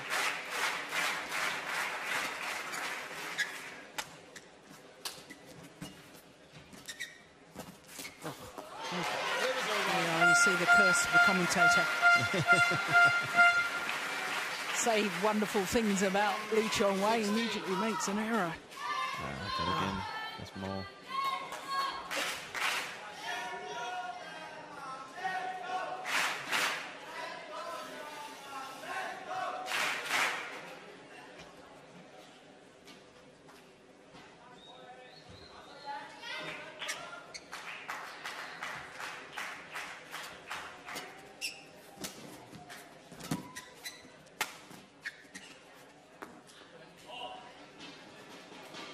Too many easy mistakes in this second set. That doesn't necessarily mean that it's all Yihan's fault. It's also Chong Wei putting pressure on him. So he knows it has to be on the line. It has to be good clear. It has to be good smash. So he's going to be punished.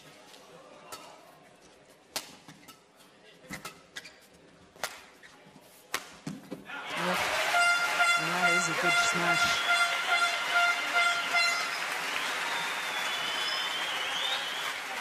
I think it's his last chance now. He needs to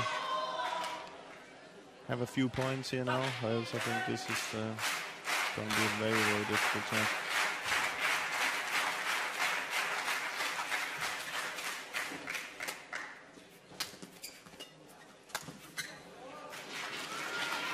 Service over. 18-11.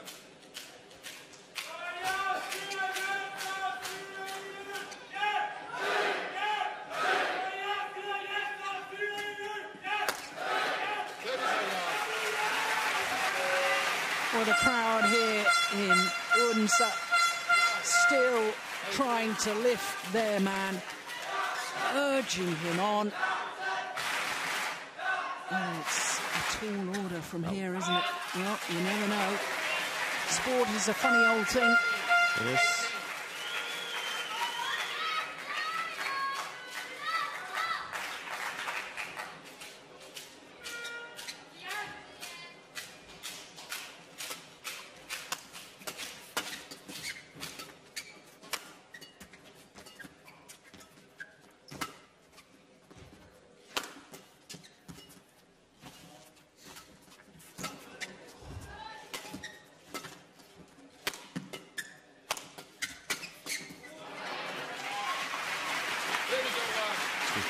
Yeah.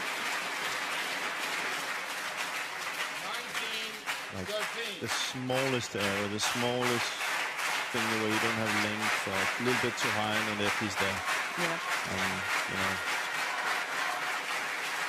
Well, that is why he is the world number one. Yeah.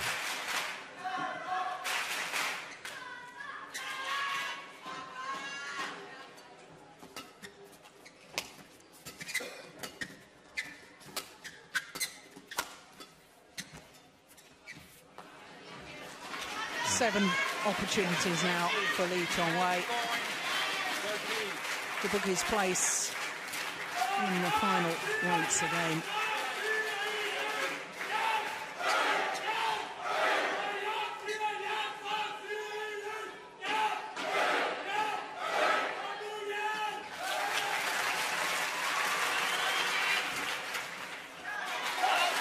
Crowd hasn't given up hope. No.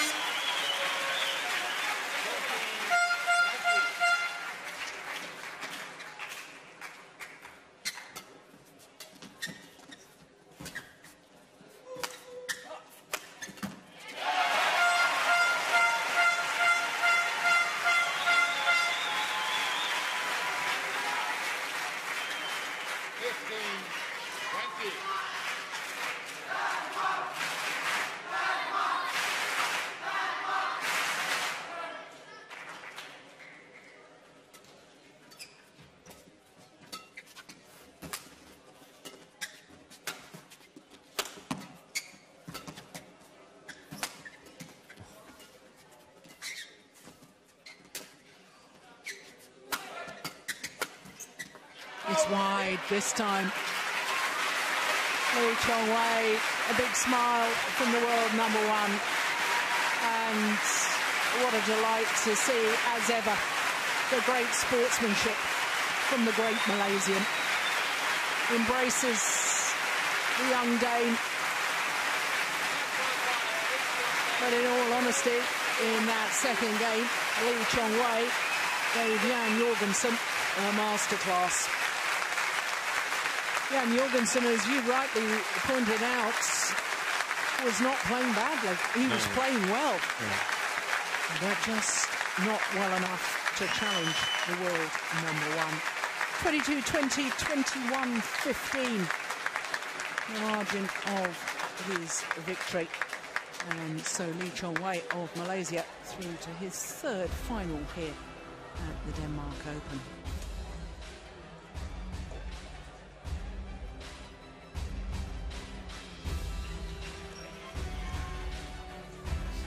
This is the final rally.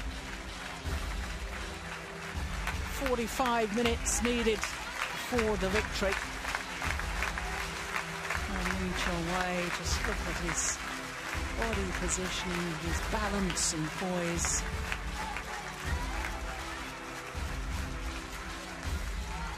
Ready to receive any shots.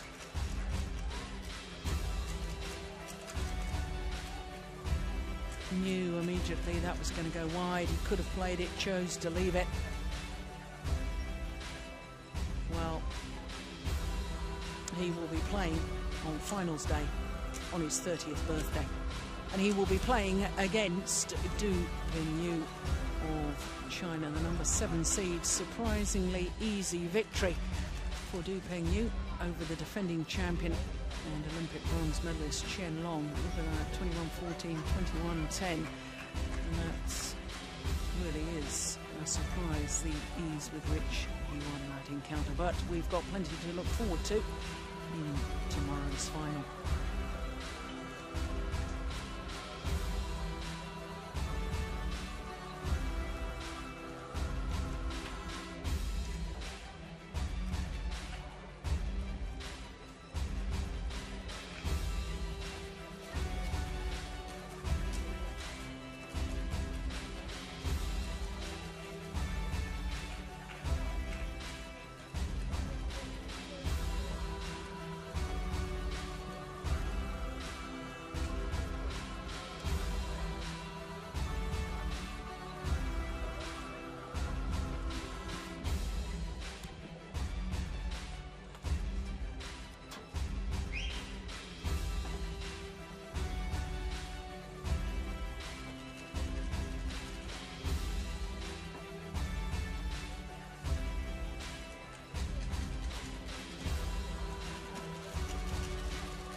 So just one more semi-final to come this afternoon from the Yonex Denmark Open. And as you can see from that, every single semi-final featuring at least one Olympic medalist. What a lineup we've had today. What quality badminton we've had today. And as far as our final match is concerned, women's singles, it's the Olympic silver medalist Wang Yihan up against the Olympic bronze medalist Saina Nehwal of India.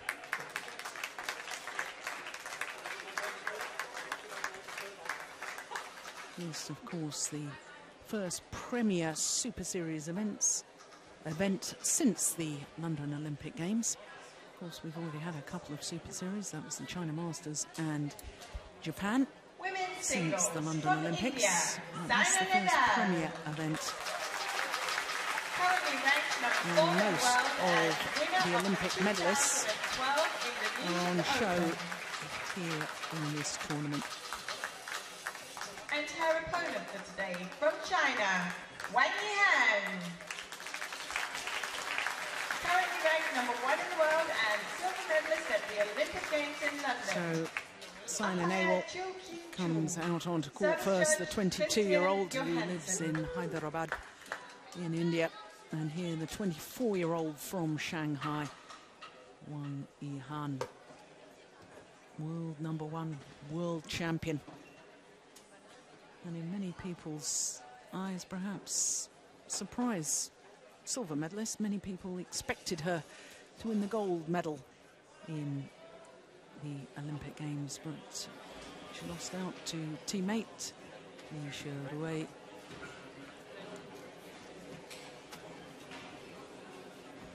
Now the toss of the coin.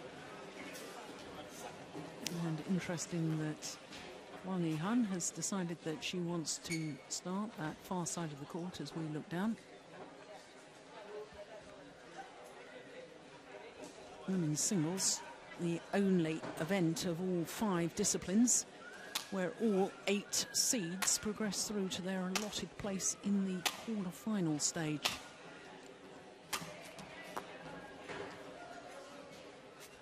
And this a mouth-watering prospect. Olympic silver against Olympic bronze medalist.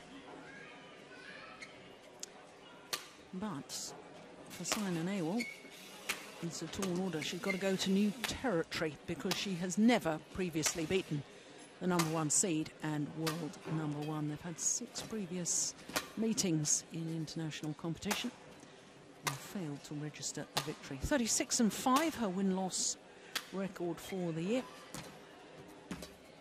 Won 2 titles. Reached 3 other finals as well. All England, Asian Championships and Olympic Games were the 3 finals where she was beaten. Malaysia and China Masters, the 2 tournaments she won.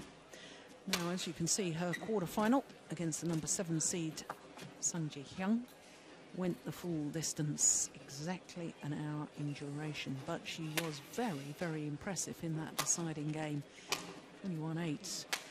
So the #3 seed from India, current world ranking of 4, but she has been as high as 2 in the world ranking.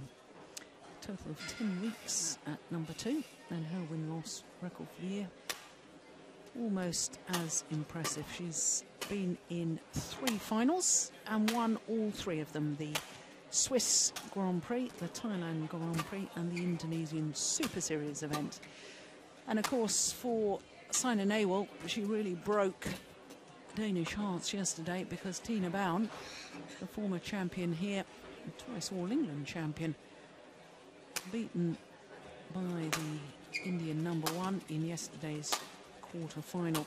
And of course for Tina Bown, it was her last ever appearance here at the Denmark Open because she's announced that she will retire after the All England next year. Well, there is confirmation of what I've just been telling you. 6 previous meetings and 6 victories for Wang Yihan. The last time, of course, was the Olympic semi-final. And it was symmetry in the scoreline, as you can see. But 3 of those previous 6 occasions, it has gone the full distance. So, Ju from Malaysia, the umpire, and Christian Johannesson from Denmark is the service judge.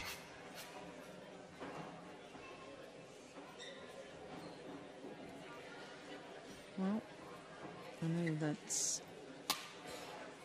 my friend and colleague here, Jim Laugerson, was talking about how disappointed Tina Baum would have been yesterday, because in her own eyes that she didn't have a problem with losing, but it was the fact that she didn't play her best badminton. And of course that happens sometimes. You can't play your best every day. Ladies and gentlemen, on my right, Wang Yihan, China. And on my left, Saina Nehwal, India.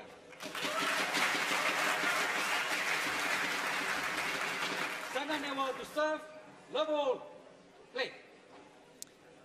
So the number 3 seed, Saina Nehwal of India, getting this semi-final underway against the world number 1 and former champion here, Wang Yihan.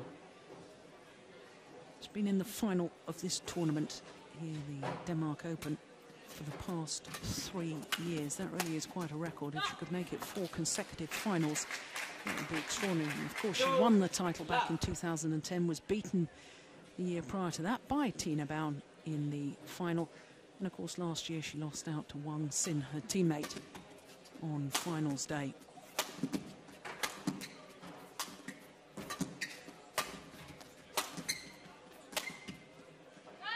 So the question mark is whether Saina Nehwal can go to new territory and record her first ever victory. Yeah, the psychology of this is going to come into it a bit, surely. Yeah, and I don't think the game suits her. You know, I already saw here the first 3 points. He's constantly under pressure. Well, we see the 2 other days that it's Saina who controls the game, especially yesterday. Today she's up against a player who moves well, hits hard, and then can come in with the different variations from backcourts. And it's not Saina's favorite style.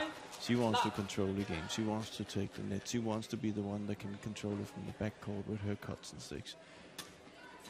Tian is not given that chance, and is first on the net every time. That's a good chance. That's what she likes.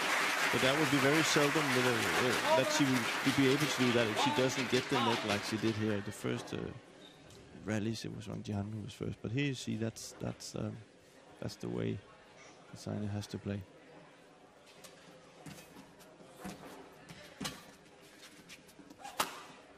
That's nice. It's very interesting, me hearing you say that, because of course Saina Nehwal has beaten all of the other top Chinese players, including the now Olympic champion Li Sherui. In fact, that Indonesian Super Series final earlier this year, where Saina Nehwal saved 2 match points, coming from 18-20 down in the second game to extend it to a third, and then winning the third game 21-19.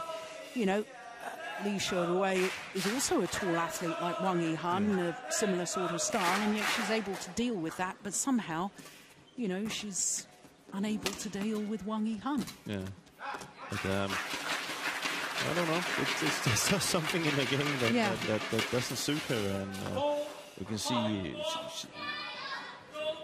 it's not like Saina's making her own points here right now. It's more Wang Jian is making mistakes. And, if that's what she lives on, you know, then she leaves it too much to Wang Jian. That was 5 easy mistakes. Which you don't expect from a world champion. No, you don't expect that, but no,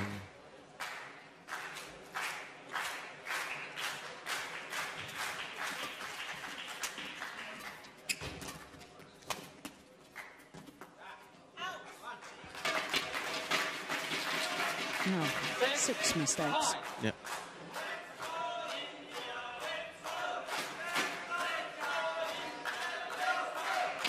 Yeah, still the strapping on that right knee. We've seen that every day, haven't we, with Saina Nehwal.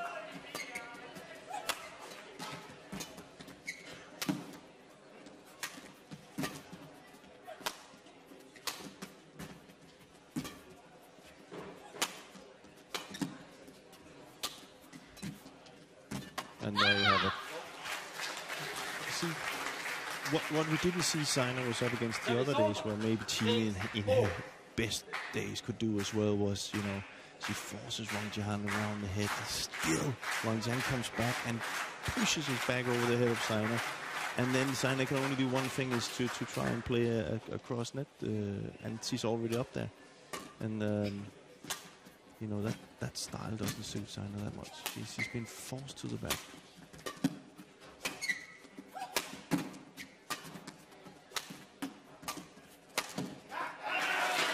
Still, she makes a mistake there one, but you can see she's in a balance from the back row, and that means she can push Sina around the court.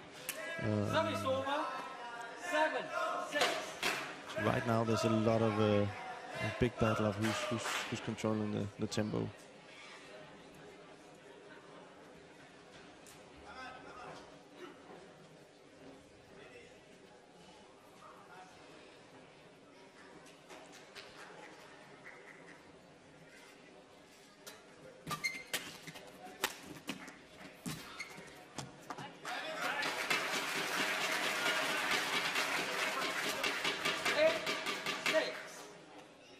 Interesting to me the way that Sina Nehwal has suddenly, it appears this year, has grown more and more in confidence. Of course, you know, 2 or 3 years ago really made an impact as a teenager in world terms, winning the Indonesian Super Series event back in 2010. And then, of course, until the Swiss Open earlier this year, she'd gone a full year without a title. And it seemed to me as if she'd made the progress and then needed time to consolidate that, plateau out. And I can remember when she won the Swiss Grand Prix, and she said how much she'd really drawn, that's a good shot, drawn inspiration from Sachin Tendulkar, who, of course, very famous cricketer in India, who had to wait so long to achieve his 100th 100 in international first-class cricket competition, and he achieved that the day before her final. And so she said, you know, really drew inspiration. And I think since that Swiss Open win earlier this year, she's really got better and better again. She has confidence, you know. Yeah. It makes the biggest difference, if you so have. now if you no mistake, you save, then everything okay. Don't worry. Yeah. If smash straight, if you defend straight, then you come back fast, because he dribble cross. Yeah. You take like this. Yeah. If drop also, don't forget, no like this. Yeah. Drop like this. Yeah. Because if like this, he very fast. So you go there difficult. Yeah. Come on, focus 1 point, 1 point. Yeah. Yeah. No, very clear what Coach Edwin Indrawant was saying. It's phenomenal, isn't it? You know, 11 of the last 12 points go to Sina Nehwal after a love 5 deficit. Yeah, it looked like it was going to be over really quickly. Yeah. Now it looks like it could be over quickly, but in the other, it's yeah. A little bit too overconfidence maybe from Wang Yihan. I don't know. She started to try all kinds of shots that, you know, when in the middle of the net, and you know, she needs to play. I think she needs to get more rallies in and control it more. She's looking for, you know, she to push it to the back court and go really close to the net. You know,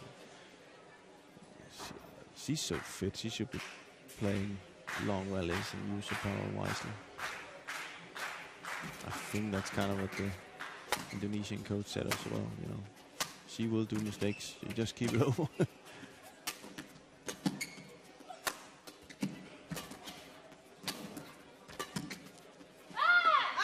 Pushed it wide. Service over. 7. Well. And of course, the last Super Series event prior to this, very, very sadly, for political reasons way outside of sport, Chinese badminton team withdrew from the Japan Open. And apart from that Japan Open, you know, I'm looking at this and saying, well, I know I'm jumping ahead of myself, but if Sina Nehwal was to win this semi-final, Do you remember the last time when we didn't have a Chinese player involved in a Super Series tournament women's singles final? Because, of course, we know that Juliana Schenker's already through from Germany. Difficult to find one, wouldn't it? 8-12.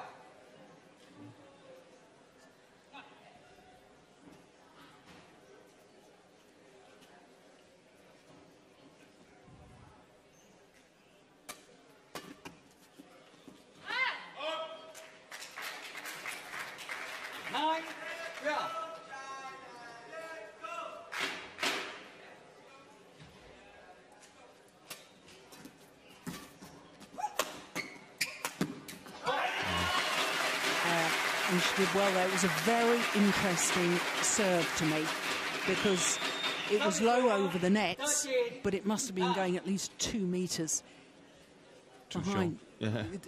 Behind that front service line. In other words, not giving it too close to the net for Sina Nehwal to play a tight spinning net shot. But what she probably wanted with that was actually to get Sina to attack, but she didn't get that defensive cross, so it went straight back to Sina, who, as we saw yesterday on the mid-court, is very effective. She's very clinical, you know, when she has the chance of that, she kills it. Yeah.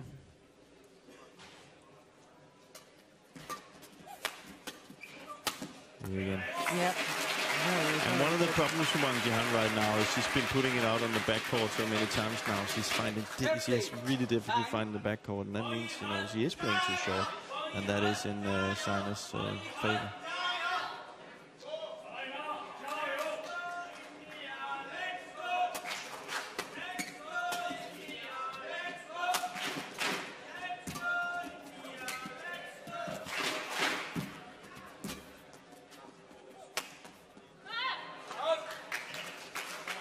That's more like it from Wang Yihan. She needs to rally. She needs to rally. But then if you're having, I don't know, this for myself, when I play myself, if you have that difficulty of getting comfortable, then it's not that easy.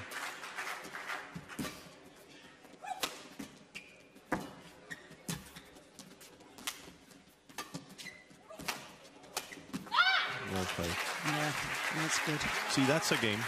And when she plays like that, then it's very difficult to play against her. But she's been, that shot right there she used, she's been putting out on the back, so too many mistakes.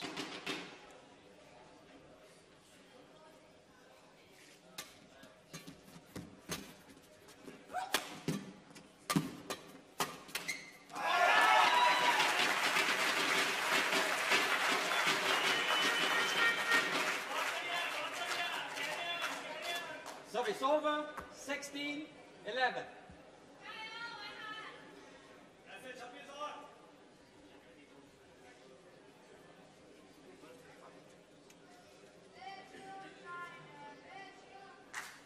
Important point here.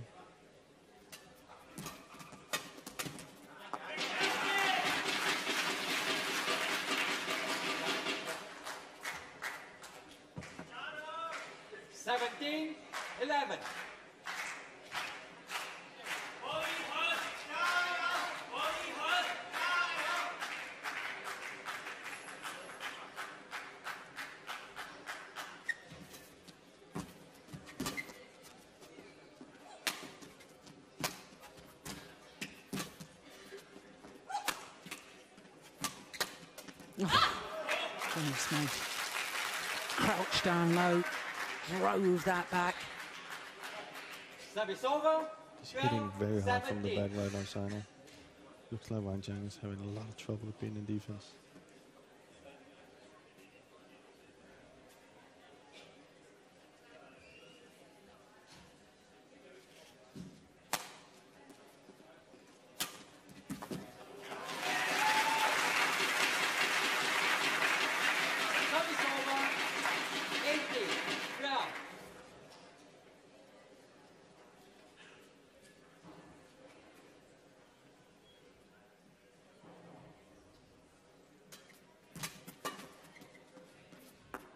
Always landed in.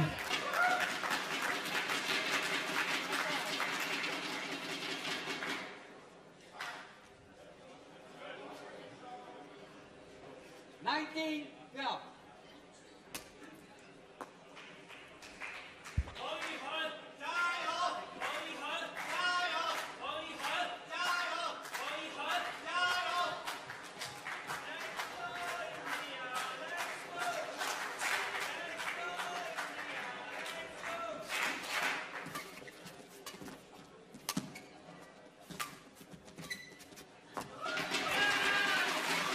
Well, this has been very, very impressive from Love 5 down. Simon, you know what? I think he's doing way too many mistakes on Yihan. He's much better than that. Well, it's 8 game point opportunities.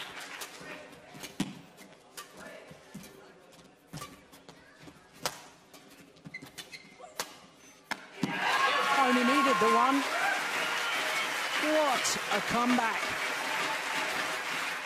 by the Olympic bronze medalist. 21-12 confirms the umpire. It was all over in really rather double quick time. Just 14 minutes. Don't forget, if difficult like this, you drop, come on, come back fast. Yeah, very good. See little pressure. Come on, don't give chance. Yeah, come on, you push.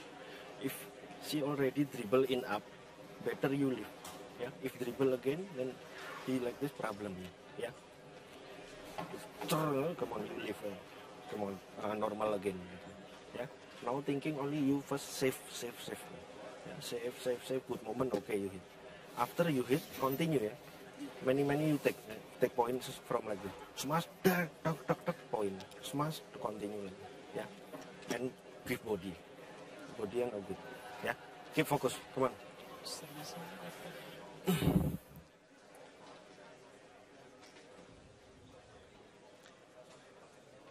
Well, very clear instructions there from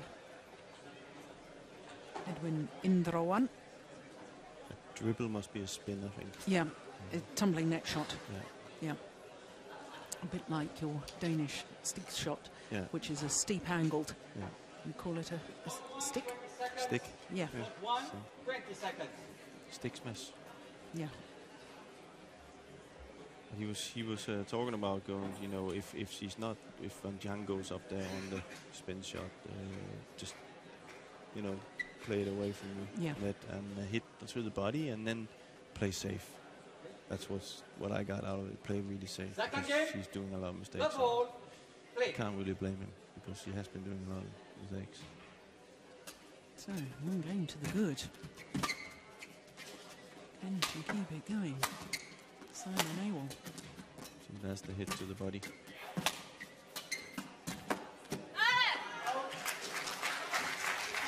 This time she was ready though.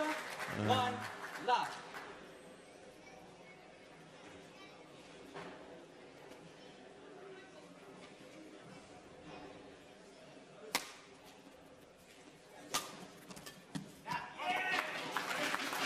Well, I wonder, back in 2006, when these two players played against each other in the final of the World Junior Championships in South Korea, whether people would have predicted that come 2012 would have two medalists battling it out and two players right at the top of world badminton. I don't think so. You never know what's happening. No. It's also the big discussion in Denmark at the minute, you know, when Tian has quit now, you know. A lot of people are saying, where's the next ones and stuff like that. But then you have to go back and remember when Camilla Martin quit. You know, nobody thought that Tina was going to come. Exactly. So there's always, you know, you can't really predict these things. No.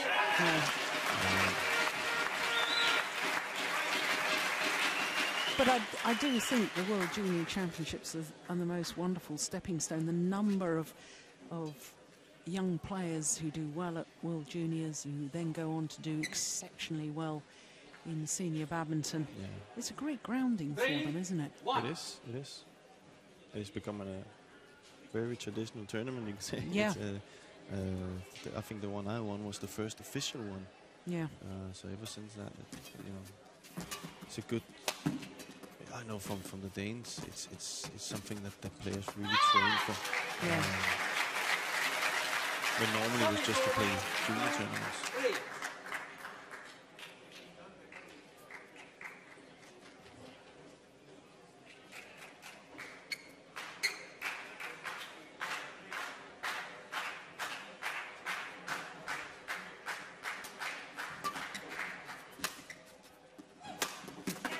That's a great angle, isn't it? Wang again playing way too short. From where we're sitting, I can clearly see that's at least 2 meters too short. She's standing in front of the double service line. So she's finding it difficult, Wang to find the length and to get comfortable. See? So that's you know, that's a big part of badminton, you know. Yeah. Too short, lose it. Then you try and go for it, out. Then what? Gotta find something in the middle. And it's some are good at it, some are not so good at it. And she definitely doesn't look comfortable. Like ever since that 5-0. Yeah.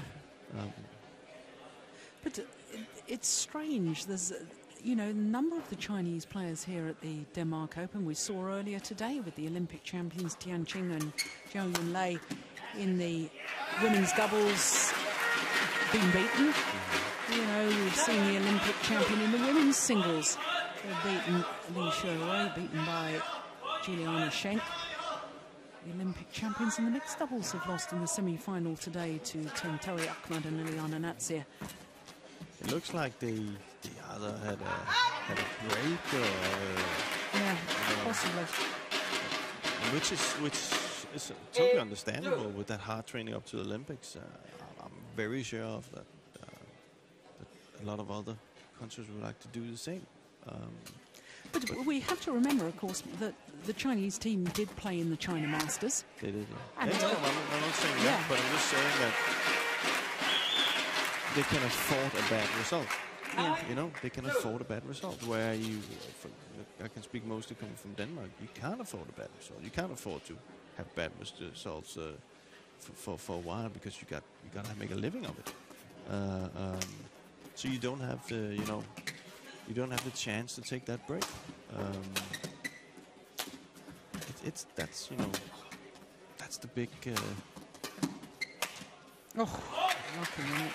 That's the big thing, you know, to try and when you come from Europe, you know, you gotta compete constantly because you gotta keep sponsors happy. You gotta, you know, stay in the seedings. You gotta, you know, stay high on the ranking, and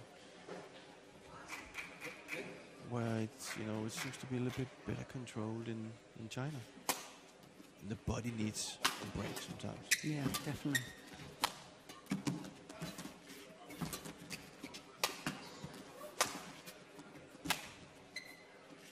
Oh, yeah, that's a lovely shot.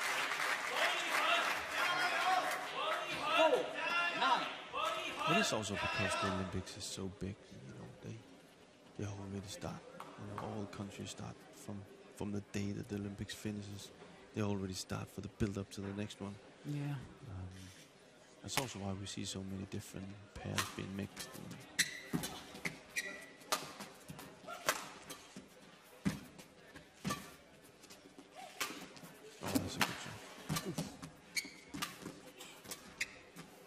Overdone it. See, a little bit better now, but 5-9. Another thing we haven't spoke about is injuries. You know, now I think it was Kai who pulled out with yes, Kai Yeon. We don't know how many of these players have bad injuries from the Olympics. Difficult. They have to compete now. Yeah, that's so. Yeah. Both these girls has these knee things on. Straps as well. Yeah, strapping on the knee. Strapping on the knee. 6-9.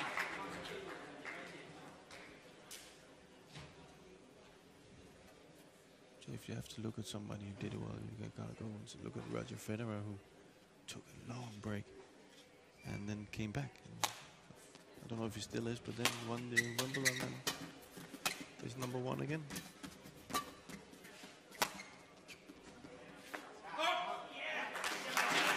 That one just wrong.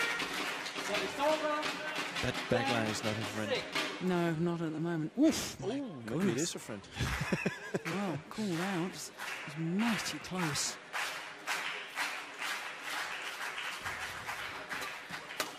Well, that's a super shot. And just look at the body language of Wang Yihan. She was looking at her knee there. Look. Yeah. Because she very pressure. Yeah, play no comfortable. You relaxing. Yeah, come on, take. After this, okay, you hit. Yeah. Many receiving also push. If push you can because push slow. Come subtle slow. No fast like this. Yeah.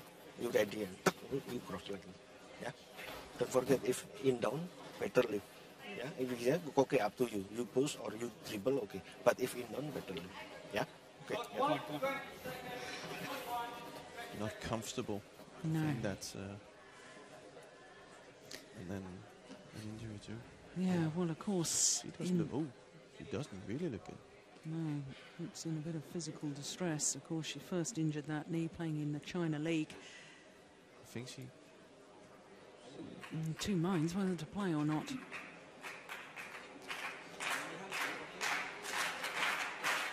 That doesn't look good. Oh, well, of course, it was in Sina Neva's bronze medal playoff match. No. And another Chinese player injured her knee, Wang Sin, and had to withdraw. This doesn't look good at all. Can't push on it at all, can you see that? Well, as somebody that's undergone numerous knee surgeries, I can hardly look myself.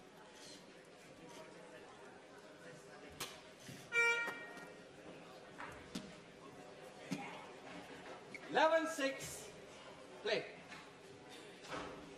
No. I don't agree with that decision. You think she should, if she's injured, I mean, it could... I think she's actually having a word with her coach now. 7-11.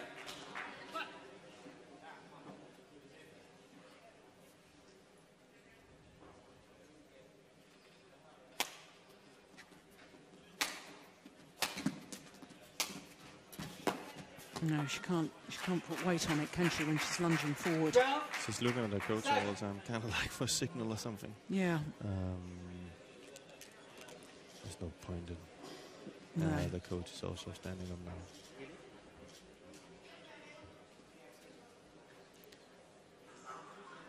Well, no point doing long-term damage, that's for certain, if she's struggling. Yeah, there's the coach.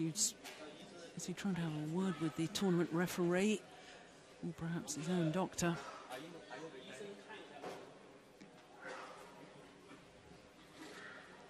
Well, the tournament referee has been called. And the tournament doctor is in fact coming on. Why is he doing that kicking thing? Looks like she feels something is in, something is locked. See? Meniscus or something. Well, Miss Long there, the Chinese official, former player herself, is a very good English speaker. I'm not sure we can quite hear what's being said. I think they are translating. Well, this is, it's one of the saddest things in sport, isn't it, to see an athlete injured and struggling physically. But, you know, as disappointing as it is, I mean, long-term damage, both you and I know just how serious it can be. To do something that could require surgery or... Knees is not something you should play, you know. No. It's Knees take a battering in badminton anyway, don't they? Yeah. Well, of course, Jim, just explain to us the the rules of badminton. You are allowed the tournament doctor to assess what the problem is and to advise, but officially the tournament doctor is not allowed to treat. Is that right? Something like that, yeah. Yeah. In this case, I was in on. I really don't see. To be fair, I don't see the point in continuing it. No. Not to. No. I really want to see a badminton match. It's not that, but that's she's behind. She has played well. She looked like she couldn't. Oh, he's controlling her now for. Yeah. Yeah. This is bringing back very painful memories for me, I can tell you. Yeah. Yeah. Done. Yeah. I think the doctor is saying. No. Yeah, it's this is pointless. It really. could be a ligament or something. Yeah. And if it's a ligament, the last thing you want, because I've completely ruptured an anterior cruciate, and it's months and months and months out. You can see she kind of. And what I really don't like is like she looks like the knee goes the other way sometimes, like she falls over the knee. Yeah, she's quitting. Yeah. Very sensible in the end. And I know that it wouldn't have been the way that Simon Awol wanted to book her place in the final. She would have loved to have won this semi-final fair and square. But what it does mean is that Simon Awol will be in her first ever final here at the Denmark Open, and it will be a women's singles final Thank you for joining us. with Tomorrow an Indian at 11:30 against with a German. the opening ceremony, and play will commence at 12:30. Well, disappointing way for us to end our semi-finals day, which really has, up until this very moment, really has been a spectacular day, hasn't it? Of course, it all started with the men's doubles, an hour and 22 minutes. Qualification Keat and Boon Heong saved 2 match points at 18-20 down in that deciding game before winning 26-24. And then, of course, the Olympic champions in the women's doubles. What a tremendous performance from Matsutomo and Takahashi of Japan. An hour and 7 minutes for those 3 games. What an exciting prospect this new Korean men's doubles pair of Shin, Baek, Cheol and Young is, overcoming a new Indonesian pair in 2 straight games. Well, Chong Wei, the world #1, well, champion here back in 2005, and he quite simply was just too good in the second game against Denmark's Jan O Jorgensen, as we've just seen. Simon Awol coming through that opening game in convincing style, 21-12, and then up in the decider before her opponent Wang, Yihan, the current world #1 and world champion, having to retire. Well, it was a spectacular day. It promised to be that way because, of course, Olympic medalists involved in every single match throughout today's semi-finals. Well, a new Japanese pair, number 12 in the world rankings, 4th Japanese pair on those world rankings, but my goodness, didn't they play so well today. Very complete game and stunning the Olympic champions. Then it was the turn of the men's doubles, and I have to say, what a polished performance, considering this is their first ever individual tournament for Shin, Baek, Cheol and Young, overcoming the former Olympic champion Hendra Setiawan and his new partner Mohammad Ahsan. 21-17, 21-15, that one. And then, of course, the great man himself, Chong Wei. Second consecutive final here at the Denmark Open will be contested tomorrow on his 30th birthday. Of course, his 3rd final in total, because he won the title back in 2005. And as much as Jan O Jorgensen gave everything he had, the Malaysian just seemed to have an answer for everything. A great sportsmanship between the 2 men's singles players. And then, of course, after that blistering start by the world champion, 5-love lead she had, Wang Yihan against the Olympic bronze medalist, the silver medalist. Damaged her knee, that was quite obvious. Yeah, in physical distress, and had to quit from the semi-final. So disappointing way to end semi-finals day, but that's not to detract anything from today's matches, because it has been a great day. And tomorrow promises to be a great day too, because of course it's finals day tomorrow. We will be here with all 5 finals starting at 1200 local time. That's 1000 GMT. From all of us here, especially from Jim Laugerson and myself, Jill Clark. Hope to see you tomorrow. Bye-bye.